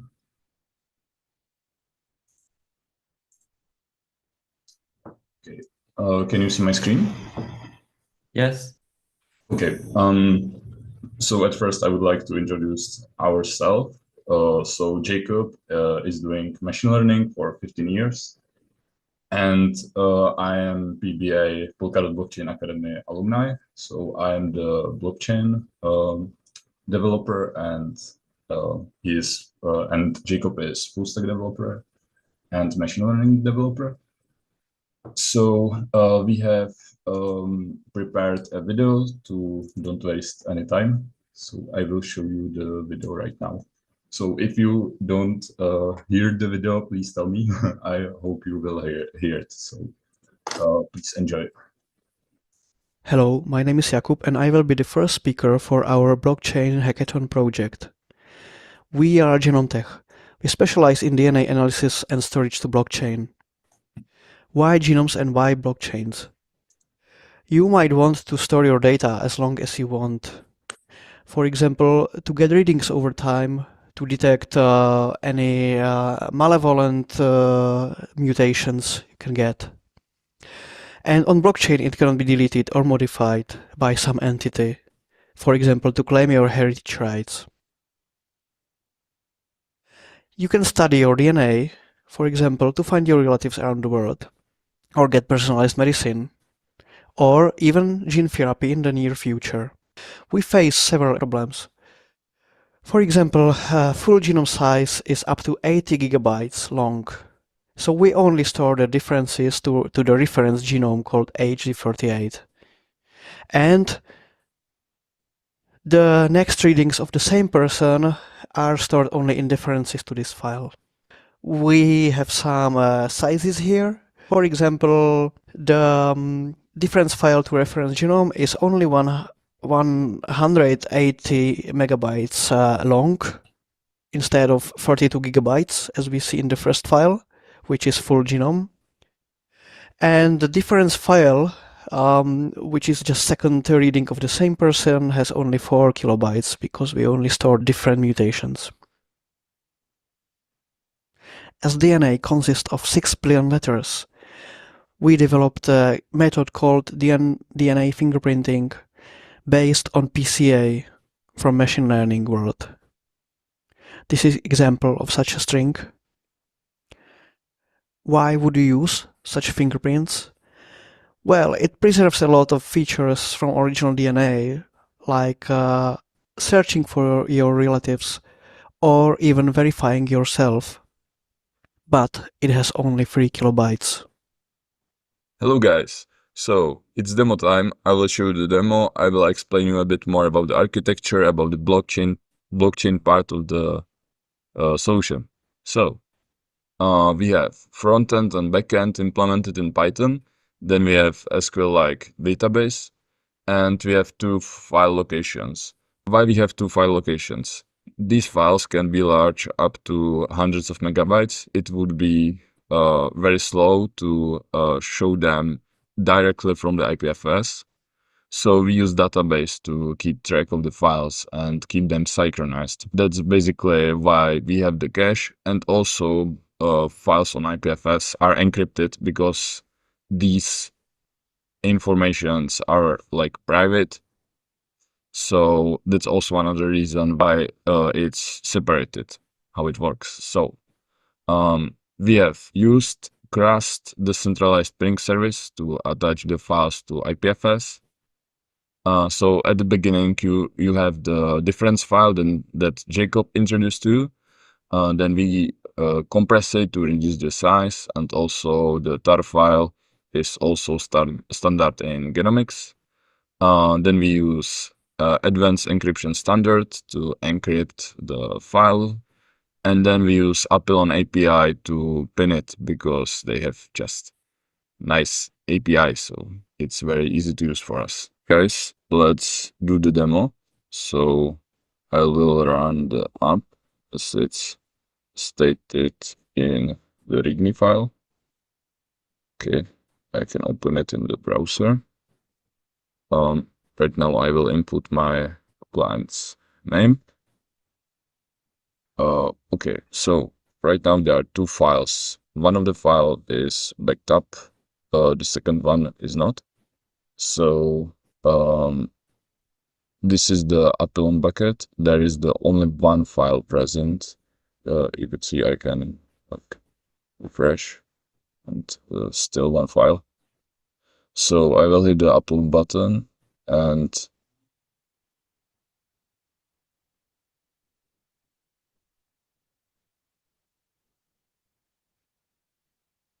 so you can see the UID has popped up. So if I refresh, it will also be pending.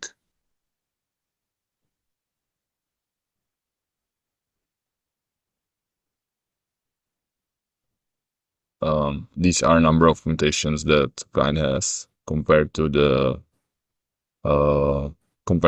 reference genome. And like from the genome information itself, we derived the fingerprint. Before we had the fingerprint, we also experimented with distance to reference genome, and this is genome mapped to complex numbers. From these numbers, there is cosine distance calculated, and these are the distances. So this is the genome of the client, and these are other users, of course, anonymized.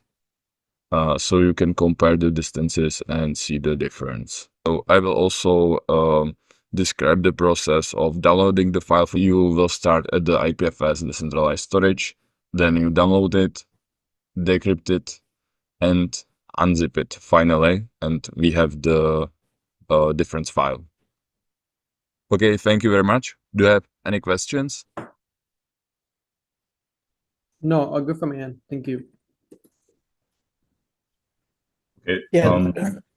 There's a lot of Just maths behind it if you want to ask on this one. You still have time. Yeah, if you want to present more, you can. Okay, one more thing. It's also deployed, so I can send you the link to the deployment. So if you just want to check it out, you can absolutely. Yeah, we also have an official domain, but it is being registered at the moment. Yes. Maybe I have a question is on related to like the scale of the DNA length. Is that the correct word to say? But yeah, like the size of the DNA, like how I don't know. Yeah. What do you mean about the size of DNA? Because like as I understand, like one of the core problems of the DNA that like it's really hard to store in a normal database. But it's like the DNA data is quite intensive to store in a normal database, and anyway, that's the question. Okay, so like true DNA file has between 40 and 80 gigabytes, as it was like stated in the video. So then like humans have similar. Okay, do you want to describe it better? Or? Okay, so I will continue. There is format called VCF that is just storing the difference to a reference genome. The reference genome is something that is made up of, I don't know, 1,000 people that is averaged. So when you have a new person, you will just calculate the difference to this reference file, which this difference will have only 800 megabytes. If you compress it, it will have something like 180, which is something you can already work with much better. But you also need the proper tools to work with that, because this is already something that has to be calculated, and you need to perform special operations on that. Yeah, so basically, if you imagine like this is the reference genome, so like average human genome, and this is the genome of the user, like the result of some DNA test. These are the changes. Like the whole file won't be different. There's just some segments. So basically, we can take these segments, and this is the VCF file. So this is about like hundreds of megabytes. And also, if the client takes like multiple DNA tests, it will be even more efficient, because like the your DNA is changing like throughout your life, but it will be even fewer changes than before. So there is so we have something like difference file. It looks like this. So basically now I can see like where the plus sign is. I can see that some mutation has occurred, some mutation has disappeared, and these are very few changes. So yeah, that is it. So was it clear for you to understand the subject? I see. Yeah, thank you. Yeah. Okay. And we also calculate cosine distance to the reference genome to see how many mutations this person has. And in order to maintain the right distances, the same distances between all letters of DNA, we are using complex numbers for that. So the distances are kept the same. Mm-hmm. Yeah. Also, I can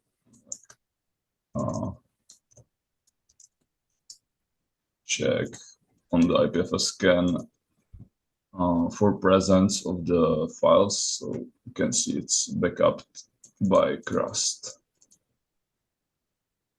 So Yeah. it can be like the period for the files, that is like the storage period can be extended easily by us or by clients or by like anyone. So basically, we were trying to come up with a project that is combining the world of blockchain and machine learning together. And we came up with this, that it can be beneficial for many people. They can store their DNA indefinitely. Yeah, in the video we skipped this this slide, which can be also quite interesting. Yeah. Yeah. Okay. We see here this is actually part of my own DNA. We see mutation GT here that might be causing in 20, 30 years scarring on my lungs. It's called pulmonary fibrosis. And since I know that now, I can take precautions for it not to happen, or even undergo gene therapy when it's ready.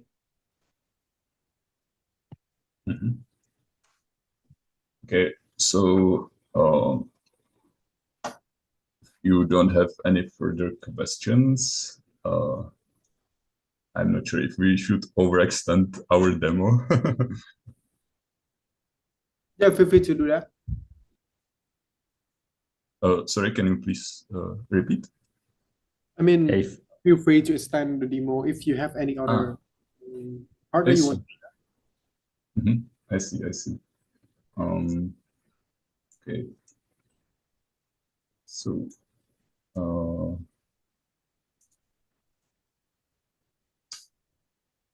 you can show the DNA file, the DNA.py, all the operations. We do that there. Okay. So yeah. Navigate me, please. Yeah, you can just scroll through it to see how we operate on chromosomal levels. Okay. DNA. Yeah, there is a vectorization part. We can reconstruct the whole DNA here by calculating the diffs against the reference genome. Yeah, yeah, and more aligning here, because DNA sequencing is about aligning a lot. You usually have some insertions or deletions that happened in your embryonic state,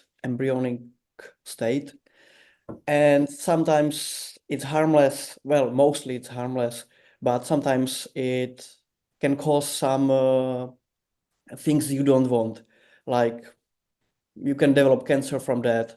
There are already known genes that are causing cancers when they are mutated on specific locations. We can already detect these, because this is another project I'm working on to detect these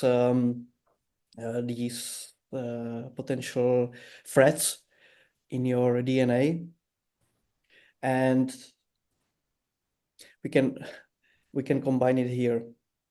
Like the thing with the DNA file is that the file is very large and it's very hard to store. So typically you will analyze just a sequence of a DNA and don't store it, just repeat and repeat the analysis over and over again.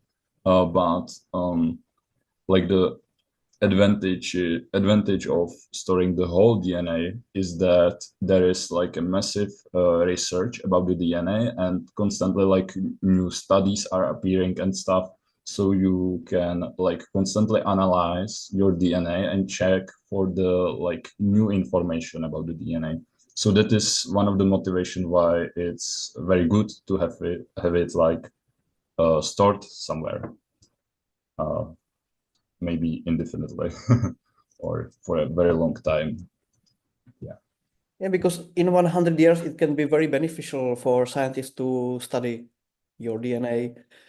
For example, the shifts in genomes after people will undergo some small evolution steps, or even, I don't know, sometimes it happens that some new people from other countries come into your country, and then you see a shift in ethnicity after some time on that DNA. So you can look into past how common people in your area looked like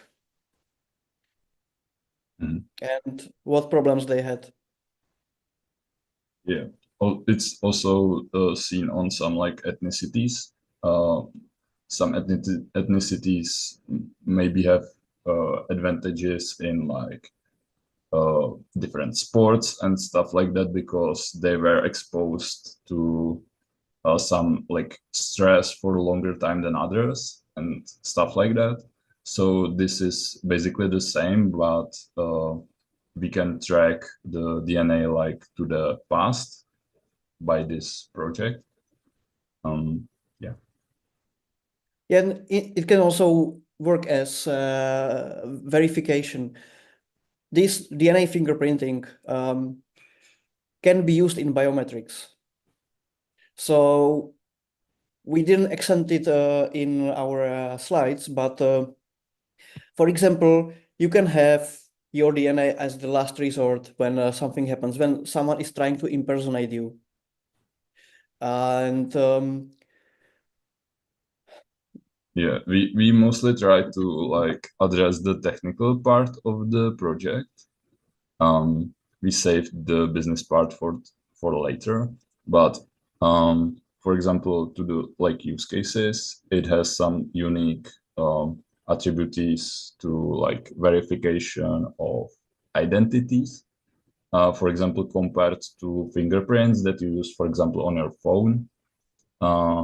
These fingerprints are very like different among the humans, but the GNA is not that different between, for example, family members. So it can be used, for example, to claim heritage or stuff like that. Yeah, so And it has some like unique properties. yeah, and even if you use this reduction of dimensionality, which we did from like 6 billion dimensions to only 16, most attributes are still preserved in this. You can still verify it's you. So you don't need to compare like large amounts of data, but you Yeah. have a much smaller database that is just if you are, I don't know, signing to your computer, if in near future we have like a saliva sample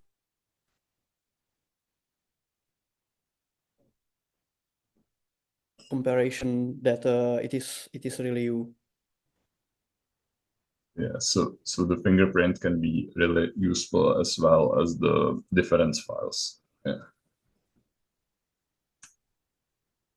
Okay. So maybe let's end our demo if you don't have any further questions. No, quite all good for me and like, very detailed. Okay. Okay. Thank you, Tim. Thank you, team General Test. Okay. Okay. Lavan. Attention. Thank you for your time. Thank you. Bye. Bye. Bye-bye. Bye. Lavan, are you here? Yes, I'm here. You want to present now, or you just wait for your slot?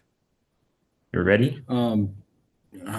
Yeah, I'm just looking at my presentation, so I don't miss anything. But I think I'm ready. Give me a minute. I'll grab the water. No worries.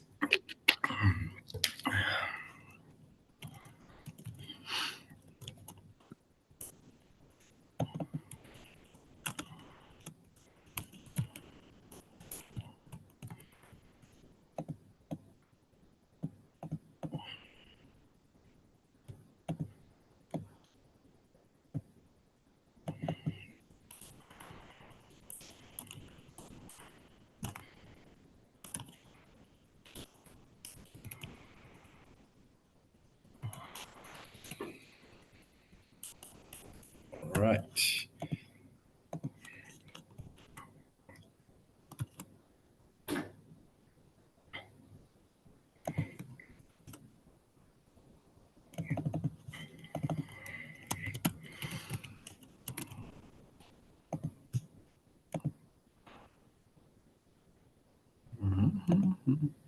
Yep, I seem to be ready.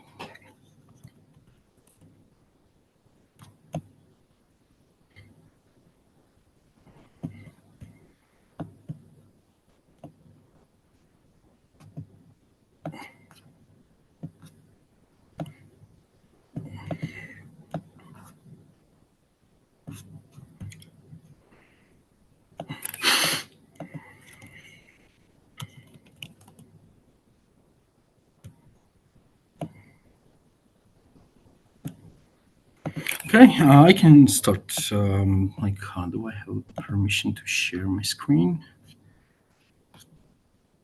1 second. Yep, seems to have it.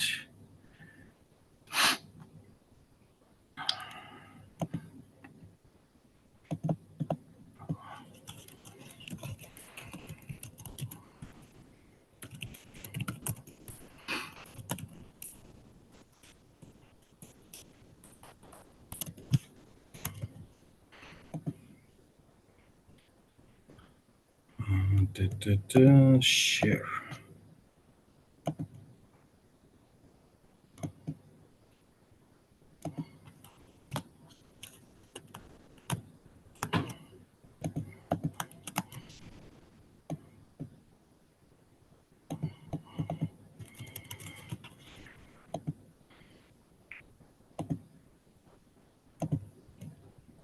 Share. Brave tab. .5. Well, I'll just share entire screen.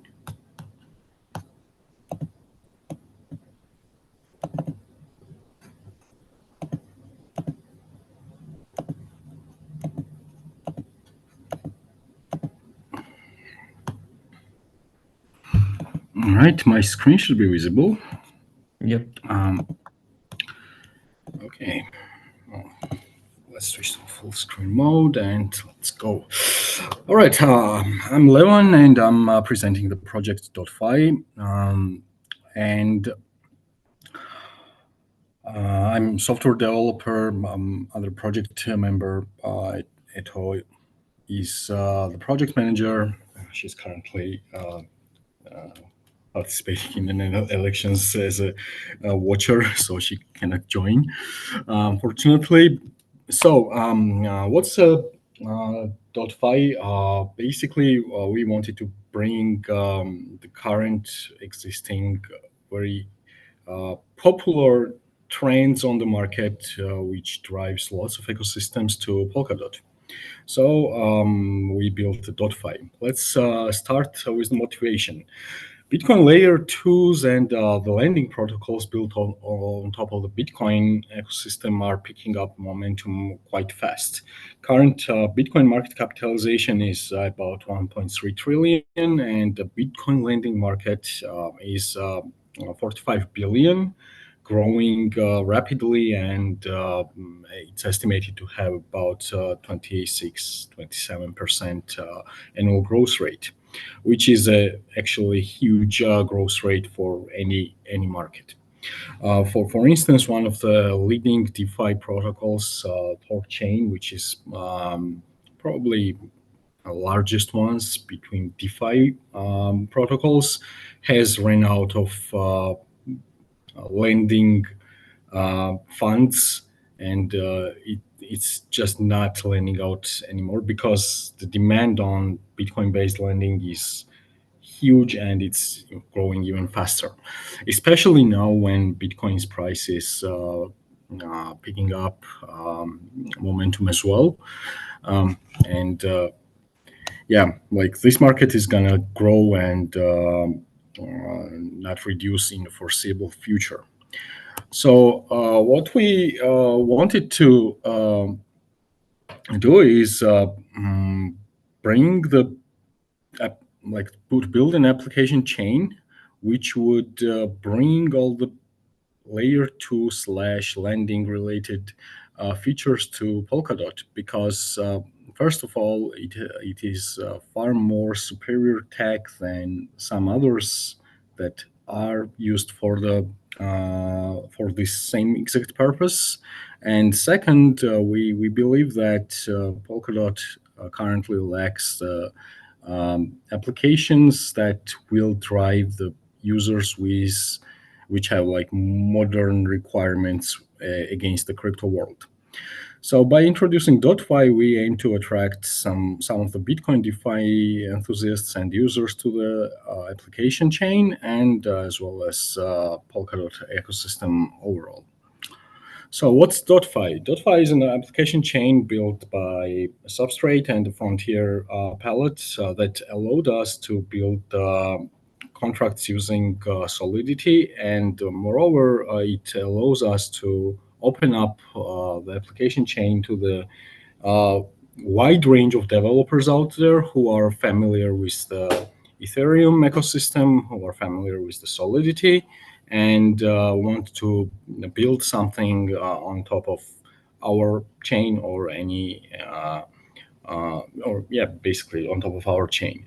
The other way would be going with the native palette development, but that would introduce some of the issues because then any external development would have needed to be done on the palettes itself, and interaction between EVM kind of features and palette features would be super hard to implement, especially if we want to expand this ecosystem. So let's start with the three basic components that we were able to build out during the hackathon. First of all, of course, since we are saying that we want to bring Bitcoin DeFi to Polkadot, so first thing to do would be to bridge. So how bridge works in general for DotFi? Each token that we are going to support has its own set of committee members, which is defined in a decentralized way, and those committee members are responsible for temporary custody of bridge assets. Now, a good thing about that is that since we are separating the bridge committee members one by one by token, let's say Ethereum or Bitcoin bridge committee members are completely different entities. We are able to separate those bridges by contracts, and each contract can have its own set of bridge committee members, which are able to communicate with each other and use extra security measures, like for Bitcoin. In Bitcoin's case, the bridged assets can be stored on the 2 out of 3 multi-sig or even a larger threshold multi-sig wallets, instead of just having one single validator storing everything itself, which prevents lots of unwanted security incidents and stuff like that. So how bridge works is basically we have the asset bridges, one bridge contract per asset, and as I said, each asset bridge has its own set of committee members. Those committee members are responsible for generating and storing the pegging addresses. So whole process is that user requests pegging address either on-chain or by centralized endpoint of the front-end application.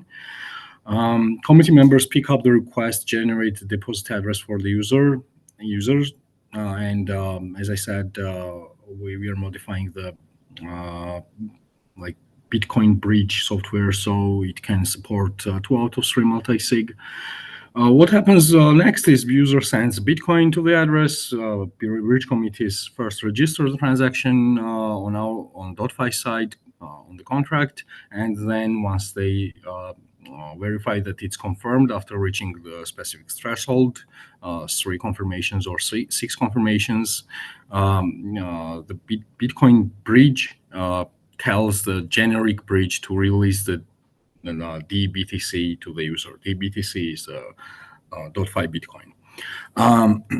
And the same process is going on with the rest of the assets. And currently, we implemented only essential parts, which is Bitcoin and USDT. The second part of the project is a swap, because there's no DeFi without swaps. And how swap works is quite simple. We built out very basic swap contract, which allows users to swap between dBTC and the USDT. However, we introduced one additional safeguard. So we, as you may know, usually decentralized swaps suffer from low liquidity issues, and that affects users because there are specific patterns where you can manipulate the price in your favor. So to safeguard against that, we started pulling data from external data sources as well. So currently, swap contract can receive the data from the Binance data feed, which feeds it to one of the most reliable prices in the external market. And swap contract knows that if the price difference between its pools and Binance smart contract, like Binance data, is more than 1%, it should use external data to perform the swaps. And that's again just to safeguard against low liquidity, because if we didn't do that, we would have a problem in the next section, which is actually lending, because our lending has 2 parts. We have ability to borrow USDT against our Bitcoin. Up to 70% of Bitcoin can be collateralized with 10% interest rate. And interest is accrued on the second basis. Once you start to repay, your interest will be calculated by precision of the second. Liquidation thresholds are set to, at the moment, at 80%. Now, this contract as well has the external data feed that is controlling when to start liquidation process.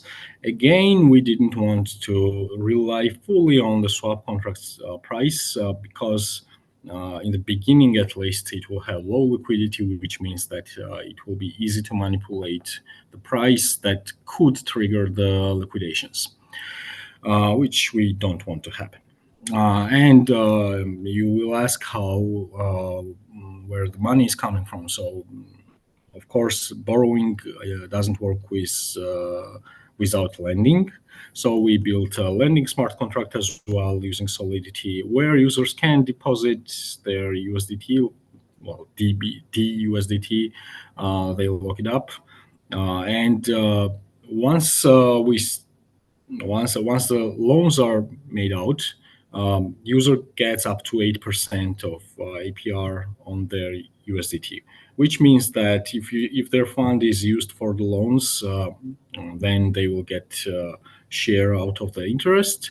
Otherwise, they will not. However, the current market trend indicates that lending is quite in demand. So in the future, of course, we can turn this thing into dynamic one, but we didn't do it in the scope of the hackathon. That's my presentation. Any questions? I will switch to this. Hopefully my voice was... Hello? Yes. Just curious, like how you decided the liquidity mechanisms for the DBTC and DUSDT? So you mean the liquidation mechanisms? Yeah. So liquidation mechanism. First of all, we have the swap contract, which is actually gonna be responsible for all the liquidations. So idea is that we are looking at the current price of the Bitcoin, and we are looking at the active loans. And if any of the active loans liquidation threshold is met, like if loan quantity is like more than 80% of the collateral, then we are starting the liquidation process. However, at the moment, and in the code that we submitted, we are transferring that to external address. So we decided to go with the external, like off-chain liquidation mechanism, because liquidations in the beginning of such projects can like affect the prices in a very negative way. So at the moment, we are just transferring out, like initiating the transfer out of Bitcoin to external address, which will liquidate probably on centralized exchange, and return the funds, like remaining funds, to the user. But like long-term approach is that we just liquidate directly on chain through our swap contract, which is going to be possible once we pick up the liquidity. Okay, yeah, thank you for your answer. Also, you like demo a bridge, so I just wonder, like, is this type of bridge just less or just free? Peg-ins are free. Peg-outs are set to have 0.3% fee, which we estimated will on average cover the costs. That's for average transactions. If we look at average transactions, it's gonna be at least $200 worth of Bitcoin. Then it will cover the costs of the Bitcoin, like on-chain Bitcoin transfers. For the USDT bridge, we went with another approach where user is paying for the fees when they are pegging in, and we only have to pay the peg out fee, which is also set for 0.3%. Like 0.3% is like reasonable amount, which can be adjusted again. For the pegouts, for the peg-ins, it's free because we don't want to scare off the users, because it's hard to explain to a user you're pegging in 1 Bitcoin and you're getting 0.99 something. That's a scary thing to say. So bringing in assets is free. Bringing out is it has a fraction of the cost. Yeah, but is your bridge like can you share a bit about like how you like verify the bridge, because like that also like the hardest part of building a bridge, right? Yeah. Well, it's quite straightforward process. So we are running the Bitcoin full node for each bridge committee member. We are running a full Bitcoin node, which can have the addresses registered, like watch addresses registered on the Bitcoin node software level itself. So Bitcoin node sends a kind of hook, similar to hook thing to us, where for the addresses that we're monitoring. So that allows us to look at the Bitcoin node itself and see if one of the monitored addresses has any incoming transaction. And once we detect the incoming transaction on the Bitcoin node level side, or Bitcoin node level, what we do is we just notify the smart contract that, hey, there is an incoming transaction which is in pending state. And we continue watching that address. Once it hits the required threshold of confirmations, what we do is we tell the smart contract on .fi that it was confirmed, and that starts in releasing the DBTC process. And at the same time, what we do is we take the Bitcoin of the user's like peg-in address, because we control the key as we generated the address. We take the Bitcoin and move to the kind of cold wallet of the bridge members. So that's the whole process. Basically, what we are relying on is Bitcoin node software itself, like Bitcoin Core itself, and very simple transaction monitoring on the nodes. It's not that scary as it sounded when we started thinking about that process, but yeah, like it's quite simple process in the end. Just monitor it.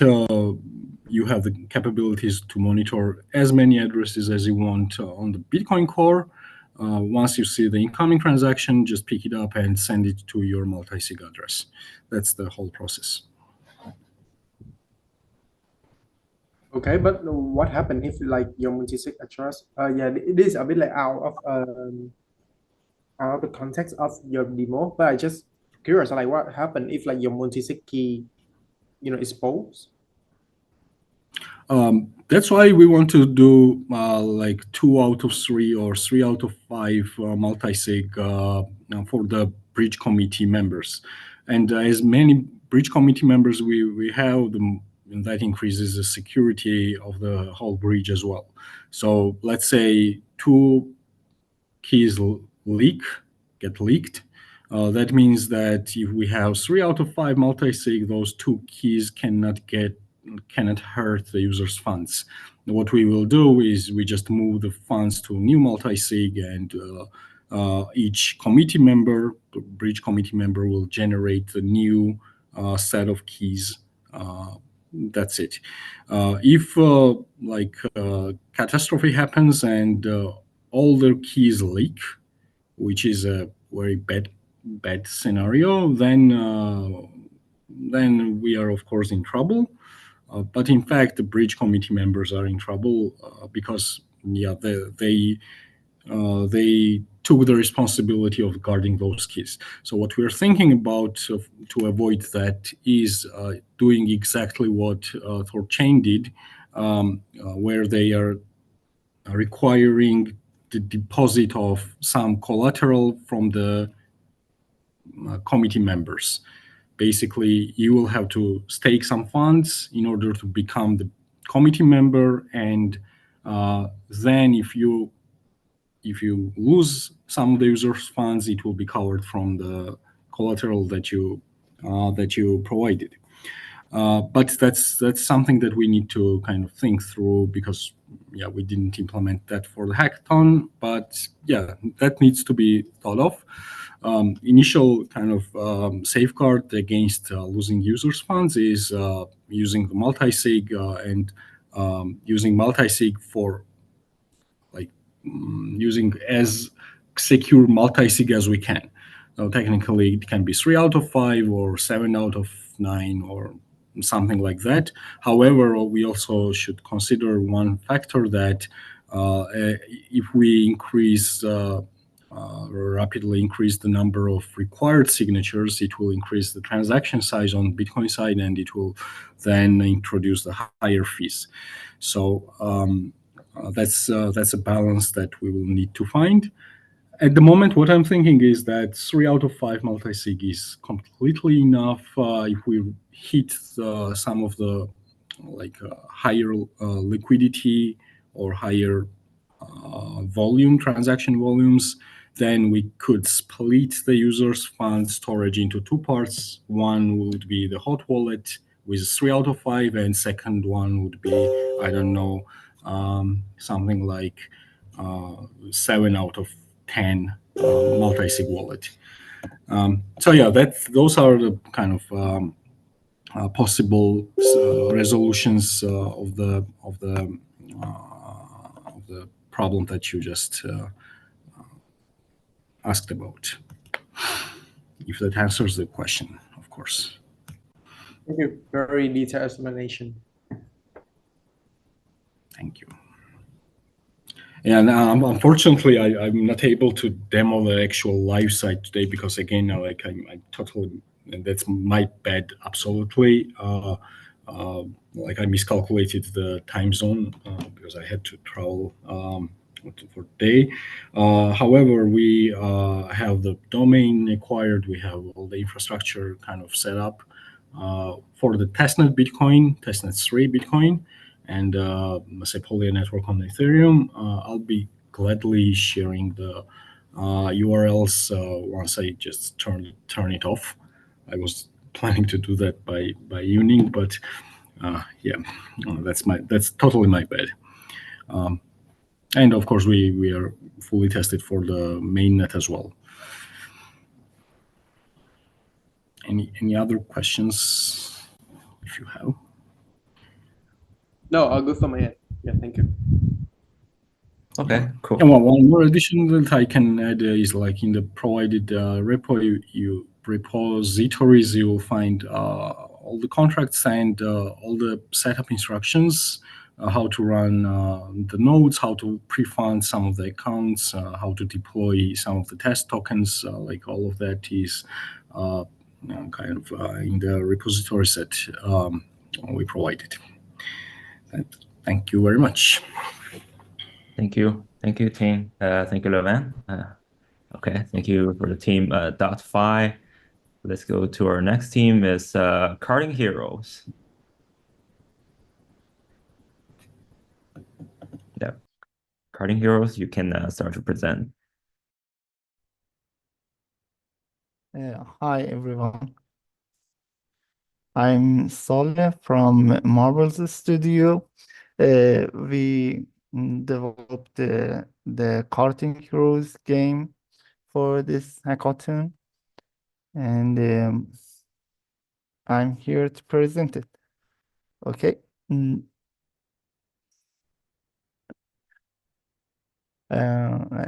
Okay. Can you hear me? Yeah. Please go ahead. Okay.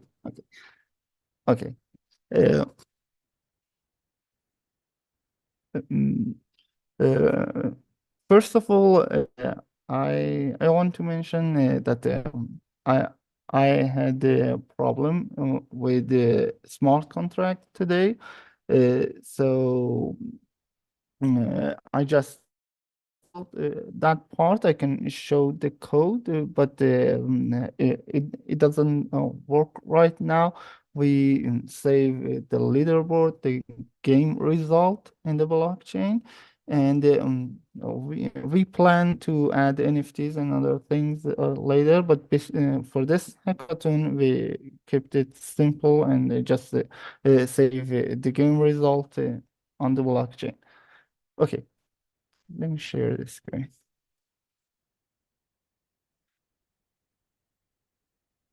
So,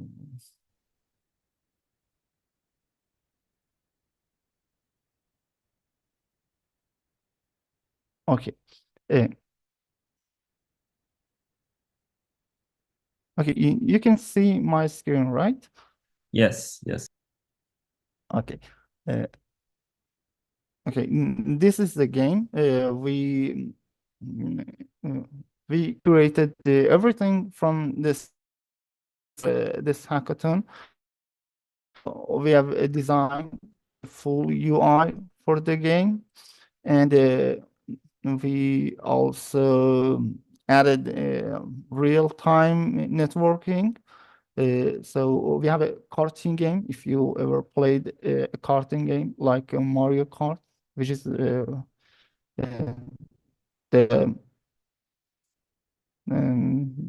famous one.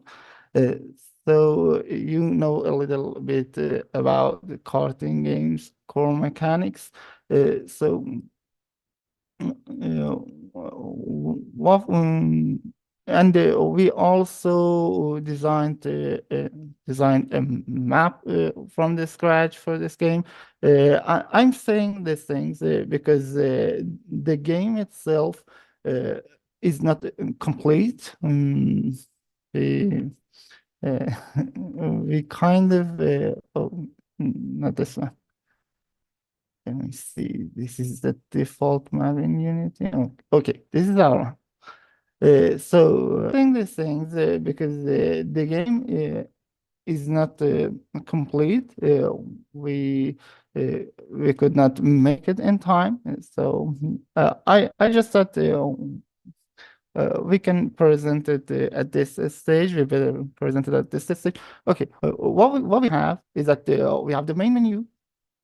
We have the contract, we have real-time networking, and we have the racing. So I'll get back to main menu. No, this is the scene everything starts.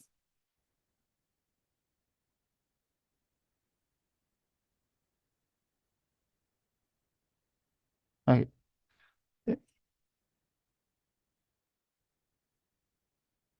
I have two instances of Unity game engine here because this is a real-time game and I have to run two instances.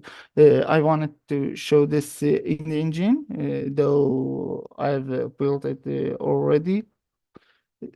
So the game designed to have to have a UI that works both for desktop and mobile. So okay, let me increase the size. So okay, when players open the game, they see the main menu. They can join a race and compete with the other players. What they do is they click the find race and they add to the queue for finding a match. And when I have to set the threshold, not the threshold, the game, one versus one right now, but we can increase this up to 5 or more, but it is reasonable to add more players in the game. And when the players join, they must confirm that they are ready. And when both players are ready, they join the game. Okay, this is weird. Okay, okay. So this is what we have. Okay, let me disable the sound.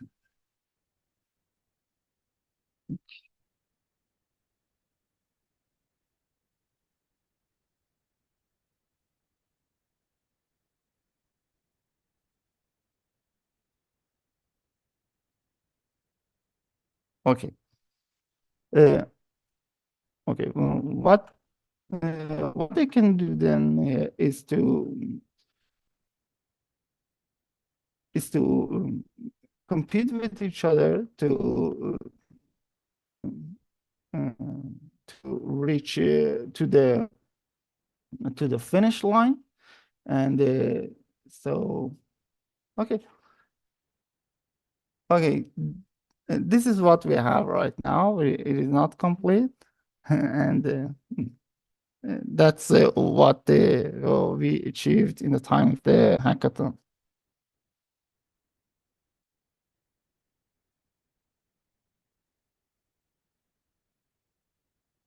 Okay, this is it. Okay, Ting, do you have any questions? Maybe like, can you share a bit more about the on-chain part of this project? Yeah.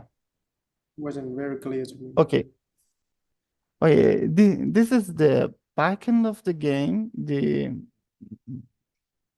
where the actual networking happens. We created a tool for the map, so we export the map itself, so we can add on server pathfinding and these things. So we have these tools that export the map, nav mesh, I don't know how familiar you're with this concept. It's more technical. So we created this tool to export the map and all the checkpoints and the finish line, these things, so we can validate the players on the server. And we also have this smart contract on the testnet. So yeah, I don't know if sharing the codes is useful. So this is what happened. We call the contract to store the room score, which is the game, which is every game that happen in a room. A room is where players join the match. It is a match actually. So every match score store on the chain. So we do this, and we don't do something fancy here. Just this, and we call it smart contract and these things. That's it for the contract. Thank you. Okay. If you don't have anything to add on, we'll go to our last team for today. Yeah. Okay. Thank you for your time. Okay. Okay. Thank you, Astro. Thank you, the team, Current Heroes. Okay. Okay. Okay. Thank you. Bye. Bye. Okay. Our last team for today is AI Link. AI Link, you can start to present.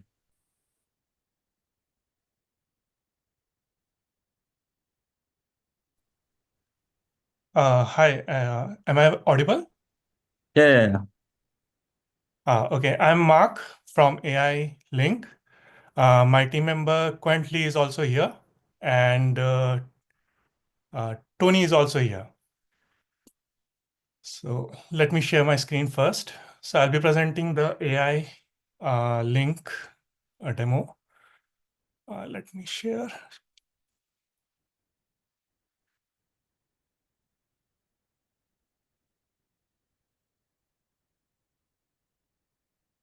Is my screen visible? Yes. Okay. So AI Link over here, our project actually targets AI, as the name suggests, and blockchain. So what we are trying to do is like, this is my team over here. And let's see the background first. So some of the backgrounds over here is like the data over here is like a gold in the IT industry. Like we can use that data to perform many kind of tasks. Like in AI, we can use the AI to predict the future market and all. And AI is currently in the boom. So one of the issues or the existing solutions of AI is like federated learning. So what happens is like when we have distributed architectures where clients don't want to share their information or data to the server, we can give them some platform where they can use their data to train a model, and they can just share the model to the server without compromising their information. So this is like a larger overview of our architecture, where what we want to try is like we want to help organizations to create their own sets of a network where they can use their own data to train, like this organization 1, 2, and 3 you can see over here on the slides. So these organizations can use some smart contracts to create their own network where the administrator of that organization will manage all the communication between the nodes and the servers. And in between, like all these organizations will train their data information and send to the centralized server where the models will be aggregated. But the process between federated learning is like when there's a centralized server and clients send the information over there, there can be some kind of attack where the model itself being altered so that the training information, like the model results, is not what is expected. Like, so that is called poisoning attack. Like if I am expecting like 80% of the results should be true. So there can be some bad actors which can model or alter the models where the result can be deviated from the expected result. So what we are suggesting over here is use the smart contract to schedule the training in itself and have a centralized a validation server in between, which will actually validate if the integrity of the model is valid and it is like it's not deviating. The model itself is not deviating from the intended result.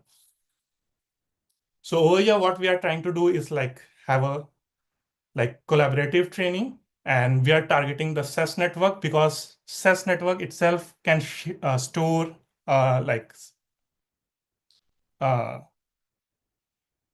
lot of information data on the distributed manner.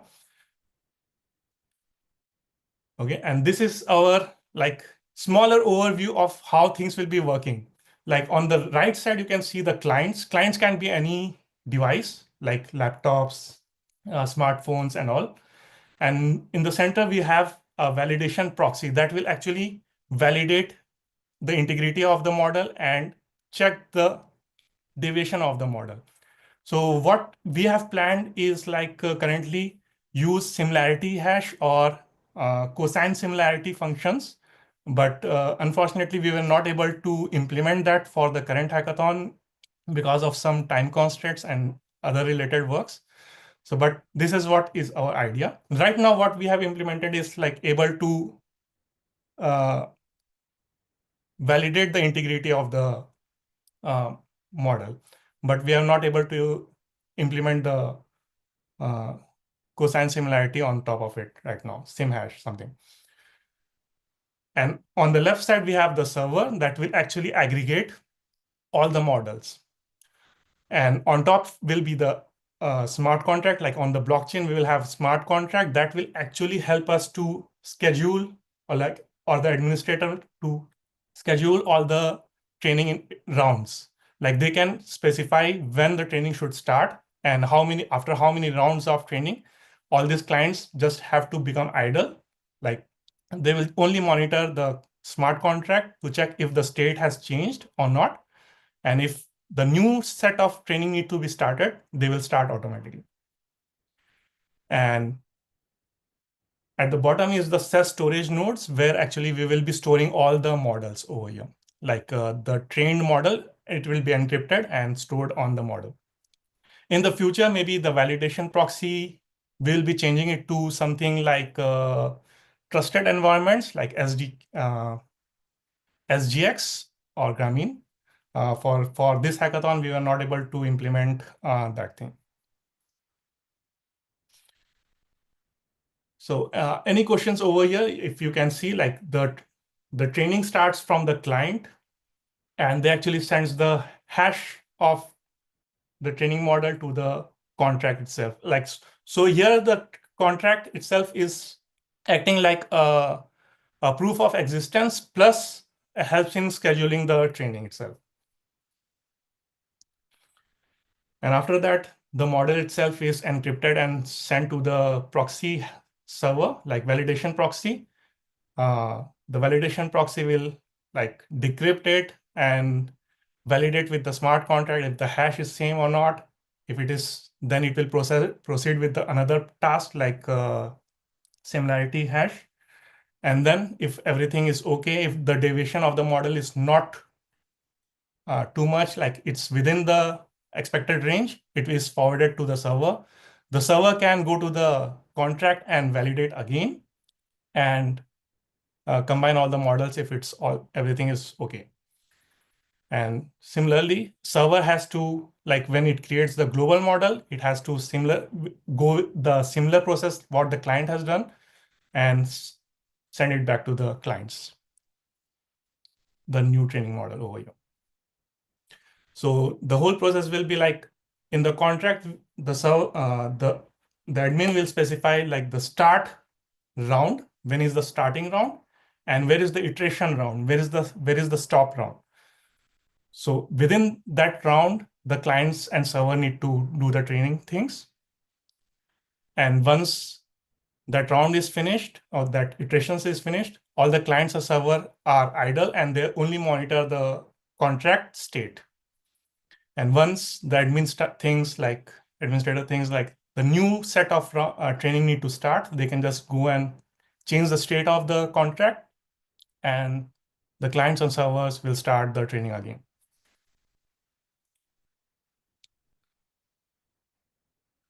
So these are the features actually, like I've mostly explained what is there, like confidential aggregations, because all the models have been encrypted and transferred, and in between the validation proxy validates like the integrity and the deviation of the model, and the data is not shared between the clients and servers. And similarly, the organizations. So suppose one organization comes over here and try to do this. So the organization need to specify which are the clients that need to train, that can train on the platform, and which server can actually aggregate those things. Like the administrator or the organization have all the controls. Like this is my server, these are the clients that will be training. Not all clients can join, or not all servers can join anonymously. All the servers and clients are known servers and clients over here. Privacy preserving local training, because the data is not left from the clients. That's why we are preserving the privacy of the clients. Decentralized model verification, because it's based on decentralized, like we have something like this architecture. Global model distribution is through server to client, and transparent model evolution, because everything is tracked on the blockchain, so everyone can monitor like which model is trained from the which client and for the which round, and similarly for the server. And this is like just the equation that's how to aggregate all the models that is related to federated learning. Like over here, you can see like all the models, local model from the clients are sent to the server, and server actually just aggregates those, like combines all those models over here. Smart contracts help in scheduling. Right now, the smart contract helps in scheduling of the contract, the training, and like it's a proof of existence or proof of integrity for the models over here. So this is a simple snapshot for the smart contract. Over here, you can see like it's very simple. Like we have rounds, we have iterations. Like administrator have to specify like what is the start round, what is the iteration. So from the start to number of iterations, like if I say iteration is 5, so there is 5 rounds of training that need to be performed. Like if if my start round is 1, will be like 5 rounds of training from there. If start is like 5, then from 5 we have to do another 5 rounds of training. And on the right side, you can see like we are storing just like hash of the models over here, and like the local clients can send their models over here, and similarly the server can send the global model hash over here for proof of existence.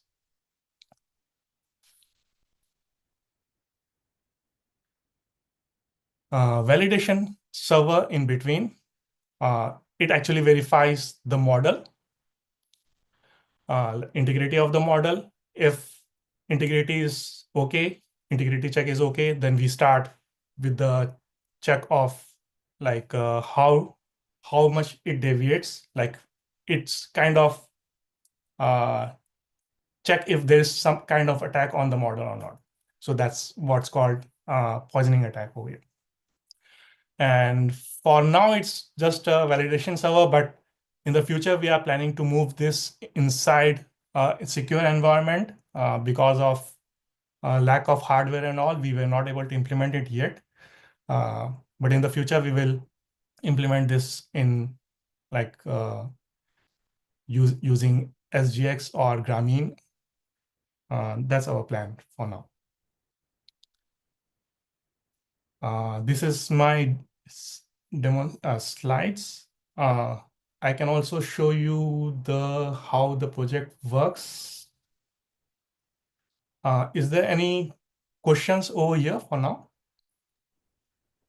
Yeah, maybe it's better if you can show like, if you can represent how your project works, then we're gonna have to answer that. Okay. So I already have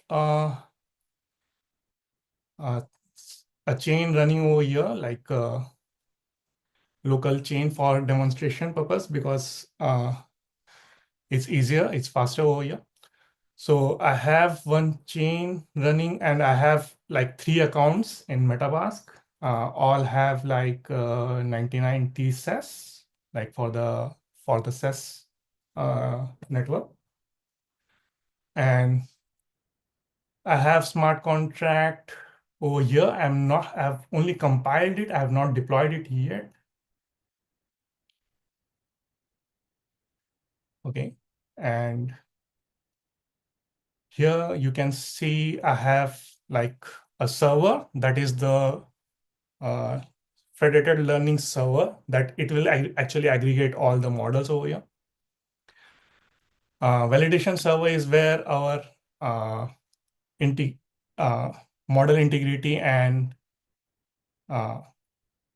SIM hash will be performed. And I have currently 2 clients over here. So clients can be any device where they can run any organization. They can just alter their servers and clients and send it to their respective clients and servers. Okay, so first thing is like deploy our contract. Let's go to remix, like, okay, this AI link contract, compile it. And during deploy, we just have to specify like this is our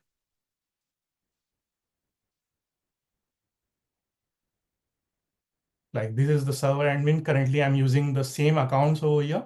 Maybe in the future, we can change the admin to like have multiple accounts that can manage it together. But for now, it's only one. Like start round and number of iterations. And let's deploy.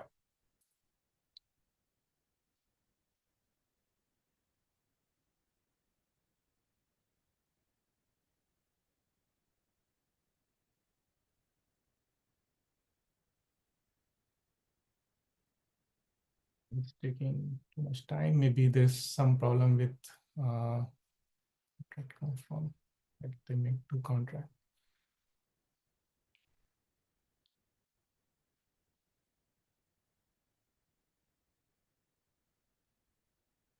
Okay, let me try something else. Maybe I can start a new chain. Maybe there's some problem with this.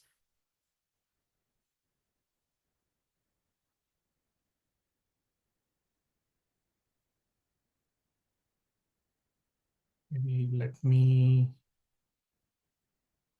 clear everything over here.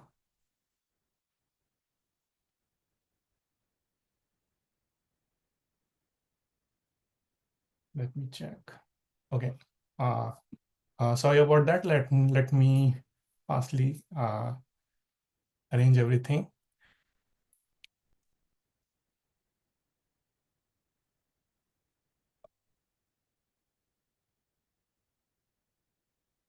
Yeah.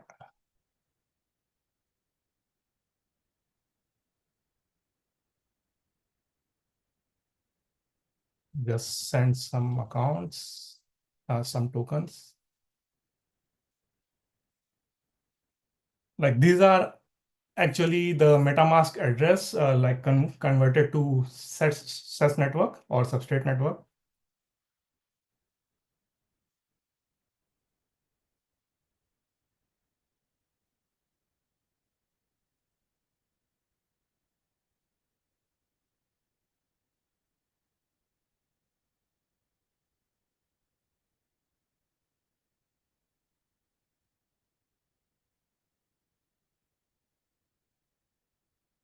Yeah, I think this is still showing the old network data.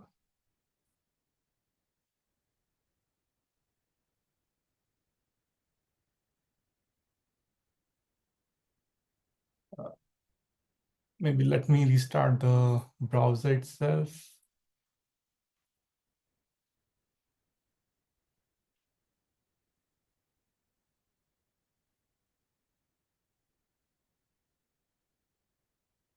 Let's just continue.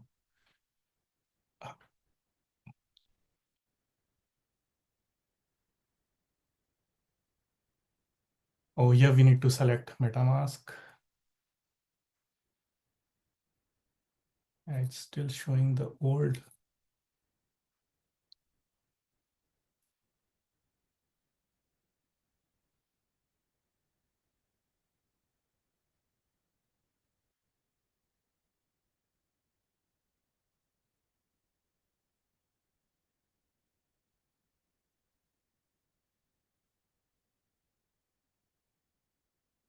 Okay, for some reason, I think my transactions are stuck at pending for now. Yeah, no problem. Maybe if there's a word like you can just go to which part of the code gonna function that part. Okay. So after this, like once I submit the contract, deploy the contract, the first thing that the administrator need to do is go down over here and register the clients, and the server is already registered through here. Down here, they need to go and register clients, like which clients will be training with our model, like within over here. So over here, you can see I have register client. It will actually only administrator can register the client. It will be registered, and only these clients can train the model and submit it over here to this chain. Like the hash and all, only they can submit it over here. So all the clients also need to have like their own accounts over here. And if administrator want to remove the clients, suppose if client is like not trustworthy and administrator want to remove it, they can remove it from here. And once this is done, this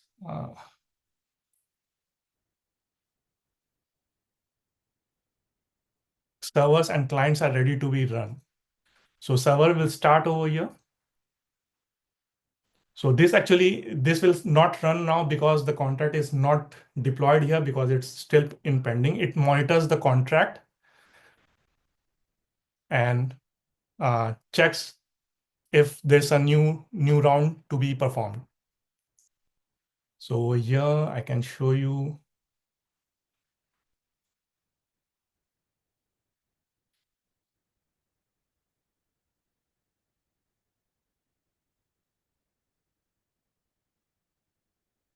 Yeah, so over here you can see like if two clients sends the models is encrypted, like they have to decrypt, and like currently I have two models, so I'm waiting for at least two clients to submit the models and then aggregate it, like send the hash to the smart contract and then send the models back to the clients like that. Validation server actually performs integrity check and I need to do SIM hash. Over here, you can see like it first accepts the client's model, decrypts it, verifies the hash on the smart contract, and then they have to, over here, we have to perform the SIM hash and all, which we have not implemented yet, and then forward it to the server. And similarly, when the response comes from the server, need to forward it to the client. In both clients and server clients, like here.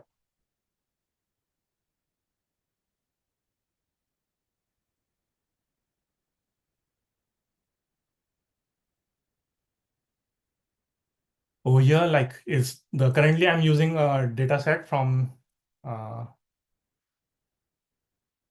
like Torch Vision. So this data set is based on something related to characters, handwritings. So it just loads some data set and performs some training. Like this is the training model and is simple neural network models, and it trains over here. The model is trained and we go to the send. So model is hashed, encrypted. And normally models are large in size, so I'm using like hybrid encryption, like file encryption and RSA encryption. But that will be in the future, that will be replaced with the keys produced within the SGX or secure environment.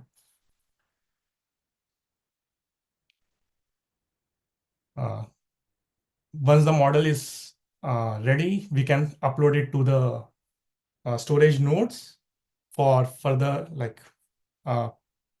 further utilization or whatever we want. From there, we can use it. Like insert model is currently I'm using like stored it on the server itself for the like where is the models and all. So actually this need to be on the chain, but right now I used MySQL database to store the model, where once the model information is stored, the URL, like the SES nodes actually provides a URL from where I can download it. So this URL is stored over there. I can use that to anytime I can download those models in the future. And then submit it to the validation server. This is just more like kind of data set. And this is the for receiving aggregate model. So this is where actually the things happens. They train the model and send the model weight send the model inside this like few steps, like encrypt, hash, send to chain, send to validation server, and then wait for the response to come back, like the global model to receive back from the server.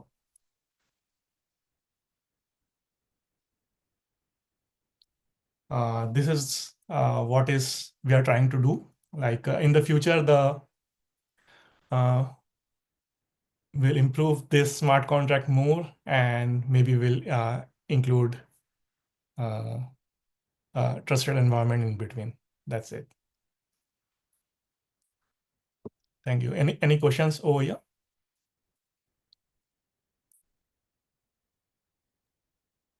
Okay. Yeah. Tim, do you have any questions? No? No, all good for me. Yeah, thank you for your presentation. Thank Thank you. you.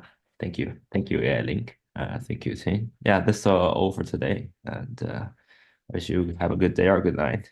Thank you, guys. Thank you, Thank you. everyone. Thank you. Thank you. Bye-bye. Bye bye.